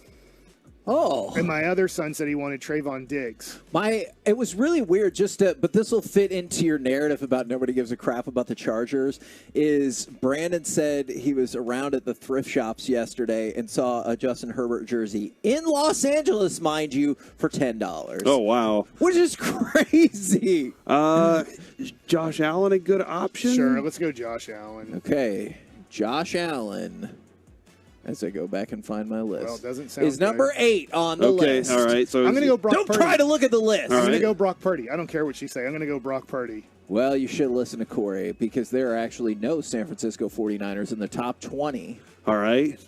I'm going to go Jerry Rice. Jerry Rice, Mike, no. These are active current players. It doesn't make sense that Jerry Rice isn't more beloved, though, like considering how great he was. Just remember, we're at Dallas Cowboys training camp. Sure, Micah Parsons. Really go. hammer that home. Micah Parsons is number 4 on the list. Are we still at Dallas Cowboys training camp, Dallas Kevin? Cowboys are I was very looking popular. at DallasCowboys.com. Those Zeke Elliott jerseys are 50% off right now. No, Dak. Dak is 9. Okay, hold on. Is CeeDee Lamb in the top 10? Or excuse me, I'm going to flip that. Dak is 7, CeeDee Lamb is 9. There we go. There is no team that has 3 players in the top 20, but the Cowboys have 3 in the top 10. There's no other Popularity, team baby. that has 3 in the top 20. Probably Justin Fields. He's the greatest quarterback to never do That's anything. interesting. You might be right. Justin Fields is not on there. So it goes like this. Burrow? Burrow's 3rd. Okay. Patrick Mahomes, Aaron Rodgers, Oh. Joe Burrow, Micah Parsons, and Travis Kelce. That's your top 5. Then Jalen Hurts, Dak Prescott, Josh Allen, CeeDee Lamb, and TJ Watt. Now, the interesting thing about this to me is there's only 2 teams that have multiple players in the top 10. It's the Kansas City Chiefs, who, won the Super Bowl and have the pretty much universally accepted best player in football, and the Dallas Cowboys. So whenever people Who are could like, win the next Super Bowl? I guess anything is possible. That is true. They could. They could. Anybody right now, everybody can. Sure. Except the Cardinals. Yeah, hold on. You don't think the Cardinals? I will There's throw. plenty of teams. There's a dozen teams going into this season that they know they ain't winning doodly fart. Yeah. I do wonder that. I do wonder how many GMs are looking at their season. They're going, yeah, we just got to get through it, and next year get a draft, and next year's more important. We're the KNC masterpiece right here. Ooh, that was an interesting guess. Somebody said DeMar Hamlin. Sorry, I don't. Oh, that see, is an interesting I don't guess. see him I in just the don't top think 20. if Brock Purdy's not in the top 20, I don't think they're making Brock Purdy jerseys. Yeah, you might be right. You might be right because there's no 49ers player in the top 20, which I have to admit I was surprised about as well. Coming up next, how about we get that baseball nuggets with Mike Bassick? Are you kidding me, Corey Seager? Next. RJ Choppy here for my good friends over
At Classic Chevrolet, they do everything with purpose. That's why they're offering you their best model year-end savings on new Silverados. See them all at ClassicChevrolet.com.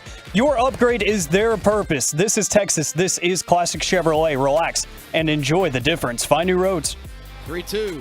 One out. Pitch. Tavares swings, and that one is driven to right center. Springer back. Bullpen shot. Out of here. Two-run home run for Leody Tavares, and the Rangers lead 10-7. KNC Masterpiece back here on 105 through the Fan, and it's time for Baseball Nuggets with Mike Bashak. Well, I'm going to start this off with Corey Seager and then finish it up with Max Scherzer pitching today. Very excited about that. I was excited to hear the news. I'm going to tell you, since we're out in Oxnard, I wasn't even searching for this information. I had no clue that Corey Seager could have been activated for yesterday's game. I'd heard, hey, he's taking off the splint. He's going to start practicing swinging on Monday/Tuesday. And then Wednesday afternoon, I'm looking on Twitter, and they're like, yeah, Corey Seager activated. He's going to be in the starting lineup. I'm like, son of a gun. Like, did he even practice swinging? I get like he doesn't want to go down to Frisco, but I'm like, how much did he even practice swinging a bat? The day before, I saw he took some batting practice. So he had 1 day of batting practice. Well, he was probably terrible in this game then. Like, did he even do anything good at the very beginning? 1-0 pitch. He hits a 2-run home run. What? And then his next at bat, I was watching on MLB Network. They have a cool deal, like it's channel 127 at our hotel, but like they'll have 4 games going on at one time. So you're not getting the audio of all the games, but then he comes up a second time and hits a ball in the left center gap for another RBI. That was a single in that case. And I'm just like, I think he might be, now we haven't had him long enough, so it's not fair. He might be better at coming off the injured list than Adrian Beltre was. And Adrian Beltre didn't go down to rehab. I know there was a funny story I was told that they thought that they would play a joke on Beltre. And Beltre knew it was a joke off the bat. He was hurt, and he got hurt quite a bit later in his career with the Texas Rangers. And they said, hey, we want you to go down to Frisco. They just wanted to see, like goofing off with him. They knew what his answer would be, and they were kind of just telling Adrian Beltre, hey, we want you to go down to Frisco and get in some at-bats. And he looked at the coaching staff and was like, that ain't happening. I don't do that. He also kind of, from what I understand, he also smiled, like, I don't need rehab, and I'm not doing rehab at this point in my career. I'm ready to face major leaguers, and they just wanted to see what his reaction would be. So, kind of trying to play a joke on him. It didn't go over as well as like seeing like what he would do, because he was pretty much like, guys, you already know that's not happening. Yeah. And like Adrian Beltre didn't need to go down the minor leagues. He did not need, I don't know how much he even needed spring training, to be honest, late in his career. And he liked being there, though. For Corey Seager, when guys have 5 days off, you'll hear bench players complain and go, man, do you know how tough it is to not play Monday, Tuesday, Wednesday, Thursday, and then be in the lineup on Friday? Like, it is tough. Baseball is a game of you want daily at bats. If you want to be in a rhythm, like, hey, having a day off here and there, it can help out when you're in a little bit of a rut. Now, like Marcus Semien, he wants to play all 162 all the time, and totally get that. But some guys are like, hey, sometimes I do need a day off to just reset, to have a day where I'm just going to practice a little bit, or a day where I'm just not going to swing the bat at all. But for Corey Seager yesterday, to really not even have any practice for, I think it was the 19th, I think he got hurt. Yeah, Dodgers series. If I have my day right. So, I mean, to have about 13 to 14 days where you don't even do baseball activities, and then have 1 day where you do baseball activities, and then the next day, like, all right, put me in the lineup, and you go deep on your first at-bat, and then your next at-bat, you have a RBI situation, and you come through there. It is just amazing what Corey Seager was able to do, coming off the injured list 2 times now this year. It's ready baseball, Mike, and he's ready all the time. Well, I'll tell you what. I was just looking. Here's the deal. I rarely look at Baseball Savant for position players. I usually use it for pitchers. And I'll go to Max Scherzer here in just a second. But this year in 2023, he is batting .328 off of fastballs. He is batting .395 off of breaking balls and .340 overall on off-speed pitches. Just to give you what he's up from last year, .254 on fastballs, .232 on breaking balls, and .241 on off-speed pitches, which will then put in your split fingers and your change-ups into the mix there. So he's raised his batting average 99 points on off-speed overall. He's raised his batting average on breaking balls 163 points, and he's raised his batting average on fastballs. This is where he's struggling the most. He's only raised his batting average 70-plus points on fastballs. What a bum. So 328, 395, 340 is what he's hitting this year on all different pitches. Is freaking amazing. Now, let me get you to the Max Scherzer start. I'm really excited about this. I feel like I gave a lot of this information on Saturday and Monday, but I figured since today is Scherz Day, I would share the information on what you could see from Max Scherzer today. Can I give you an additional bit of information? Do you know that he has multiple videos of himself on Twitter interacting and swimming with sharks? He loves to do deep dives with sharks. Great. But nothing can go wrong around sharks, bro. Just punch him in Luckily, the, we're not punch him in next the to nose. an ocean. He Punch can him go in the to nose. Joe Pool Lake, or he can go to, what's the one that's... Joe Pool Lake. Sandy Lake. Yeah, wherever. White Rock. White Rock Lake. Ray The one- Hubbard. Is that the one that's the big bridge that can get all messed up if there's a wreck? Ray Hubbard, that's Yeah. Ray Hubbard. White Yes. Rock's in Dallas. Yeah, Oh, my but gosh. If Lake- you have to go to or get out of Rockwall and there's a problem, good Lake luck. levels are low, so I don't know how much you can do right now, but I need him to stay out of our lakes and not try to go swimming with Is the the fish. concern that there's sharks in No, Ray but Hubbard? there could be stuff, right? Okay, I mean, sure. There's branches. It's probably like a I see bulldozer and trees. some barbed wire. Yeah. That's true. I think it's a man-made That lake, and I is think it true. rained. He and doesn't they, know like, our they're- area well enough. If we have a little bit of flooding, he's going to jump into the Trinity and see how that goes. Don't That's do not that. A good, That's a not terrible a good decision. idea. Man, Yeah. if you get the chance, there's this deep dive documentary on Netflix. It's crazy. Okay, so Oh, go ahead. I just wanted to. I know this is different, Mike, and I don't know if you have this for anything else, but I did see that Wyatt Langford in his first A-ball It's game, high A, I believe. first at bat, hit a triple, Mike. I mean, he went 0 for 3 after that and struck out twice, but on his first at bat, he hit a triple. So maybe one day here soon. That'll be fun. I fooled Kevin yesterday. You seriously did. I was like, what the hell is happening So- to A-ball? All right, so Max Scherzer, just a reminder here, if you didn't hear on Saturday or Monday, some of the inside numbers on why is Max Scherzer not as good this year as last year. Well, last year, Baseball Savant, this comes from their website, 212 batting average against on his fastball. This year, 271.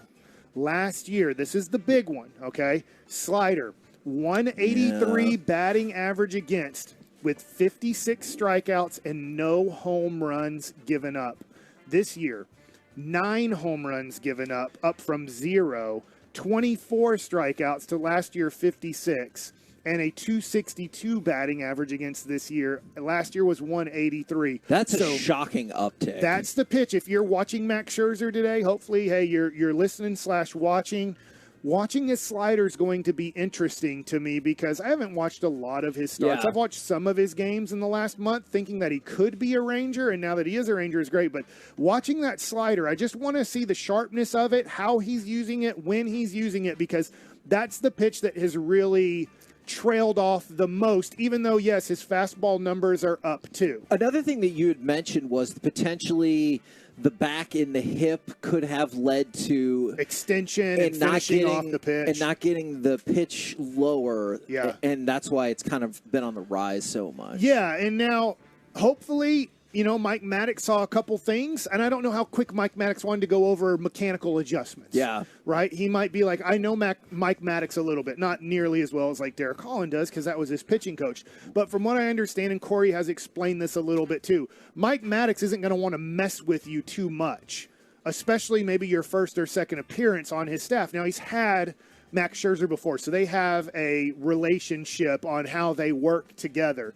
But I do think he's handing Max the ball and say, go get him. Mm-hmm. And he's giving him a game plan. He's saying, hey, against Luis Robert, against Eloy Jimenez, we're doing this or doing that. But for the most part, he's going to be like, you go be Max Scherzer. And then off of this start, his next bullpen, I'm sure that Mike Maddox will say, hey, if we do a little bit of this, if we release the ball a little bit more out in front of our face, maybe we get a little bit sharper break. Hey, maybe your front side's leaking out a little bit, and if we close that off, we can have that be a little bit better pitch and finish it off a little bit better. Hey, how's your back? How's your hip? Because I feel like your extension is off just a hair. So for Max Scherzer, too, the last thing I will add here is we do need to watch if the lineup turns over a third time. The Rangers starting pitching staff, Heaney and Dunning, have been amazing against the Chicago White Sox so far in these two games. I do believe the White Sox have kind of quit on themselves this year, too. Good.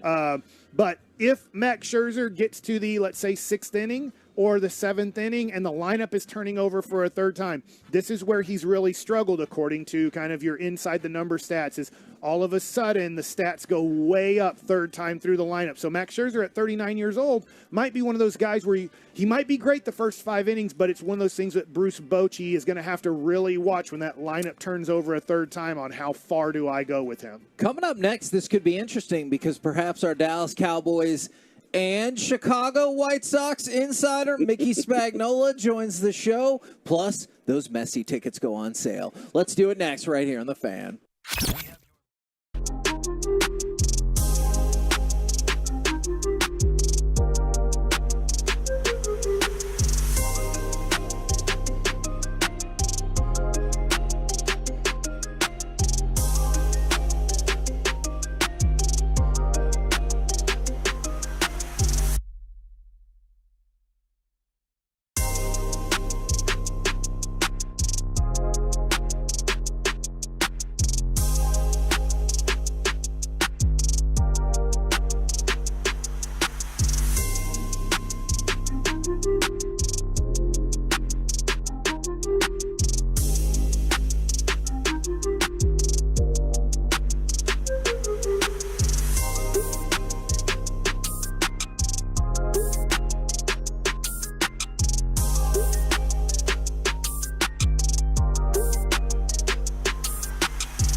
SecuredySports.com.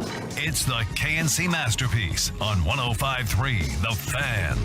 KNC Masterpiece right here on 105.3 The Fan. We're live from Dallas Cowboys training camp in Oxnard. Want to thank our sponsors, Kissable Dental, On Time Experts Air Conditioning and Plumbing, and AutoFlex Leasing, and especially K-Post Roofing and Waterproofing as they bring us the hot seat interview with Mickey Spagnola. And what else do we need to say about K-Post? Get your roof checked by choice, not by chance. I like it. I like it. Now, we're going to give you an update on the Lionel Messi situation. In about 3 weeks, FC Dallas plays Austin FC, which has become a rival of theirs. 100 people have viewed that on StubHub in the last hour. 5,300 people have viewed the Inter-Miami match, with the cheapest tickets currently selling for $608. Wow. And I think both me and Ruben are queued up. Yes, I have the same screen on your computer. You're screwed. I'm guessing back at the hotel, Gavin Dawson is in that same queue trying to get tickets to Sunday's match. And I'm glad you tidied up the Messi situation. All right, I'll see you guys. I like see it. you guys later. How long have you been sitting on that? About a few minutes, actually. Kevin was still talking. I do think that there should be a reward and punishment system for zingers like that. So, like, if it just really fails, you have to do the first segment of G-Bag. But if, like, you really are rocking all day, you can leave, like, 30 minutes earlier. And I think that would be astonishing. This Lionel's way better than the Sacramento Kings guy I know. All right, so Mike's going to be Mike's doing sticking G-Bag around today. So that was G-Bag today. Lionel Simmons? Yeah. Remember him? Yeah, no, you're still have to do the G-Bag segment. No. So Former NBA player. We in the don't 90s. remember him. Nobody. Mickey, we have pull you out of we this have Deuce ditch. Vaughn. We have Deuce Vaughn coming on with us at noon today, Dallas time. So we're gonna get a chance to talk with Deuce Vaughn. What have been your thoughts on his camp so far, and how he fits in as we move along and move forward? Well, I think they're just kind of looking for to try to develop a role for him that he can fit into and decide if he can have success in that role. My lasting impression from what's taken place so far, I think it was the first day he was in pads, and they had him run. It was almost a draw play between the guard and the tackle, and he shot through the hole like he shot out of a cannon, and no one touched him, and he saw it. So, can you give him some runs like that, throw the ball to him? They've done that quite a bit out of the backfield. In the red zone, too. I saw him in the red zone getting some good stuff. So I think they like the dimension, but now, can he do something for you on special teams? Because if you're going to be active as the third running back, you got to do more than get five snaps. Now, this would be interesting. They've got to find a personal protector on the punt team. And John Fossil told me they don't have anybody on the team right now that has experience at doing it. So they've got 5 people that they're kind of interviewing for the job, and he's one of them. Okay. Wow.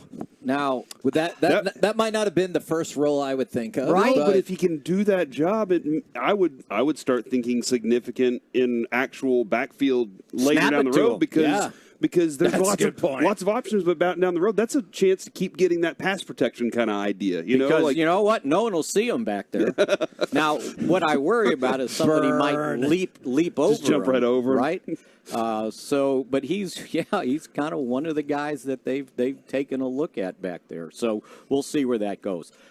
They're going to give him every chance to make the team. Can a guy an inch shorter than me play in the NFL?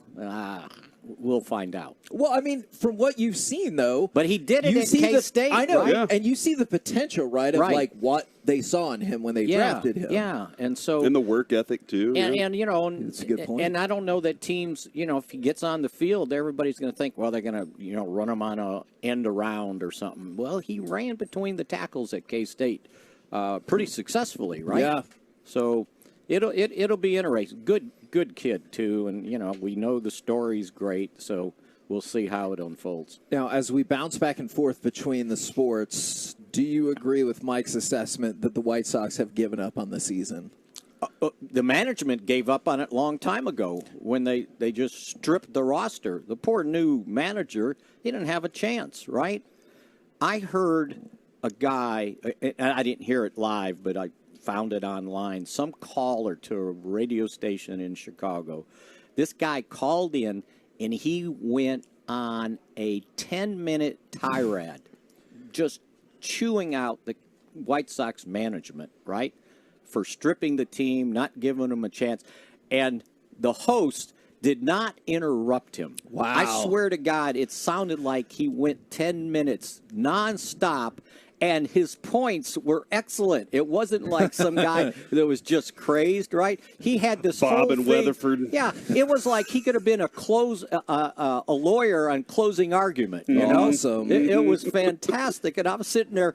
Yeah, go, you go. So I'm just glad they're playing them when we're here. Yeah. So I didn't waste any money going to a game. But we need to win today, right? Oh, The yeah, absolutely. Rangers. Okay, good. Okay, I just wanted to check on that. I mean, they're doing what they should have done. Yes. You know, we were Brad's got the ability to call the game up, and so they were in the 7th inning or so, and I'm going, okay, the night before it was 2-0, now it's 11-0. They've gone 8, 17, 16 innings without a run, and they only had 2 hits yesterday, the day before, and they had 2 hits at that point. They're awful. You know why they scored a run, though?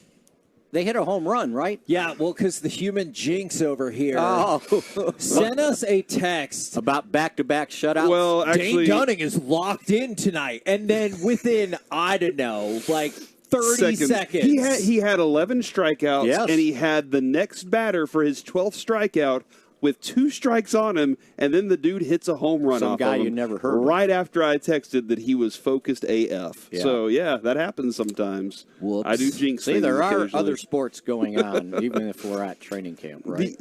Yesterday we did have Will McClay. We got a chance to chat with him. And, Kevin, you were talking about the Cowboys bringing the fullback position back. Yes. And I loved the smile on McClay as he was like, yeah, that's absolutely there. It could be a thing as long as he can play special teams. And that's where they are now. At this point, they're like, we have a really good idea of what we like, but special teams is how a lot of these other guys are going to make their way. Now, I haven't seen them line up with a fullback, like 2 backs with a fullback yet. And maybe they haven't got to that part of the running game to actually practice plays like that. But, you know, Mike McCarthy has used the fullback a lot when he was in Green Bay. Was his name John Kuhn? Was that John? Was it John? He was Kuhn, yeah. Kuhn, I know. And Kuhn. And he gave the Cowboys fit one game they played. They were throwing the ball to him, and I'm going, what are they doing? They can't even cover this slow fullback, right? But he's used the fullback, so it'll be interesting to see if they, find a role for him also. I'm really interested in your notepad here. Right? What is the next thing you want to get into? I had another question, but now that I see these notepads and things are starting. These actually, it's in shorthand, I believe. These were my notes when I was doing writing my mix shots column. Oh, okay. Put a list Gotcha, of the little gotcha. items I wanted to hit. Okay, But I can talk about every one of them. Yeah, go ahead. Let's get it. No, actually, one of them was so we got to talk to the assistant coaches, not just the coordinators yesterday, and Mike Solari, the offensive line coach. And the day before, Tyron Smith talked about Solari. Somebody asked him, what does he bring to the offensive line room? And he goes, well, he brings a lot of energy, and he goes, and he's basically old school. And he goes, and we've needed that. We've needed somebody to come in and tell us like it is. Okay. And so I was listening to him when he was speaking, and I remember Mike when he first got to the Cowboys in 87, 88. He was assistant special teams coach and assistant offensive line coach at that time. And it made me think, Tyron Smith got here in 2011. Okay. First-round draft choice. Yep. How many offensive line coaches is this now for him? 7. Over his 13 careers. 7. I was going to say 6. Am I right? 7. 7? Okay. Wow. Like like right at one every 2 years. Wow. It was an amazing collection of guys, and Solari is the seventh one. I think the first one was Hudson Houck, and then Bill Callahan, Frank Pollock.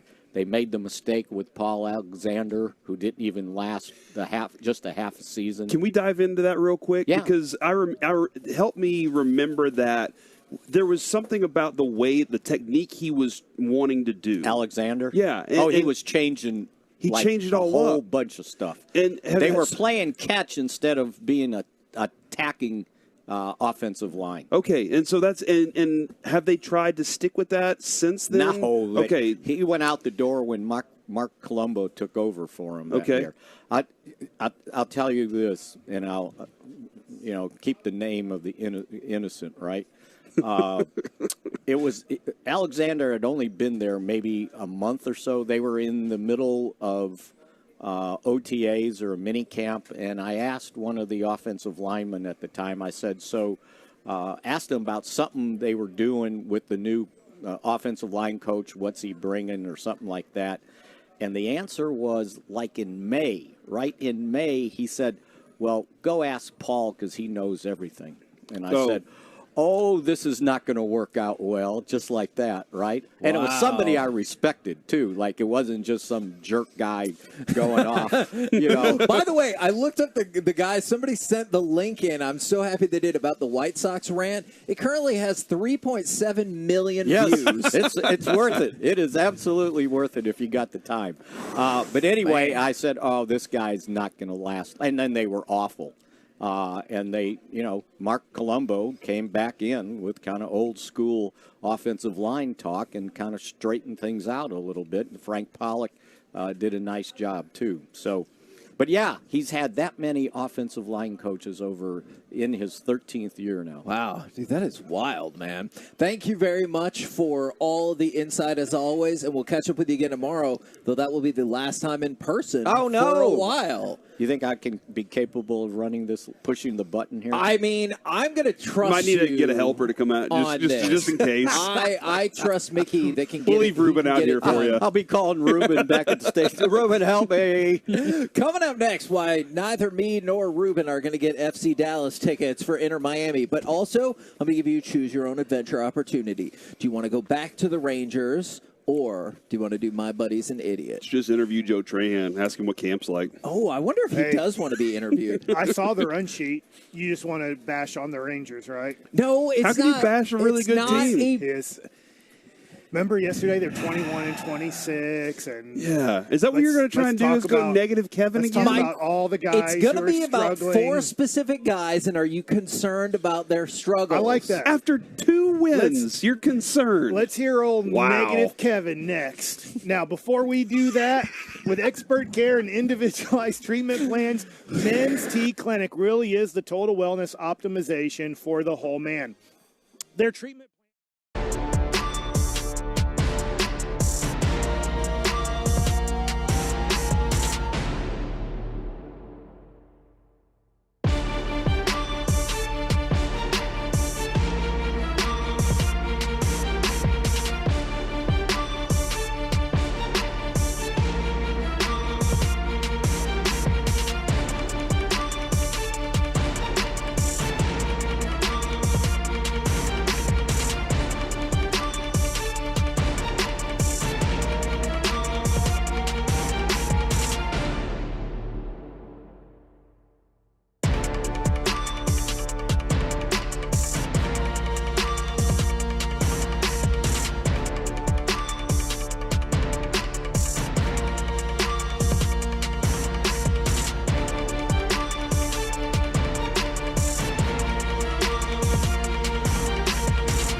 This segment of the KNC Masterpiece is brought to you by state-of-the-art weight loss and the personal injury lawyers Frankel and Frankel. Life is unpredictable. Accidents happen. Frankel and Frankel are the go-to attorneys for car and truck wrecks in DFW. If you or a loved one has been in an accident, contact Frankel and Frankel for a free consultation at truckwreck.com or call 214-333-3333. A career best, and now a new career best. A swing and a miss here on a slider, and Remillard is out on 3 pitches. So a new career high for strikeouts for Dane Dunning. He's fanned 11. KNC Masterpiece right here on 105.3 The Fan. Dane Dunning was fantastic yesterday, which was definitely needed because, and I know I'm not trying to make this sound like a hater segment, I'm seriously asking your concern for these 4 players, and Dane Dunning is one of them. It's Dane Dunning, Josh Young, Ezekiel Duran, and Leody Taveras. Okay. All 4 of them have slowed down mightily, either over the span of July, over the span of the last 2 months. So, go ahead, Corey. Well, I just because I've been lucky enough to work with Mike. Like, we have Mike here in the middays on 105.3 The Fan. Midday Mike. Midday Mike. And in your face, Sean and I. He's also Baseball Mike. Baseball Mike never left. He's always been here. And the great thing about it is he gives us knowledge every day. Sure. And so Mike has kind of been saying, look, those guys specifically, I want to keep an eye on what happens with them because there's going to be a moment in the season where they start to take a dip. How do they get energized from there is like the next part of it, I guess, because I think the trade deadline may have been a little distraction. We saw there was a little distraction around All-Star break. Last night looked really good for most of those guys. I mean, Taveras has the home run. Josh Young has the home run. So like there, and then Dane Dunning, Kevin does He's phenomenal. I think he's your favorite pitcher because you've been all over this dude for 2 years now. Yeah. Maybe 3. And you're a White Sox fan. Absolutely. Yeah. No. And he came from the White Sox. Yes, that is not why. I think his story is neat, and when he came on the show with us, it made it almost impossible to not root for the guy. And I just also feel like he never gets the respect or attention of somebody who has cost us almost nothing and been a very serviceable pitcher. But the thing is, with again, with Mike telling me and us and Tolo's out there this whole time, something like this is likely and possible. I anticipated it to happen. Now, did the trade line being done, the Rangers now know this is what we are. We have no other things that can save us or do anything. The trade line? Yeah. Does this change that and their perspective is a little different, or they find that second win for the back half of the season? That's what I'm looking forward to. And then, Mike, you were discussing this, I think, off air. Every game for the rest of the season is important. Every game is meaningful for what you're trying to accomplish. Sure. And then if they get to the playoffs, how do they handle that step? Because that's a new thing for them. I'll always remember this. I'm on a flight back, and I can't remember what city we're going to or coming from, but I'm on the New York Mets. And Mike Piazza obviously was in the World Series in 2000 with the New York Mets, and this is 2002. And at the end of July, the Mets had a chance to make the playoffs. I'm part of the team, and I can't remember how many games back we were, but the Mets made some trades to even try to push towards making the playoffs in 2002. It was all about making the playoffs. And August couldn't have gone any worse. And so we're in early September, and we're out of it, 12 games out. We know we're finished. We're not going to make it. And the guys are celebrating after winning a game at the end of a series on the plane. And Mike Piazza stands up, and he's furious. And he goes, "Where were you in August? Where were you when things were on the line? It's easy to hit when nothing's on the line. It's easy to pitch when nothing's on the line." Whew. And that was so when nothing's on the line, that's when you can see some guys do okay. And so Mike Piazza was furious with these guys, like, hey, man, when it was time, when August came and we were in a race, yeah, we all failed. And we failed as a team. You individually failed and you failed as a team. And so, yeah, then September rolls around, nothing's on the line again. And now you guys start hitting again. Now guys start pitching again. And so I think that right now for the Rangers, this is the first time for everybody you named that something's been on the line. Marcus Semien, something's been on the line in Toronto with him. Something's been on the line with him, I think, years back when he was with Oakland. For Corey Seager, everything's always been on the line every year except last year. So there's been guys that have been through the battles. They know what September baseball's like when a division's on the line, when a playoff spot is on the line. The 4 guys you named have never been in a playoff race. So I do want to read this text from the 832. Dunning is top 10 in ERA. Young is Rookie of the Year. Zeke and Tavares have been great. What are we even talking about? Here's what we're talking about. Don't look at the broad strokes of the season. Take a closer look of what's happening right now.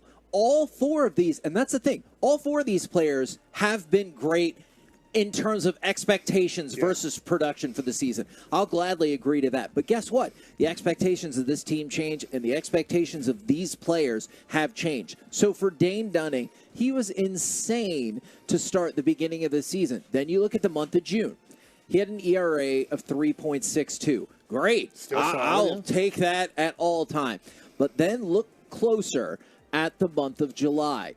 He had a 5.06 ERA and was 1-3. Yeah. Now, if you don't want to ascribe wins and losses to the pitcher specifically, I get that. So just focus on the ERA. A 5.06 ERA before he was spectacular last night, but that's a problem. Yeah. Now, obviously, great game last night, but awesome. This is where trade value happens. We talk about July. If you weren't listening, maybe as July was coming to a close, we talked about the history of the Rangers. The history of the Rangers were trying to trade Mike Minor. And then he couldn't get anybody out consistently in July, and he lost all trade value. Yu Darvish in 2017 couldn't consistently have a good game. And because of that, then Yu Darvish wasn't really that tradable. They traded him for Willie Calhoun and a couple other prospects that weren't very good. And so July matters, and so you start getting an idea on where the push is. And for Dane Dunning, I do think he's going to stay in the rotation, but I'm sure there's questions on should he stay in the rotation now that we picked up 2 new starters. I just got word. You see this, Kevin? That Sean McFarland says Bochy says Gray will start Saturday. Perez is headed to the bullpen in a long relief role. I've seen him post a couple of things for the Morning News. And so that's great. Thank you. I mean, that's great information right there. So now Martin Perez is going to have to take the demotion to the bullpen, but then try his best when his number is called upon, and most likely it will be in losing situations. You're going to be a long reliever, but it doesn't mean he won't start the rest of the year. There can be more injuries. There can be a situation where they start him, but that's the starting rotation guy. I think it'll be interesting when you get to these position players, because I'm going to get to the one that means the most, and I want you to follow up with this. Okay. And it's Josh Young. All right. Because real quick, in 2021, he played in 78 games. That's the most games he's ever played in his life in a season, including college. Wow. So we're at he's played in 105 games this year. Way past As long as he's in the lineup today, which I believe he will be. This will be game 106. Last year, he played in 57 games in the minors and the majors total. And so I want to point out, and I hope that person was joking and just going along with a bit, but if they were serious, you need to pay closer attention to the Rangers. Josh Young was the American League Rookie of the Year. Like I'm saying, in totality, not Rookie of the Month, in April, still in May. He had a cool down in June, but probably still Rookie of the Year. But take a look at his July, where he struggled yet again compared to where he's been. Right now, Josh Young is 3rd in the Rookie of the Year betting. It goes Gunnar Henderson and Masataka Yoshida. They're at the top, and then there's a little bit of a drop for Josh Young. So Josh Young, in the span of these 2 months, he's had an amazing year, but he's gone from the unquestioned favorite to be AL Rookie of the Year to being the unquestioned 3rd in the list right now, because in the last 2 months, if you look at his OPS, 740 and 718, juxtapose that to May when it was 917. So Josh Young is still having a great season, but if you take a closer look, he has struggled, and part of it is that chase. He will chase a pitch on you. I will tell you this. I would bet on Josh Young winning the Rookie of the Year now that he has the third best odds. I think that's a good bet. If you're a Ranger fan who bets, I'm not telling you you're going to win. But I think if he has the third best odds, and I get Gunnar Henderson is coming on strong, and I get the Boston Red Sox, I'm sorry, I always forget his name, but he's having a very good year. But the Red Sox are a team on the outside looking in. If they do not make the playoffs, I think that's advantage Josh Young as long as he stays at kind of your 270 batting average. He stays above an 800 OPS. He's going to have 30 home runs. He's going to have 30 doubles. He was the starting all-star third baseman. So I am concerned about him because his body has never gone through this long of a season, not anywhere close. At the same time, if you're telling me he has the third best odds to win Rookie of the Year, I think that's a good bet as a Ranger fan. Mike, when Kevin just said it, and I've seen this on the fan text a number of times lately, and it's that Josh Young and Garcia chasing a lot of pitches. Right. All right, they're going to be aggressive hitters. They're going to be aggressive power hitters is what they're looking to do. How do you change that? How does Bochy, how does Tim Hires change them chasing? Because a lot of times people get mad at good hitters who don't swing at strikes. I've heard it's Juan Soto. Juan Soto gets picked on a lot on MLB Network. And so if you're not following baseball, you're like, Juan Soto's great. But they're like, Juan Soto, his on-base percentage is phenomenal. But people complain that are San Diego fans that watch him every day go, you take too many strikes. You're taking so you want them to be more. It's the careful thing. Hey, I need you to swing at less balls. You know what's going to happen if you are constantly swinging at less pitches? You'll start swinging at less strikes. Okay. Hey, okay, well, he's not Barry Bonds. Josh Young, Adolis Garcia, they're not Barry Bonds. So you say, hey, don't do this. All right, I'm going to follow your advice, but there's going to be times where I take fastballs down the middle. Why'd you take that pitch? I'm trying to be more selective. Mm-hmm. And so it's a yin and a yang where you ask, like, okay, don't swing. Like, so what makes Corey Seager so amazing? He swings at 50% pretty much of first pitches, but he only swings at 82% of strikes. Yeah. He rarely chases. It's nuts. So it's amazing how aggressive he is. He has a great discipline, but yet if you throw a strike, he's going to swing at it. Josh Young is still learning this game. Adolis Garcia is a free swinger. That's not going to change. He's 30 years old. Yeah, that's probably going to be what they do. You're going to have to live with his chase rate. And Josh Young, he can improve it as his career progresses. I wanted to throw out these last two because they both had disastrous months of July. Right. And in terms of July, these are probably the sharpest turndowns. Let's start with Ezekiel Duran. When he went into the month of July, his batting average was .320 and his OPS was .918. Incredible. By the end of the month, .287. So his batting average dropped 33 points and his OPS down to .820. It dropped almost 100 points. Now that OPS, you're still feeling jazzed about that for the season. But my point is, OPS has kind of become, for some people, the catch-all stat. Is 800, you're gonna, depending on who you are, you're probably going to be stoked about that all day. In the month of July, his OPS was 518. He fell off a cliff last month, and then Leody Taveras was a little bit better, but still 625. If you want to focus in, and that's why Jankowski obviously has come to a lot of prominence, is those two who had been maybe the best two stories of the season, they hit a rough July. That's not to say that they can't turn it around, but when you look at the Rangers, they're 13-13 in their last since July, and they're 22-26 since they hit their apex of 40-20. So they're still in first place, but take a closer look at what has been happening and the struggles of Leody, of Duran, of Young and of Dunning until last night. That's part of the reason that you've seen the Rangers struggle. And the reason I say, and nothing against like Ezekiel Duran and Leody, they mean a lot to this team. But if your 7, 8, 9-hole hitters start struggling, well, that's the reality of a lineup. They're batting 7th, 8th, and 9th for a reason. Yeah. If they were awesome, they would bat 1st, 2nd, or 3rd. And that's the way I look at it as a pitcher. No matter how good their numbers are, there's a reason they're still batting in that area, is you're not expecting as much from them. Now, they do need to get better than what they've been doing, and I believe they'll get better. Will they get back to, hey, they're an all-star? Probably not. Like, I don't think we'll get into that conversation with Duran and Leote. Josh Young, though, if he were to keep struggling, and I know last night he hit a home run, he had a really good game, but if he were to continue to struggle, he's batting 5th. You start being more and more careful with Seager and Lowe and Adolis, because you're like, well, if he becomes more of an out situation, all of a sudden those guys see less pitches. So that's the thing about Shohei Ohtani is Chapman yelling at Schneider, the manager of the Blue Jays, what the hell are you doing, taking out the cuss words? He's their only hitter, dude. All their other guys are hurt. And so you have to have protection. And that's why Josh Young is more important than those guys, is because not only is he good, but he has to be the protection for your 2, 3, and 4-hole hitters, especially 4. We're the KNC Masterpiece right here on 105.3 The Fan. Coming up next, it's time for Gridiron Gravy. NFL teams most likely to disappoint this season. We'll talk about it next right here on The Fan.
At Classic Chevrolet, they do everything with purpose. That's why they're offering you their best model year-end savings on new Silverados. See them all at ClassicChevrolet.com. Your upgrade is their purpose. This is Texas. This is Classic Chevrolet. Relax and enjoy the difference and find new roads.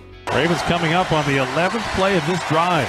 Jackson will keep it. Sweeps to the right, looking to throw. Now he lobs inside the 10. He's got a man open.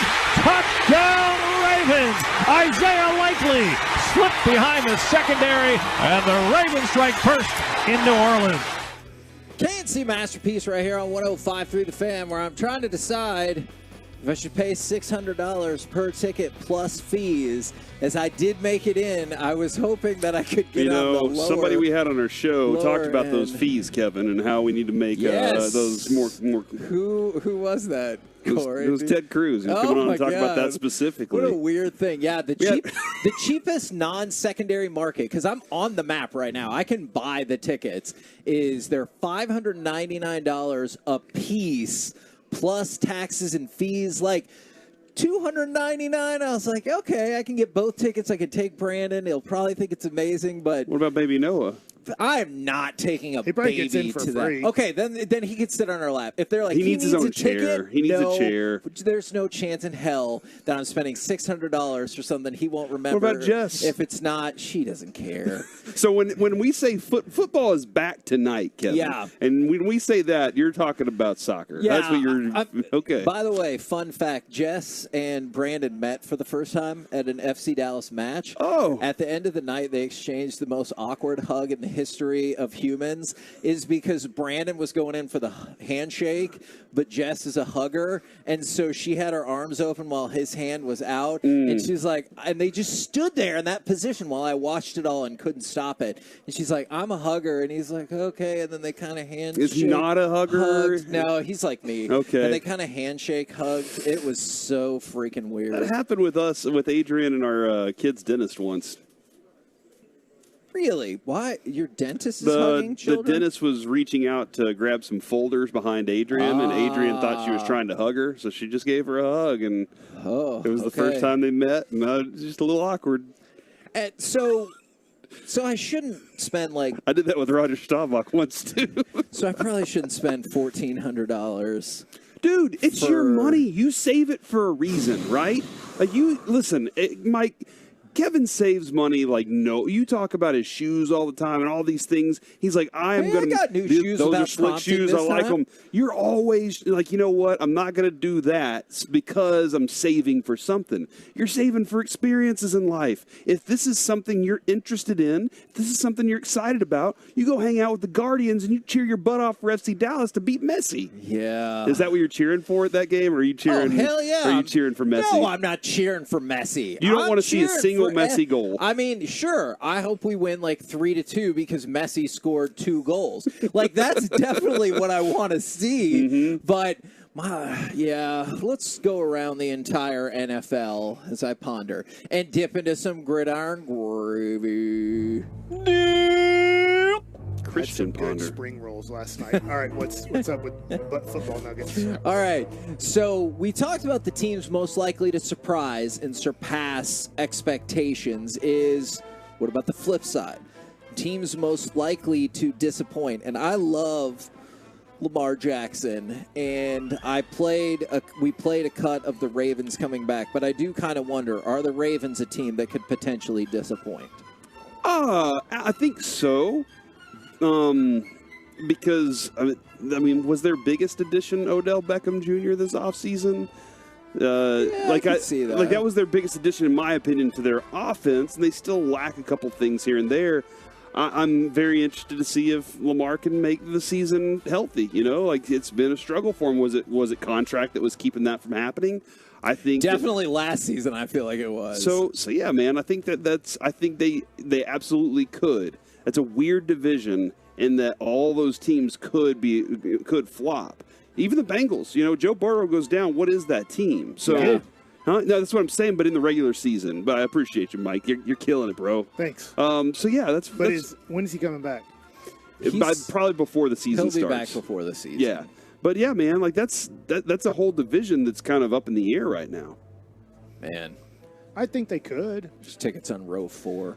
All right. Get them. So, what about the... Can't take your money to the grave. That's true. And you're going to die. That is true. Is Bleacher Report on their list? They put the Buffalo Bills. I have to admit... I could see that. Would you be shocked if they didn't make the playoffs, though? I would be shocked. Yeah, I'd be shocked, but I'll tell you what, it just seems that they're starting to get the in clubhouse, in locker room kind of fighting where, hey, do we like this coach? Do we like this player? Do I like my situation, right? They have failed to meet expectations, and now it seems to be a little bit of the blame game going on inside their locker room. So I could see where they fail this year and they struggle to make the playoffs and could miss it. The Jets could be good. Miami could be good. So I don't think New England can be good, but they can win some games. I think the Patriots are going to win 7 to 10 games.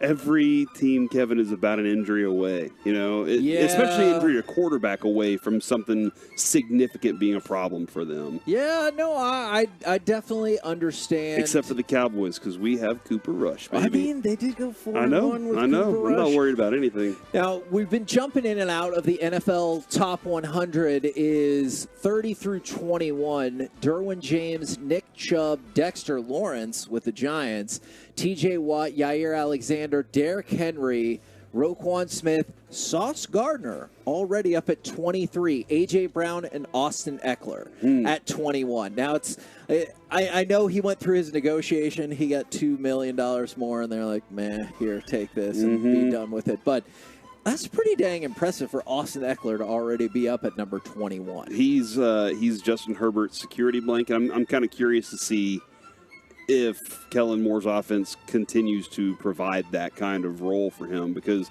I can't tell if it was Herbert just saying, well, I have to check down or I don't trust what I got downfield. Okay. Or this is my best option all the time. Now, I know you tried to abandon them yesterday, Corey, but I'm going to give you another chance to jump back on the Lions bandwagon. Oh, my gosh. Ford Field, for the first time ever, has a waiting list for season tickets. So while we talked about the Commanders, how at one point they had 80,000 people waiting to get season tickets, and now they can't sell out, the Detroit Lions are going in the opposite direction. For the first time, they have a waiting list of people for Ford Field. Are you back in on the Lions bandwagon? I mean, you only left for a day. I am excited. You can come back. I'm excited to see how the season goes for the Lions. I really would like to see a good season from Jared Goff, to kind of be like, okay, he's taken more ownership of this Lions offense. There was a little controversy with him and McVay over in the Rams. So I'm excited for that. And there are a bunch of players on that team that are fun in their offense. Can their defense be any good? Their defense was not fun last year at all. So that was something they have to grow up with. Now, just a reminder of maybe the most important part of training camp, getting out healthy. There's a report going around that the Broncos linebacker Jonas Griffith has injured his ACL, and then for the Commanders, David Bada out with a torn tricep. So that's the biggest thing, is you watch injuries coming out of training camp. Now, I want to go to this. I thought this was pretty cool. Did you see last week Arthur Smith had fined a reporter jokingly $500 for not being at training camp? They printed out an official letter and everything like that. I like it. So the reporter came back with a cardboard check to pay the fine, I did which see went that. to a charity of the Falcons' choosing. And then Arthur Smith matched it. And then the owner matched it as well. So all of a sudden they turned like a fun situation into $1,500 for charity. And I think that's super cool, but it also led to the comments that I hate, and it's the no good deed goes unpunished, because people are like, oh wow, billionaire gave $500, big deal. Well, to that charity, it could be a big deal. Yeah. No, man, absolutely. The $500 is always significant. And think about this for a second, the publicity that it got that charity. I know we talk about this all the time when we link up with My Possibilities. we do talk about them for 15 straight hours sometimes. Yeah, that's a good point. And we, they're part of it. It's something we do out of the fact that we can. It's a platform we can use, and for sure. And so I think that's the most significant part there too. Is that now that charity maybe have a couple more donations roll in that day, and they're happy about it. I contemplated maybe putting this in. My buddy's an idiot, but the Raiders are 40-1 to win the Super Bowl. All right. Somebody bet $20,000 on the Raiders to win the Super Bowl. That would win them $800,000. Or do you think they just set $20,000 on fire? Yeah, they likely. Yeah, they set that on fire, man. Where do you go to see what the Cowboys odds are right now? I mean, you should check out BetQL, but there's a few different places, but BetQL is, of course, the best. But that's somebody $20,000. That's got to be somebody that has more than $20,000 sitting in the bank. For sure. You see Luca's body? I'm going to tag team this one. What? I'm going Did you to just say, bet Mike? on the Cowboys and the Mavericks to win the titles. I bet it's called a parlay. Okay. I called it a tag team. I couldn't remember that word until right now. How much money do you want to put down, and what odds do you want?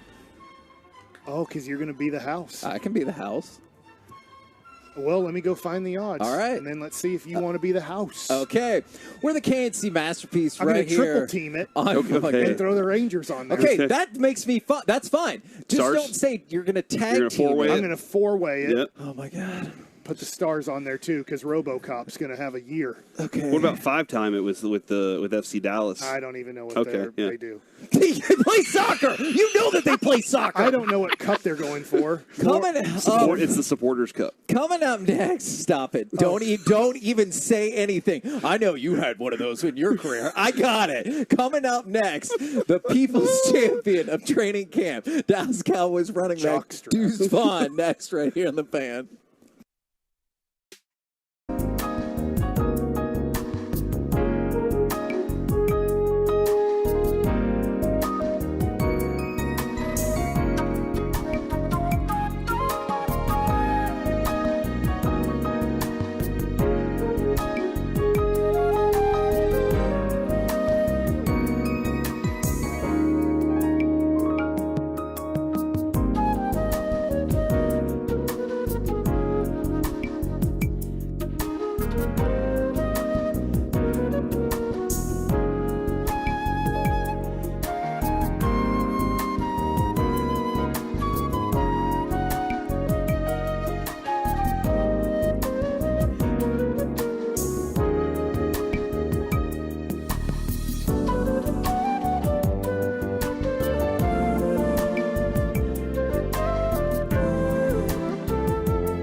Fan Studios, secured by DFWsecurity.com, it's the KNC Masterpiece on 105.3 The Fan. KNC Masterpiece right here on 105.3 The Fan as we celebrate Scherz Day. We will talk with Deuce Vaughn in just a second, but another positive fact about Max Scherzer is he and his wife have paid adoption fees for any dogs over 30 pounds for an entire week last year and the year before. So they're just paying adoption fees for people in the city who want to pick up dogs so these dogs can have homes. They have multiple dogs, including 2 that have multicolored eyes, just like Max Scherzer. I will say this. His eyes freak me out. Why? They do? Yeah, they He's do. a human. I know, and he's a great person and an unbelievable pitcher, at least from what I can talk about the pitching. I don't really know him as a person, but he seems like a really good guy. You're mentioning a good thing he's doing right there. But the different color eyes, there's nothing he can do about it, but it does freak me out. Eyes freak me out. I cannot put eye drops in my eyes. There's no way I can do contacts. And the double eyes, the different colored eyes, they kind of scare me. Okay, that's very because you think he's like a mutant. We can ask Deuce if different colored eyes freak him out. I guess we can. I'm sure he's really excited that that's going to be his question first number question. one. Question number one. We'll get his headset on. All right. And we'll get this thing rocking here. Okay. I'll give you the first question then, Mike. Deuce Vaughn joining us here on 105.3 The Fan. Deuce Vaughn, there's a guy, Max Scherzer, pitching for the Rangers today, making his debut at the Rangers. Yes, he has a blue eye and a brown eye, which there's nothing he can do about it. That's just the way God made him. Except for wear But contacts. it freaks me out. So what do you think about people that have different colored eyes? It's nothing they can do about it. I think that's pretty cool. I'm not gonna lie. He's probably like a one of maybe not a whole bunch. He seems like a superhero, right? Yeah, I mean, I think it's pretty cool. Okay. I guess it's opinionated whenever it comes down to that kind of that type of stuff. Now, I really want to put you to the test, but honestly, it's going to be my co-host that's going to be put to the test as we are talking to Deuce Vaughn on the K-Post Roofing and Waterproofing Hot Seat. K-Post is your official roofing and waterproofing partner of the Dallas Cowboys. Your hat, our co-host has a just feverish dislike of those upside-down Dallas hats. Yeah, I'm not a fan of them, but I get it, man. Ben DiNucci was here. Yeah. He's making millions of dollars off of them. He figured something out that to me seems so simple, and so I'm jealous, too, of it. So he's with Denver Broncos, so I have an idea to do a Denver scramble hat where I just take the 6 letters in Denver, I mix them all up upside down, diagonal, sideways, and then I'm calling it the Denver Scramble. And I want to make millions of dollars on it too. It's just amazing to me how popular that hat has become. These I like them a whole bunch. You see, I got it on. I probably wear it every other day. So no, big shout out to Ben because these are real nice. Would you like it if there was like let's say I had to check it out. It was real nice. What if there was a purple Kansas State hat that had Kansas upside down? We got to put the state on there as well. Yeah. But no, 100%. I think it's real cool, the upside down. I really do. I definitely never would have thought of it. I never would have thought of it. Well, look, it has to be popular. The dude, these sell out. Our producer right now back in Dallas is surely wearing one as well. That's what's up, man. That's what's up. Now, go ahead. I was curious. Some people, or at least fans we've talked to, have been referring to you as the people's champion of training camp. How do you feel? That feels like a heavy burden. That's the first time I'm hearing that right now. Breaking news for you. People are calling you the people's champion of training Our camp. Tolos are turning on, leaving on listeners. Love you as the people's champion of camp here. That's crazy, man. Not a burden. I mean, every single day I'm just trying to come out here and gain the respect of everybody inside this organization, coaches, players, just trying to show what I can do. Being a sponge every single day. And that when I got to middle school, I was able to play really well, and the love for the game, of course, just grew as I went along. Got to high school and ended up playing on varsity as a freshman, even though I probably weighed about 145 pounds, and just things like that. The confidence level just started to build as I kept playing and got to college, and the belief that Kansas State had in myself gave me even more confidence to go and play the way that I did. And now it's like you're freshman all over again. You're trying to regain that confidence and get settled into a new system, a new offense with new players and new coaches, and just taking it day by day and grinding. Was being underestimated ever a motivational prospect for you? Because you just talked a lot about confidence. I'm one of those people. I like confidence, but if somebody tells me I can't do something, I'm like, well, you just watch. Right. Does being underestimated Is that a driving force, or was it a driving force? Absolutely. For you? I mean, I've been doubted my entire career. I'll probably be doubted no matter what I do. Every single year it's been, can he do it again?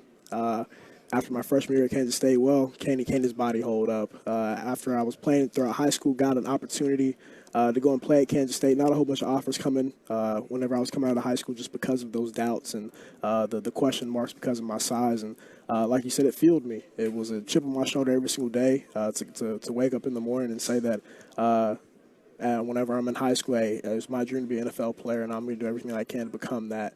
And now that I've gotten here and I have this opportunity, now it's how can I become the best player possible every single day and keep proving those doubters wrong, keep proving the people that also believe in me right. So my father played Major League Baseball. I was fortunate enough to get to play Major League Baseball. So at times I had a little bit of an advantage because he knew the game so well, and he also knew, like, hey, Mike, when you go to spring training, expect this or make sure you do this. You obviously have a father in professional football here with the Dallas Cowboys. Right. Was there an advantage, or do you feel like there's been an advantage in training camp that he kind of gave you an idea of what would be different here versus at Kansas State? Not necessarily. He's in the scouting department, so he actually is only out here for a week throughout training camp. I mean, some of the things that he kind of just always told me were things that he's been telling me since I was a little kid. Be the hardest worker every single time you step on the football field. Go out there, and it's like golf. You're not going to have the 20 to 25 touches that you got in college. So now every single rep matters. Every single time that you hit the field has to be a perfect one. And then you also have to have a short mind. Whenever you get done with that play, it's on to the next one because you don't know when your next opportunity is going to be. How tough is that skill to develop real quick, though? Because you hear athletes say that. That seems like something that doesn't just go, well, forget about that last one. Right. It's hard. I mean, and especially in this profession, when you're playing against the best of the best, that guy's getting paid too. So if he makes a play that you don't make, you gotta wipe it off because your team is looking for you to at some point make a play. And if you're dwelling on the last one, it's gonna be hard to be your true self, be your best self as a football player. So it takes some time to actually get that down. And over time, I mean, I've done a job of just talking with my dad, reading books on the people that have done at the highest level to be able to say, okay, this is how you get it done. This is how they do it, and trying to emulate some of those things because success leaves a blueprint to success. The people that have been successful, there's a blueprint. Just trying to pick up everything that I can. We were talking to Tony Pollard a couple of years ago, and Zeke had a very physical style. And he was like, no, I'm trying to not get hit. I'm trying to get out of bounds or outrun a guy. What is, like, when you see, are you looking for contact, or are you saying, no, out of bounds is the best option on this? That's one of the things. Whenever I play football, I'm pretty much in this like monkey brain. You know what I mean. It's not one of those things where it's like, okay, I'm on the sideline. Let's get out of bounds. Whatever happens is happening. If I feel I can pick up some more yards, I'm gonna go. If I feel like, okay, this is probably a good time to step out of bounds, and let's do it. And it's all happening just like that. So one of the things that I pride myself on as a smaller guy is always being the toughest on the football field. I mean, you have to be. You know what I'm saying? And where that means I got to put my shoulder down a couple of times throughout my time at Kansas State and pick up those extra yards, I was going to do it. And getting to this level now, of course, it's an 18-week season, and you want to be able to be fresh as possible. It's going to be one of those things you just kind of have to balance. Deuce, a lot of times backup running backs to start their career have to be a special teams player too. Where are you working on special teams to make an impact in that part of the game? Absolutely. Well, Coach Bones is doing a great job, first and foremost, not only with myself, but with the entire rookie class of putting us in position to be successful. And I've been working with him at personal protector on punt. I've been shadowing Kevontae Turpin, just learning from him. I mean, he's a Pro Bowler, one of the best when it comes to returning kicks and just kind of doing that stuff. And then he's also just throwing me in on punt return and kickoff and things like that. Just saying, hey, we're going to let you go and play and see what you can do. And I feel like that's what training camp's all about. Have you already apologized or prepared your apology to the TCU fans for tearing them up so much? Oh, yeah. Because that's what we see every Texas, man. He was a killer. We were he was at a frog a fan killer. event in a sports bar when y'all just took the life out of most of the people there. No apologies. Okay, all right. Just no ill will as well. That was a big time game, and it was huge for Kansas State. Won a Big 12 championship for the first time in, I believe, it had been 11 years, and to be a part of that was insane. And that game was big time. We had to get them back after they got the big time win against us when we went down to Fort Worth the first time. It's all competition. All for about sure. competition. Right, we're just competing. That's it. Now, Cowboys fans for years have been hoping and praying for an expansion of the screen game with you, with Pollard. Maybe even I'm hearing rumblings about Hendershot. Do you think we might finally see a little bit more action on the screen game? Yeah, and that's the thing with training camp right now. It's kind of just all installs, so we're just whatever's being put on that day is what we're running. So, but no, I mean, I love that, especially when you got the versatility, the speed, and the way that Tony Pollard runs. I mean, to get him out in space, and I love space. It's one of I feel like I'm comfortable out there in space as well, and whatever the coaches put on my plate, and I'll be happy to take. The best space is just seeing green in front of you the rest of the way. It's pretty good. Unless the field's a different color. Oh, yeah, there's some problems, Do you think we'll ever see an NFL field colored differently? I don't know. No, let's not do that. I don't think so. Well, we don't get to decide. I'm not saying we have to make it so. I'm just going to play on it no matter what color it is. All right, well, there you go, ladies and gentlemen. The people's champion of training camp, Deuce Vaughn. Appreciate the time very much, good sir. And I'm serious. Like, there's a lot of buzz. I know that's not what you're focused on, but people are rooting for you, I guess is my point. That's love. Coming up next, we will talk with our Texas Rangers insider because it's baseball time in Texas. We'll hit it up with Jared Sandler next right here on The Fan. Coming up Friday morning on Sean.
unpredictable, accidents happen. Frankel and Frankel are the go-to attorneys for car and truck wrecks in DFW. If you or a loved one has been in an accident, contact Frankel and Frankel for a free consultation at truckwreck.com or call 214-333-3333.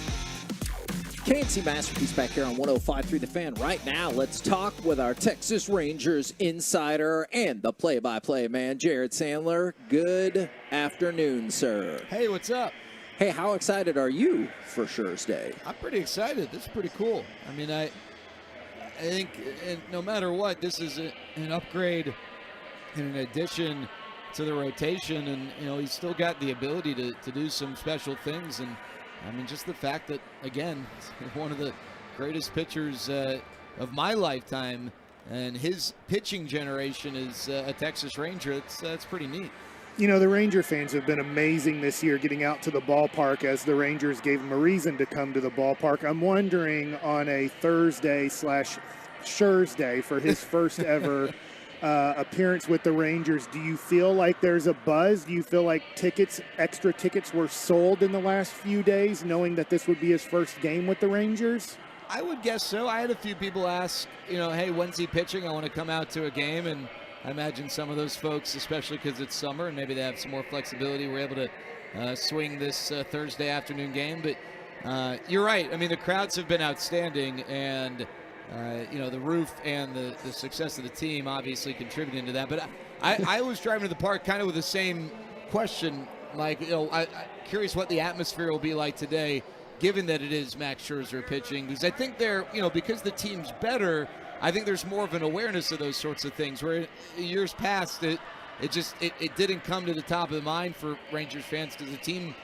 just wasn't really playing meaningful games. As soon as you heard he was ready to roll, did you predict that Corey Seager would hit a home run on his second pitch? I very specifically said second pitch curveball. He was going to hit it out to right center. I knew it. Yeah, I was all over that. Yeah. And then we talk so much about Scherzer. I don't want it to get lost is Jordan Montgomery and what he can bring to the team in terms of his strikeout to walk ratio, in terms of his opponent's batting average when he's ahead in the count. What do you think about his acquisition? I think, understandably, because Max Scherzer is going to be a first ballot Hall of Famer, the Jordan Montgomery acquisition is kind of flying under the radar, even though if you did a blind taste test, looked at his numbers, looked at Scherzer's numbers just from this year, Montgomery's the guy whose statistical output is a little more impressive. But, yeah, I'm really looking forward to watching him pitch. I was always impressed, what he was able to do with the Yankees. He pitched really well for some good teams and some big moments, and obviously you're in a big-time spotlight when you wear the pinstripe. So I think he's going to be huge, and just adding some stability to this rotation, with all that's been in flux here over the last few weeks with injuries and whatnot, I think that's going to be huge. And he might not wow you the way that Scherzer can wow you, but he finds a way to get outs and put up a lot of zeros. Well, we appreciate the time, Jared. Sorry we had to cut it a little short. We had Deuce Vaughn today, but thank you very much. Looking forward to hearing you. Yeah, thanks, guys. There you go, Jared Sandler. Want to thank Kissable Dental, On Time Experts Air Conditioning, and K-Post Roofing and Waterproofing, and Auto Flex Leasing. Stick around. Coming up next, Rangers pregame show. First pitch 1:05 against the White Sox. We have been the KNC Masterpiece. Make your way back with us tomorrow, 10 a.m. to 2 p.m. right here on 105.3 The Fan. With Elko next.